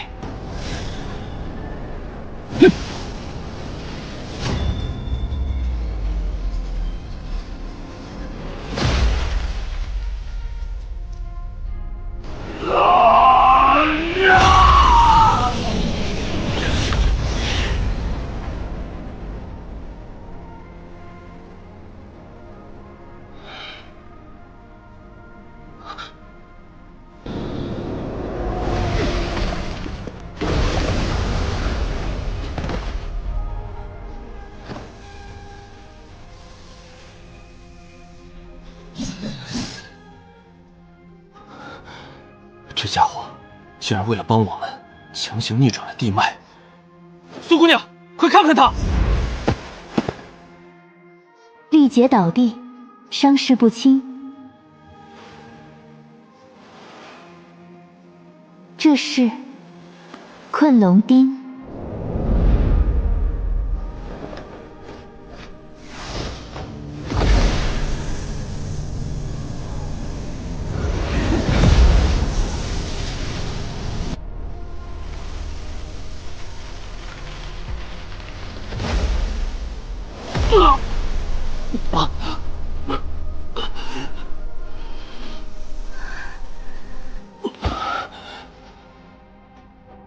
多谢，告诉玄阳宫，这阵法在抽淮南的髓。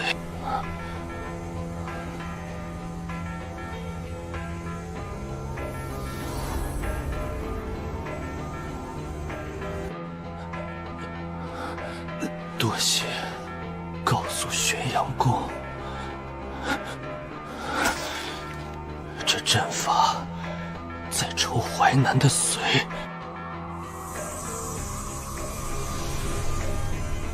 走，我们回去见神君。神君等这一刻，也等了许久了。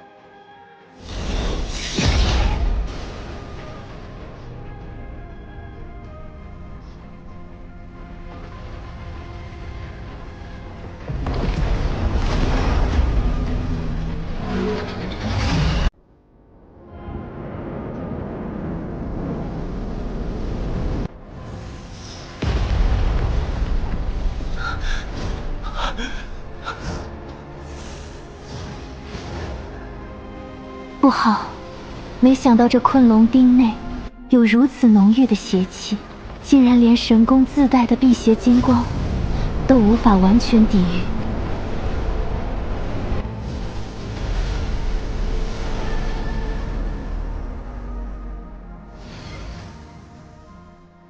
赤羽、清寒，为何弄得如此狼狈？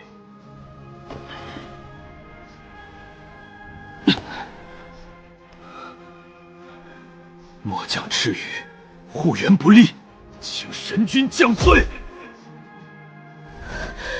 神君，此妖命在旦夕，若非他拼死逆转阵法，我与赤羽恐难生还。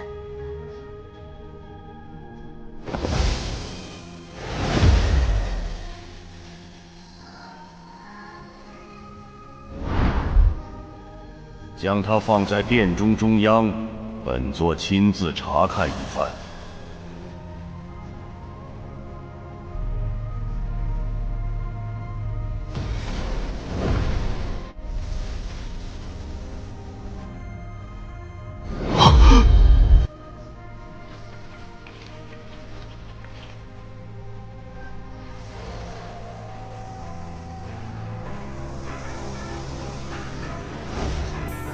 神君，此物乃是幽冥神教最阴狠的困龙钉。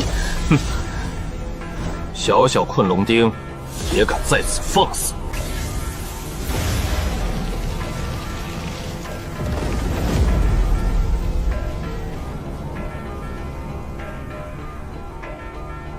这不仅是刑具，更是一座寄生在神魂上的危险杀阵。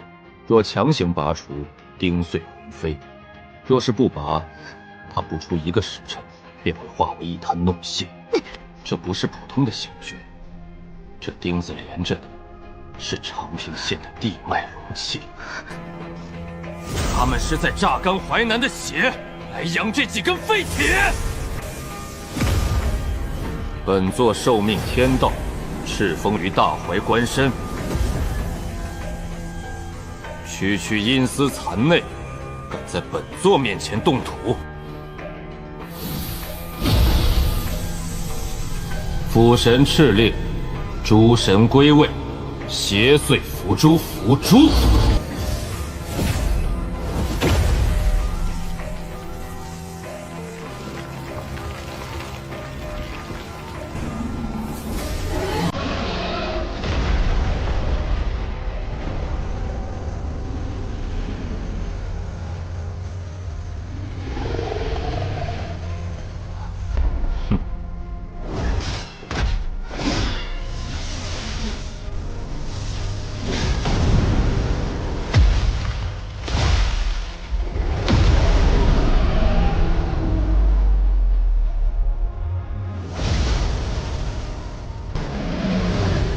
神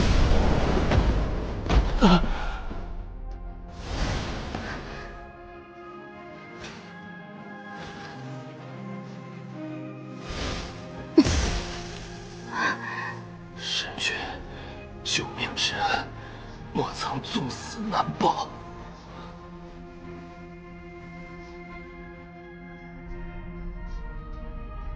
本座不听虚言，如实道来，黑龙潭底究竟藏有隐秘？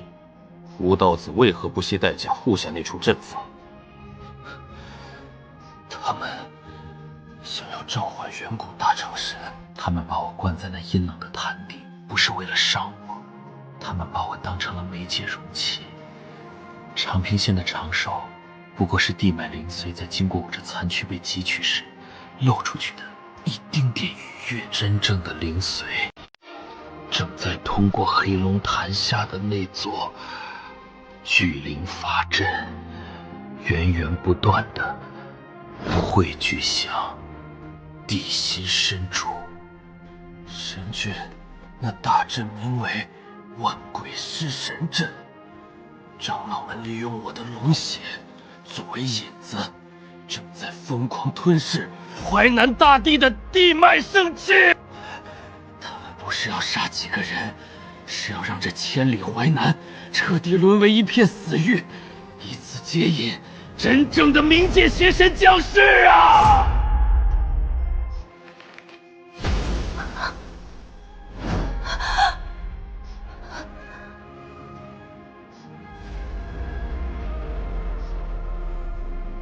地脉若枯，长风县也将化为荒土。这幽冥教是想断了长风的灵脉，也断了这百万生灵的根。至于去后面灵泉取3滴本源神水给莫苍服下，清寒，你去找方瑜，让他通知镇灵司此间之事。是。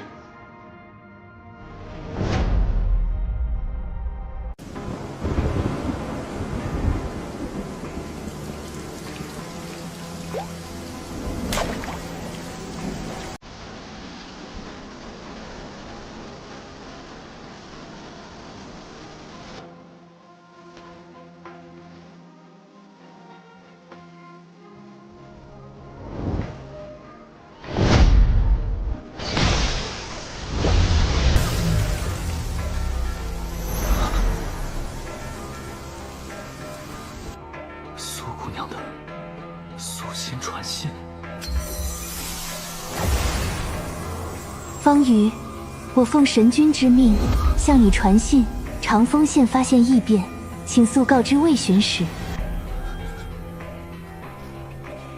且万民寿元已冲阵，锁龙脊地脉已剥髓，长风县竟然烂到了骨子里！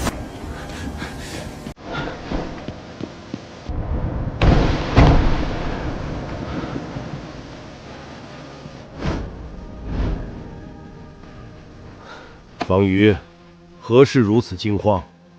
莫非九瀑山那位又有了什么大动静？不是九平山，是西边的长风县。苏姑娘在黑龙潭遇险，与赤羽将军合力救下一台桥。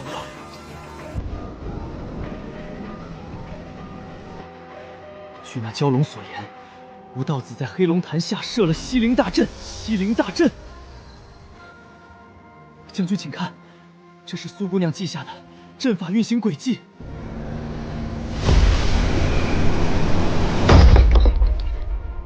借官违行邪术，吴道子，这是要断了咱们大钱在北部的根基。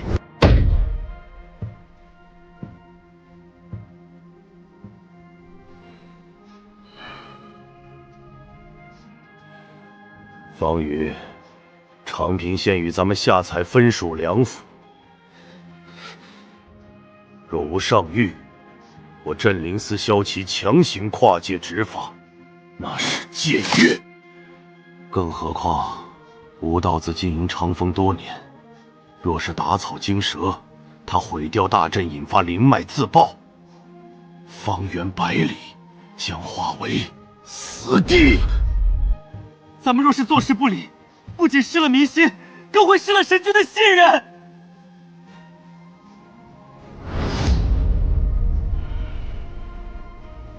可若是等公文下来，那黑蛟体内的昆龙钉，怕是已经吸干了地脉。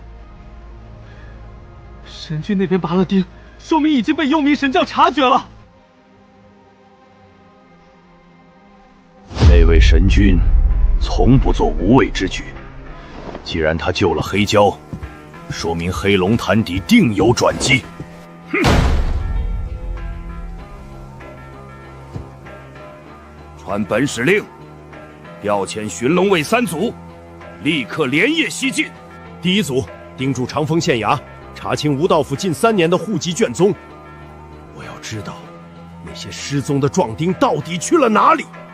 第二组潜入黑龙潭周边，利用地灵仪监测水质与土质。如果真有大阵波随，潭边的草木绝不会只是枯萎。第3组建立传讯站，我要每隔1个时辰收到一份关于黑龙潭的最新线报。方瑜，劳烦你跑一趟九盘山，转告神明镇灵司已入局，请他务必保住黑蛟的命。3日之内，若我查实证据，魏某定亲率铁骑为神君压阵。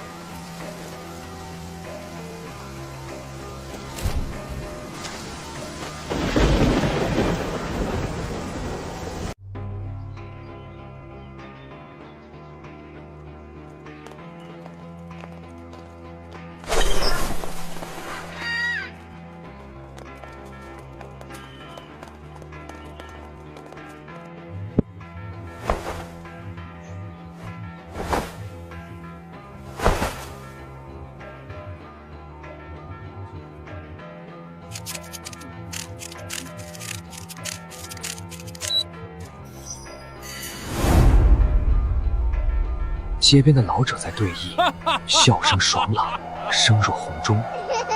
几个幼童在追逐打闹，体力好的惊人，半个时辰都不见喘息，太完美了。完美的就是一幅被人精心修饰过的画，可画里的人怎么就没个咳嗽或是哈欠？那老汉看起来足有80岁，却能将磨盘大的原木一斧劈断。开启神通，暗红色的血线，这是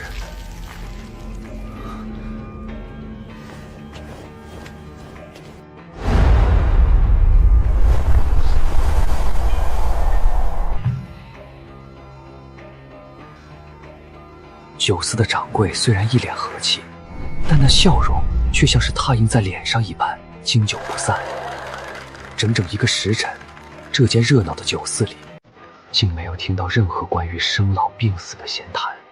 感恩县令恩德，福报绵长。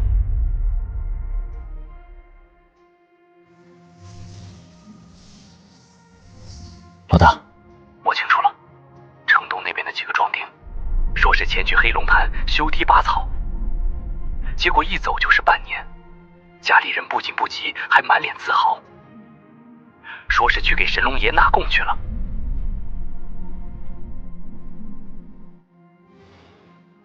这城里的檀香味是在改尸丑，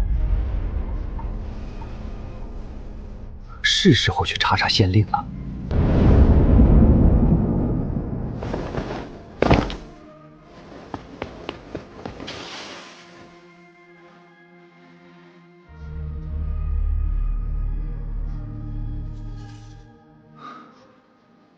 阴阳连心锁，一旦强拆，便会惊动施术者。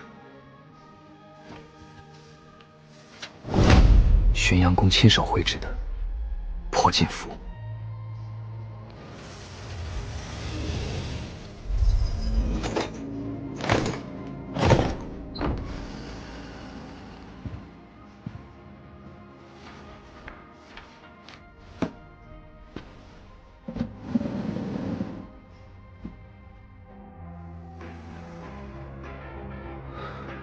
知是什么生物的皮，触感冰凉，竟还带着一丝腥甜。张大牛，壮年灵髓3斗，只取延寿精血代采，于村里廖太太。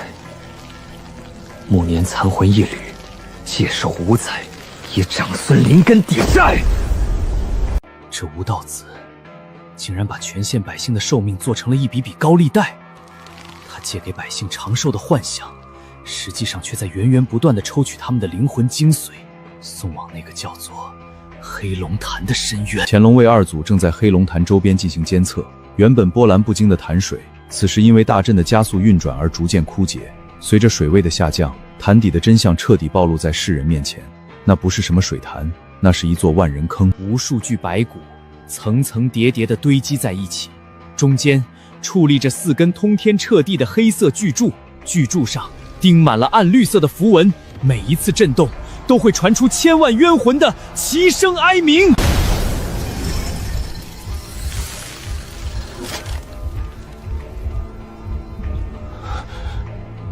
灵脉断了，地脉的源头被这4根镇灵桩彻底截死。长丰县的长寿是用整座淮南100年的气运换来的。快走，必须尽快把消息传回去。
老大，快走！刚才我探了探县衙的后厨，那些所谓的延寿丹，全是……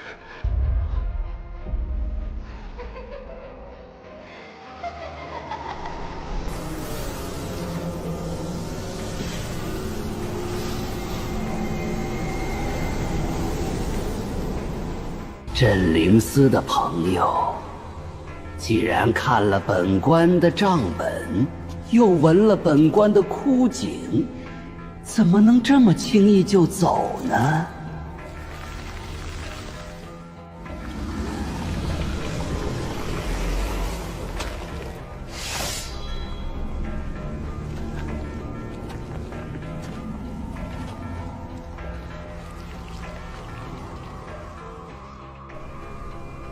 这长丰县早已是人间炼狱，哪怕今日引刀头折在这里，这笔账，玄阳监军迟早会找你清算。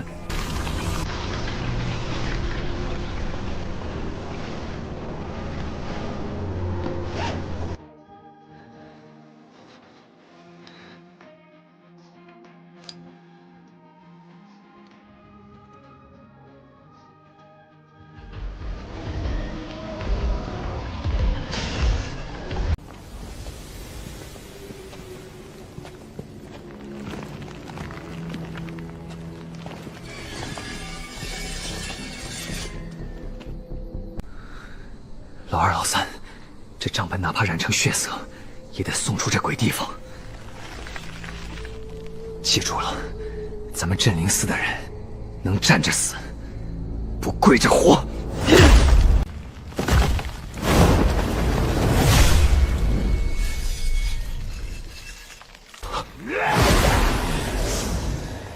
这些东西没魂儿！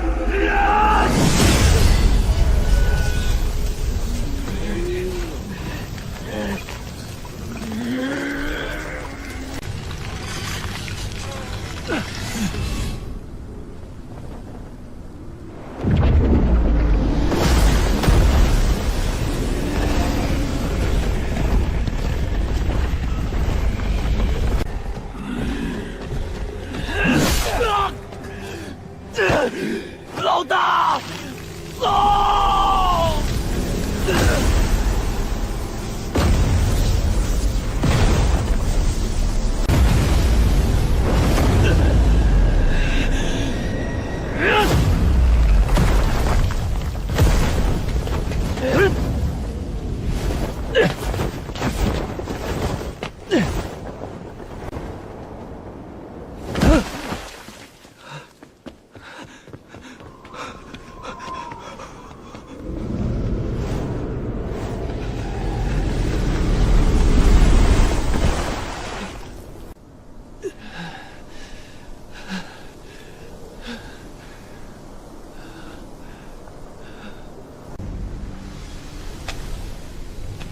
应任族长，何必呢？哼哼，你那兄弟炸得连灰都不剩，就为了这本根本送不出去的烂账。只要你把这书生皮囊借给本官，保你魂魄不散，共求长生，如何？这枚刻着镇灵司图腾的信号弹名唤血色丧钟，唯有在确定敌方存在颠覆国运的邪术，且调查员必死之时，方可点燃。它不仅是求救，更是对这方土地神灵的祭告。吴老鬼，你算准了镇灵司的规矩。魏帅说过，这天底下的公道，大怀律管不了的都能管，都管不了的神君能管。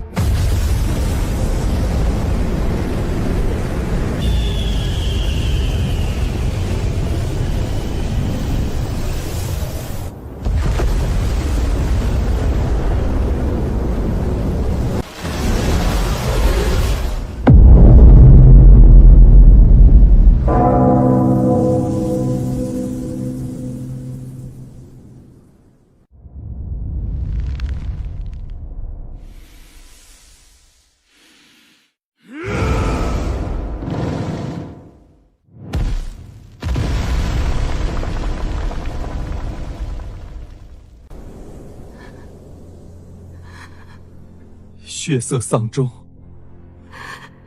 寻龙卫绝笔了。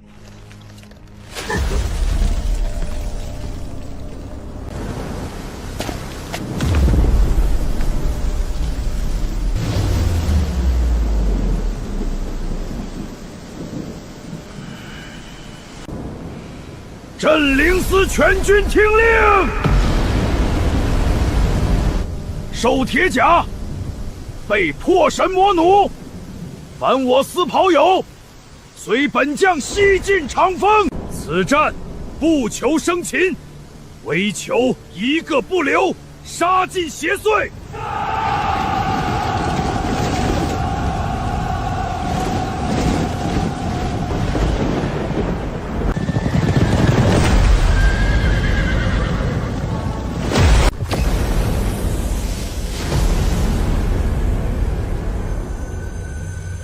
那是血色丧钟，我看见了。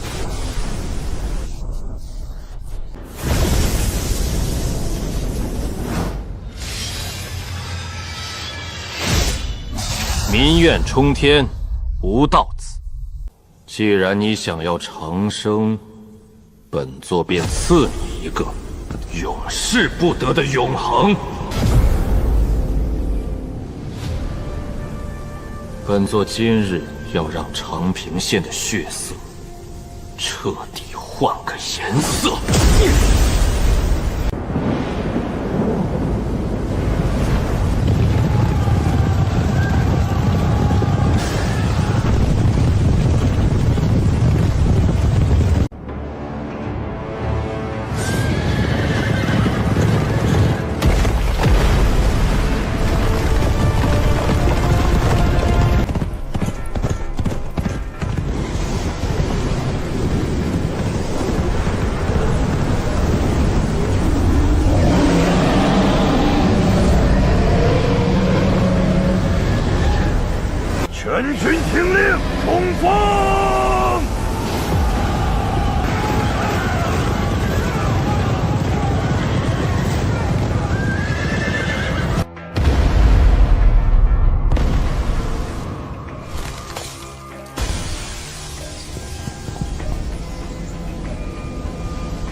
这不是长寿乡，这是一座盖在坟头上的戏台。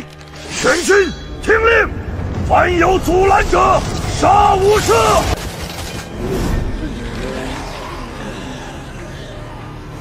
神魂魄离，皮囊戒法，起！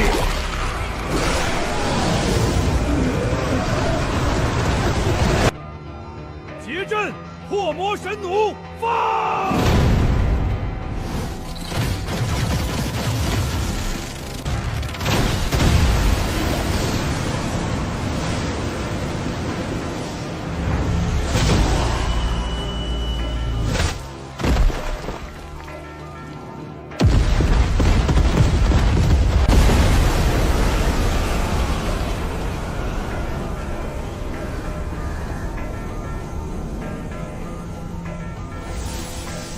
太乙净世光，去吧，净世之光。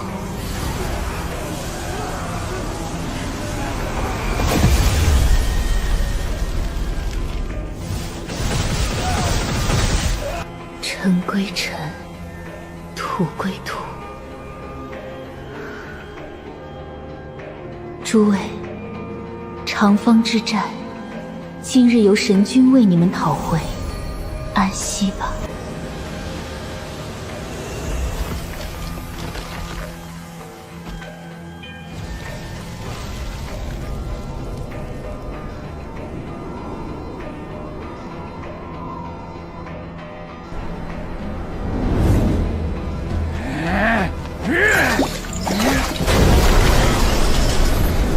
就差一点，就差一点，本官就能成就大神神！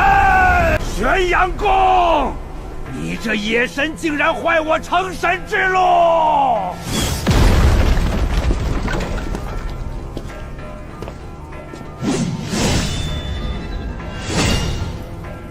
成神？你连当条野狗都不配！吴老鬼，影刃那小子的账，本将现在就陪你算。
魏长庚，你带着几百残兵，便想撼动我圣教100年的功德，可笑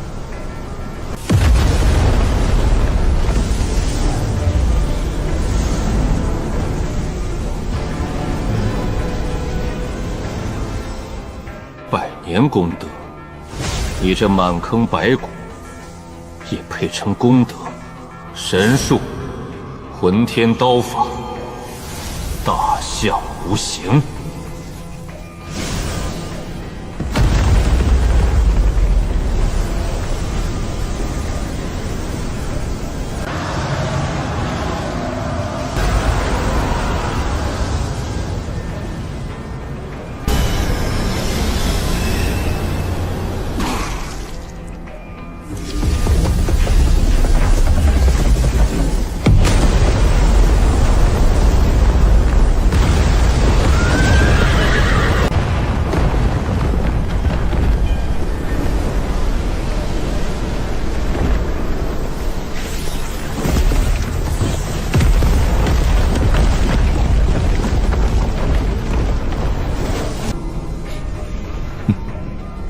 雷来！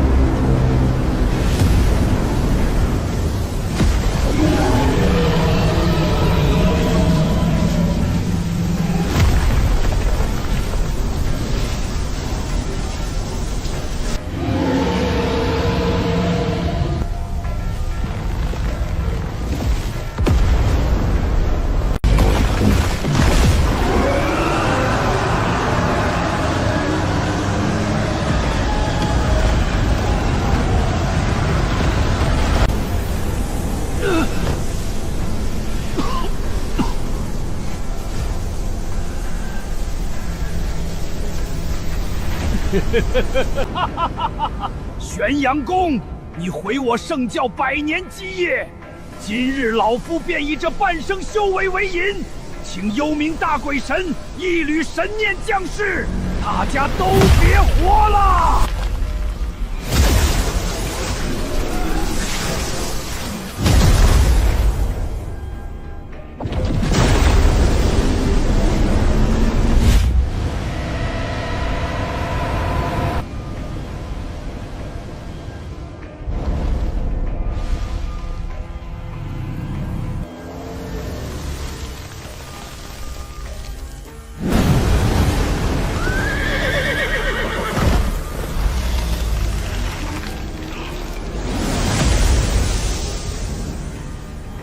妖孽垂死挣扎罢了，赤羽破西，清寒震东，长经水墨苍曲北。此神影，本座亲自来灭。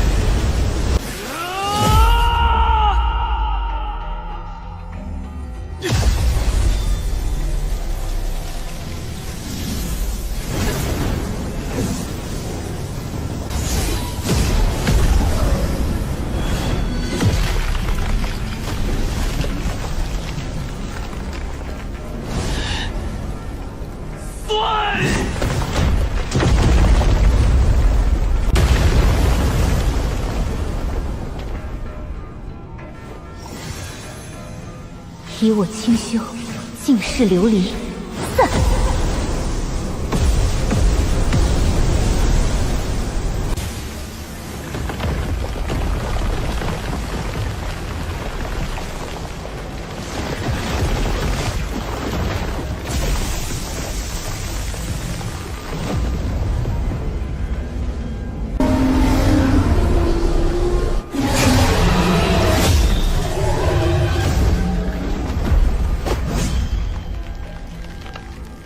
莫仓使者，压阵！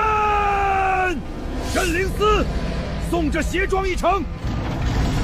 镇山炮校准，3发齐射，放！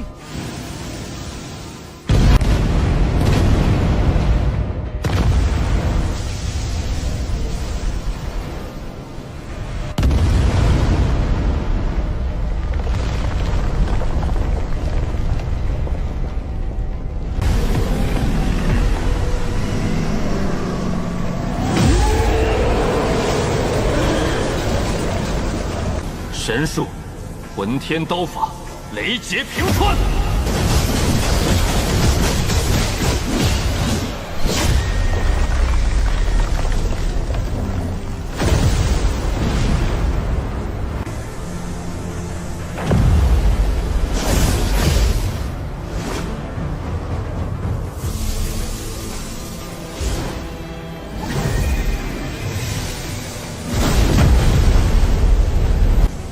区一缕神念，也敢在人间间显圣，给本座滚回去！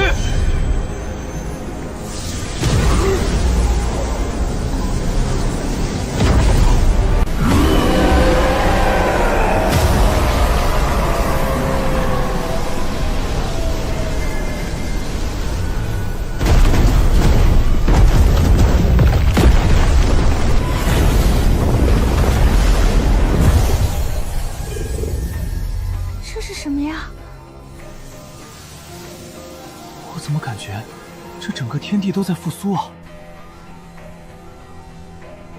阵法溃散，地脉生机重归，怎么会这样？宗门100年筹谋，终究落空了。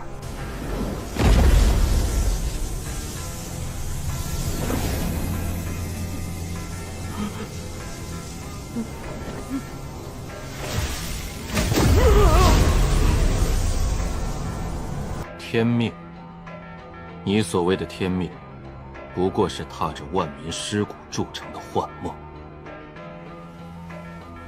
现在，梦醒了。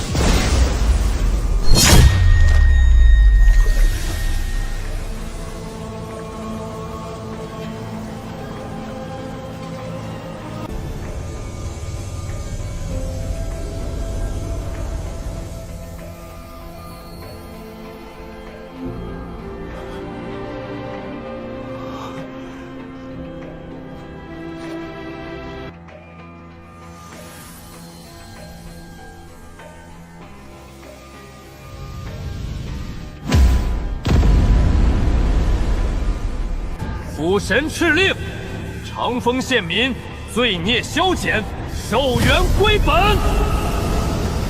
地脉重续，百废俱生。丁，检测到宿主彻底摧毁万鬼尸神阵，平定长风之乱，地脉灵根完成绝世成就，地脉守护者。获得功德值12000点，当前总功德值24990点，已达晋升门槛。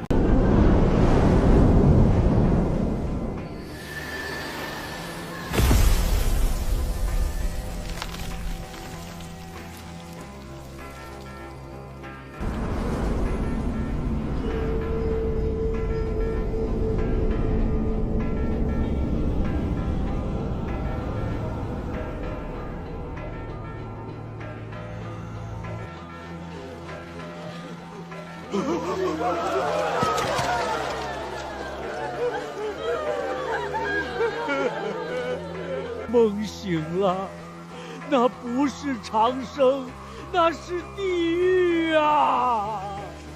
感谢神君救命之恩。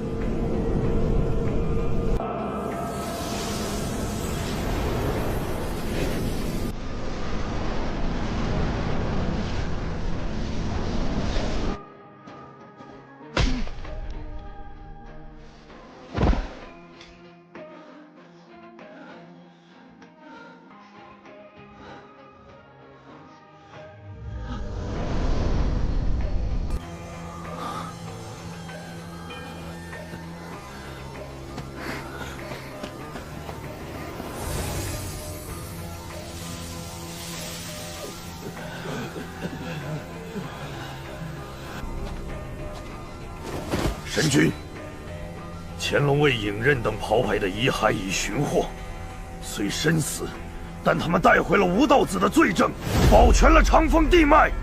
魏某待镇灵司叩谢神君，为弟兄们报仇。魏使请起。影刃等人乃是真英印，本座会在神宫后山敕建忠魂阁，他们的残魂若有留存，可入阁受香火供奉，重塑魂躯。谢神君姊妹。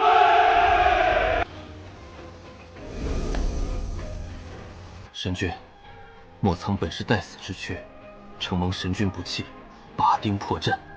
从今日起，这黑龙潭不再是幽冥教的魔窟，而是神君治下的水府。莫藏愿以此身永镇淮南西脉。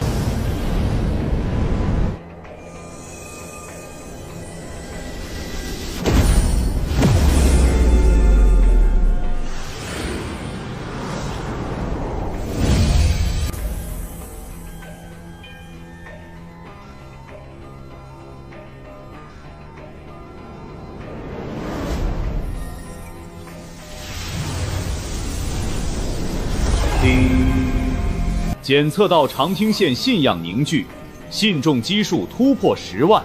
检测到宿主功德值已达临界点，最终结算，基础功德12000点，万民愿力加成3000点，守护地脉特殊奖励5000点，当前总功德值44990点，满足晋升条件。魏哲月圈开始。当前魏劫一方辅神，从5图品晋升淮南守护真神，正4品。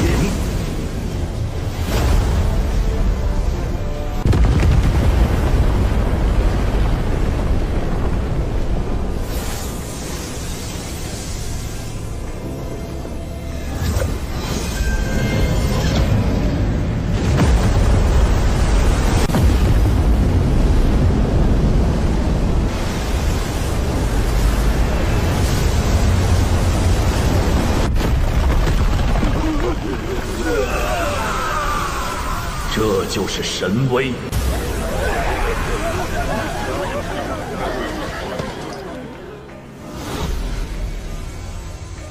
成了，神君晋升了，正4品守护真神。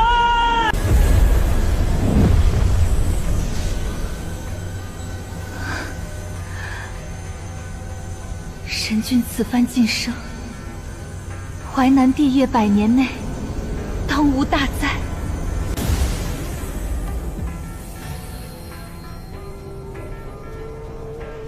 吴道子与天命长老虽死，但幽冥教一日不除，这天下便一日无衡。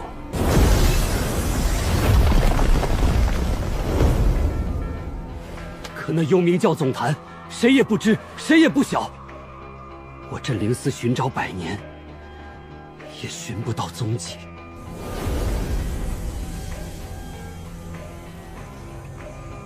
算了，本座迟早会把幽冥神教彻底铲除。先带将士们回去疗伤。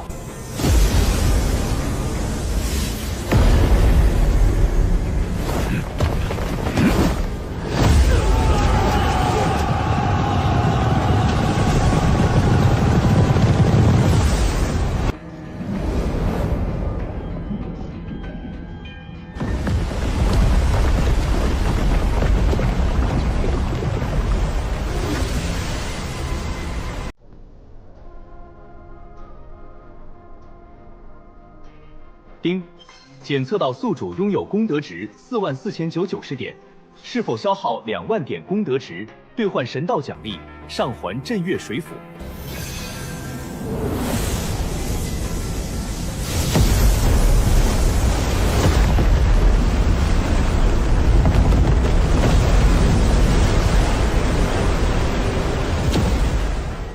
水乃万物之母，地脉之血。今日水府重光，黑龙潭更名为玄阳水府。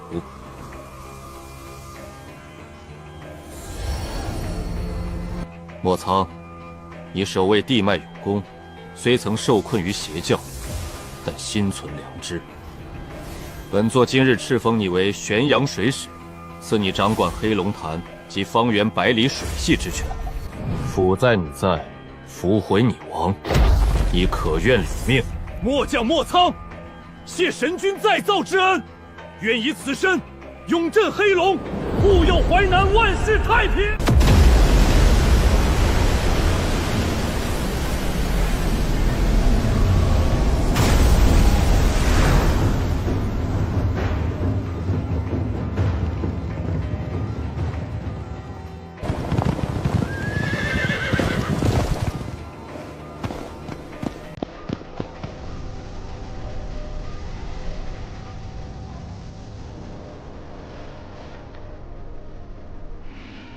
大怀皇帝诏曰：下太县玄阳宫护国于危难，挽救万民于水火，共参天地，德配山河。特正式敕封其为正四品淮南守护真神，赐九龙紫金冠，受万世长生匾。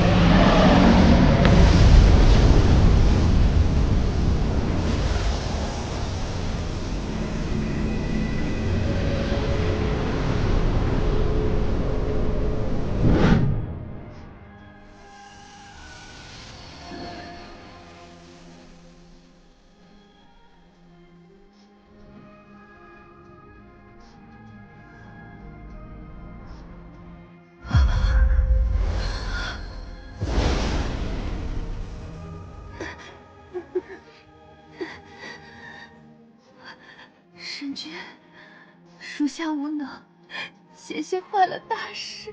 你做得很好，若非你拼死传讯，长风地脉已被毁，且安心调养吧。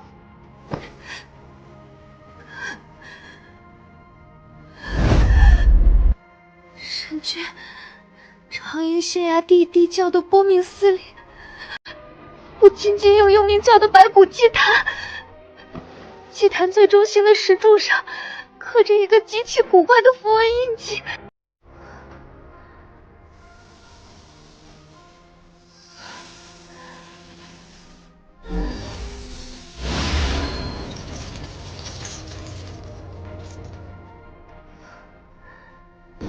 龙鳞神刃竟有感应，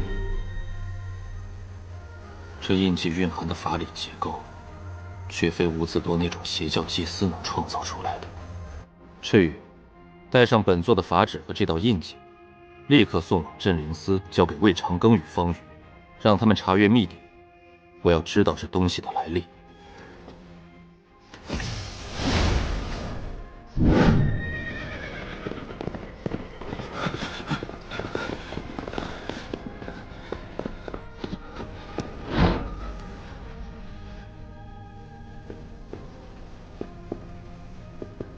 真君，此印记，您是从何处得来的？这是皇陵在长平县衙地里发现的。怎么，你识得此物？铁车山。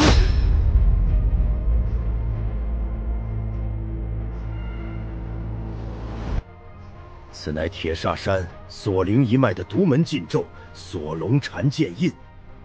铁煞山乃是北方古老宗门，号称地仙之祖，在当今大怀朝廷中亦有极高的地位。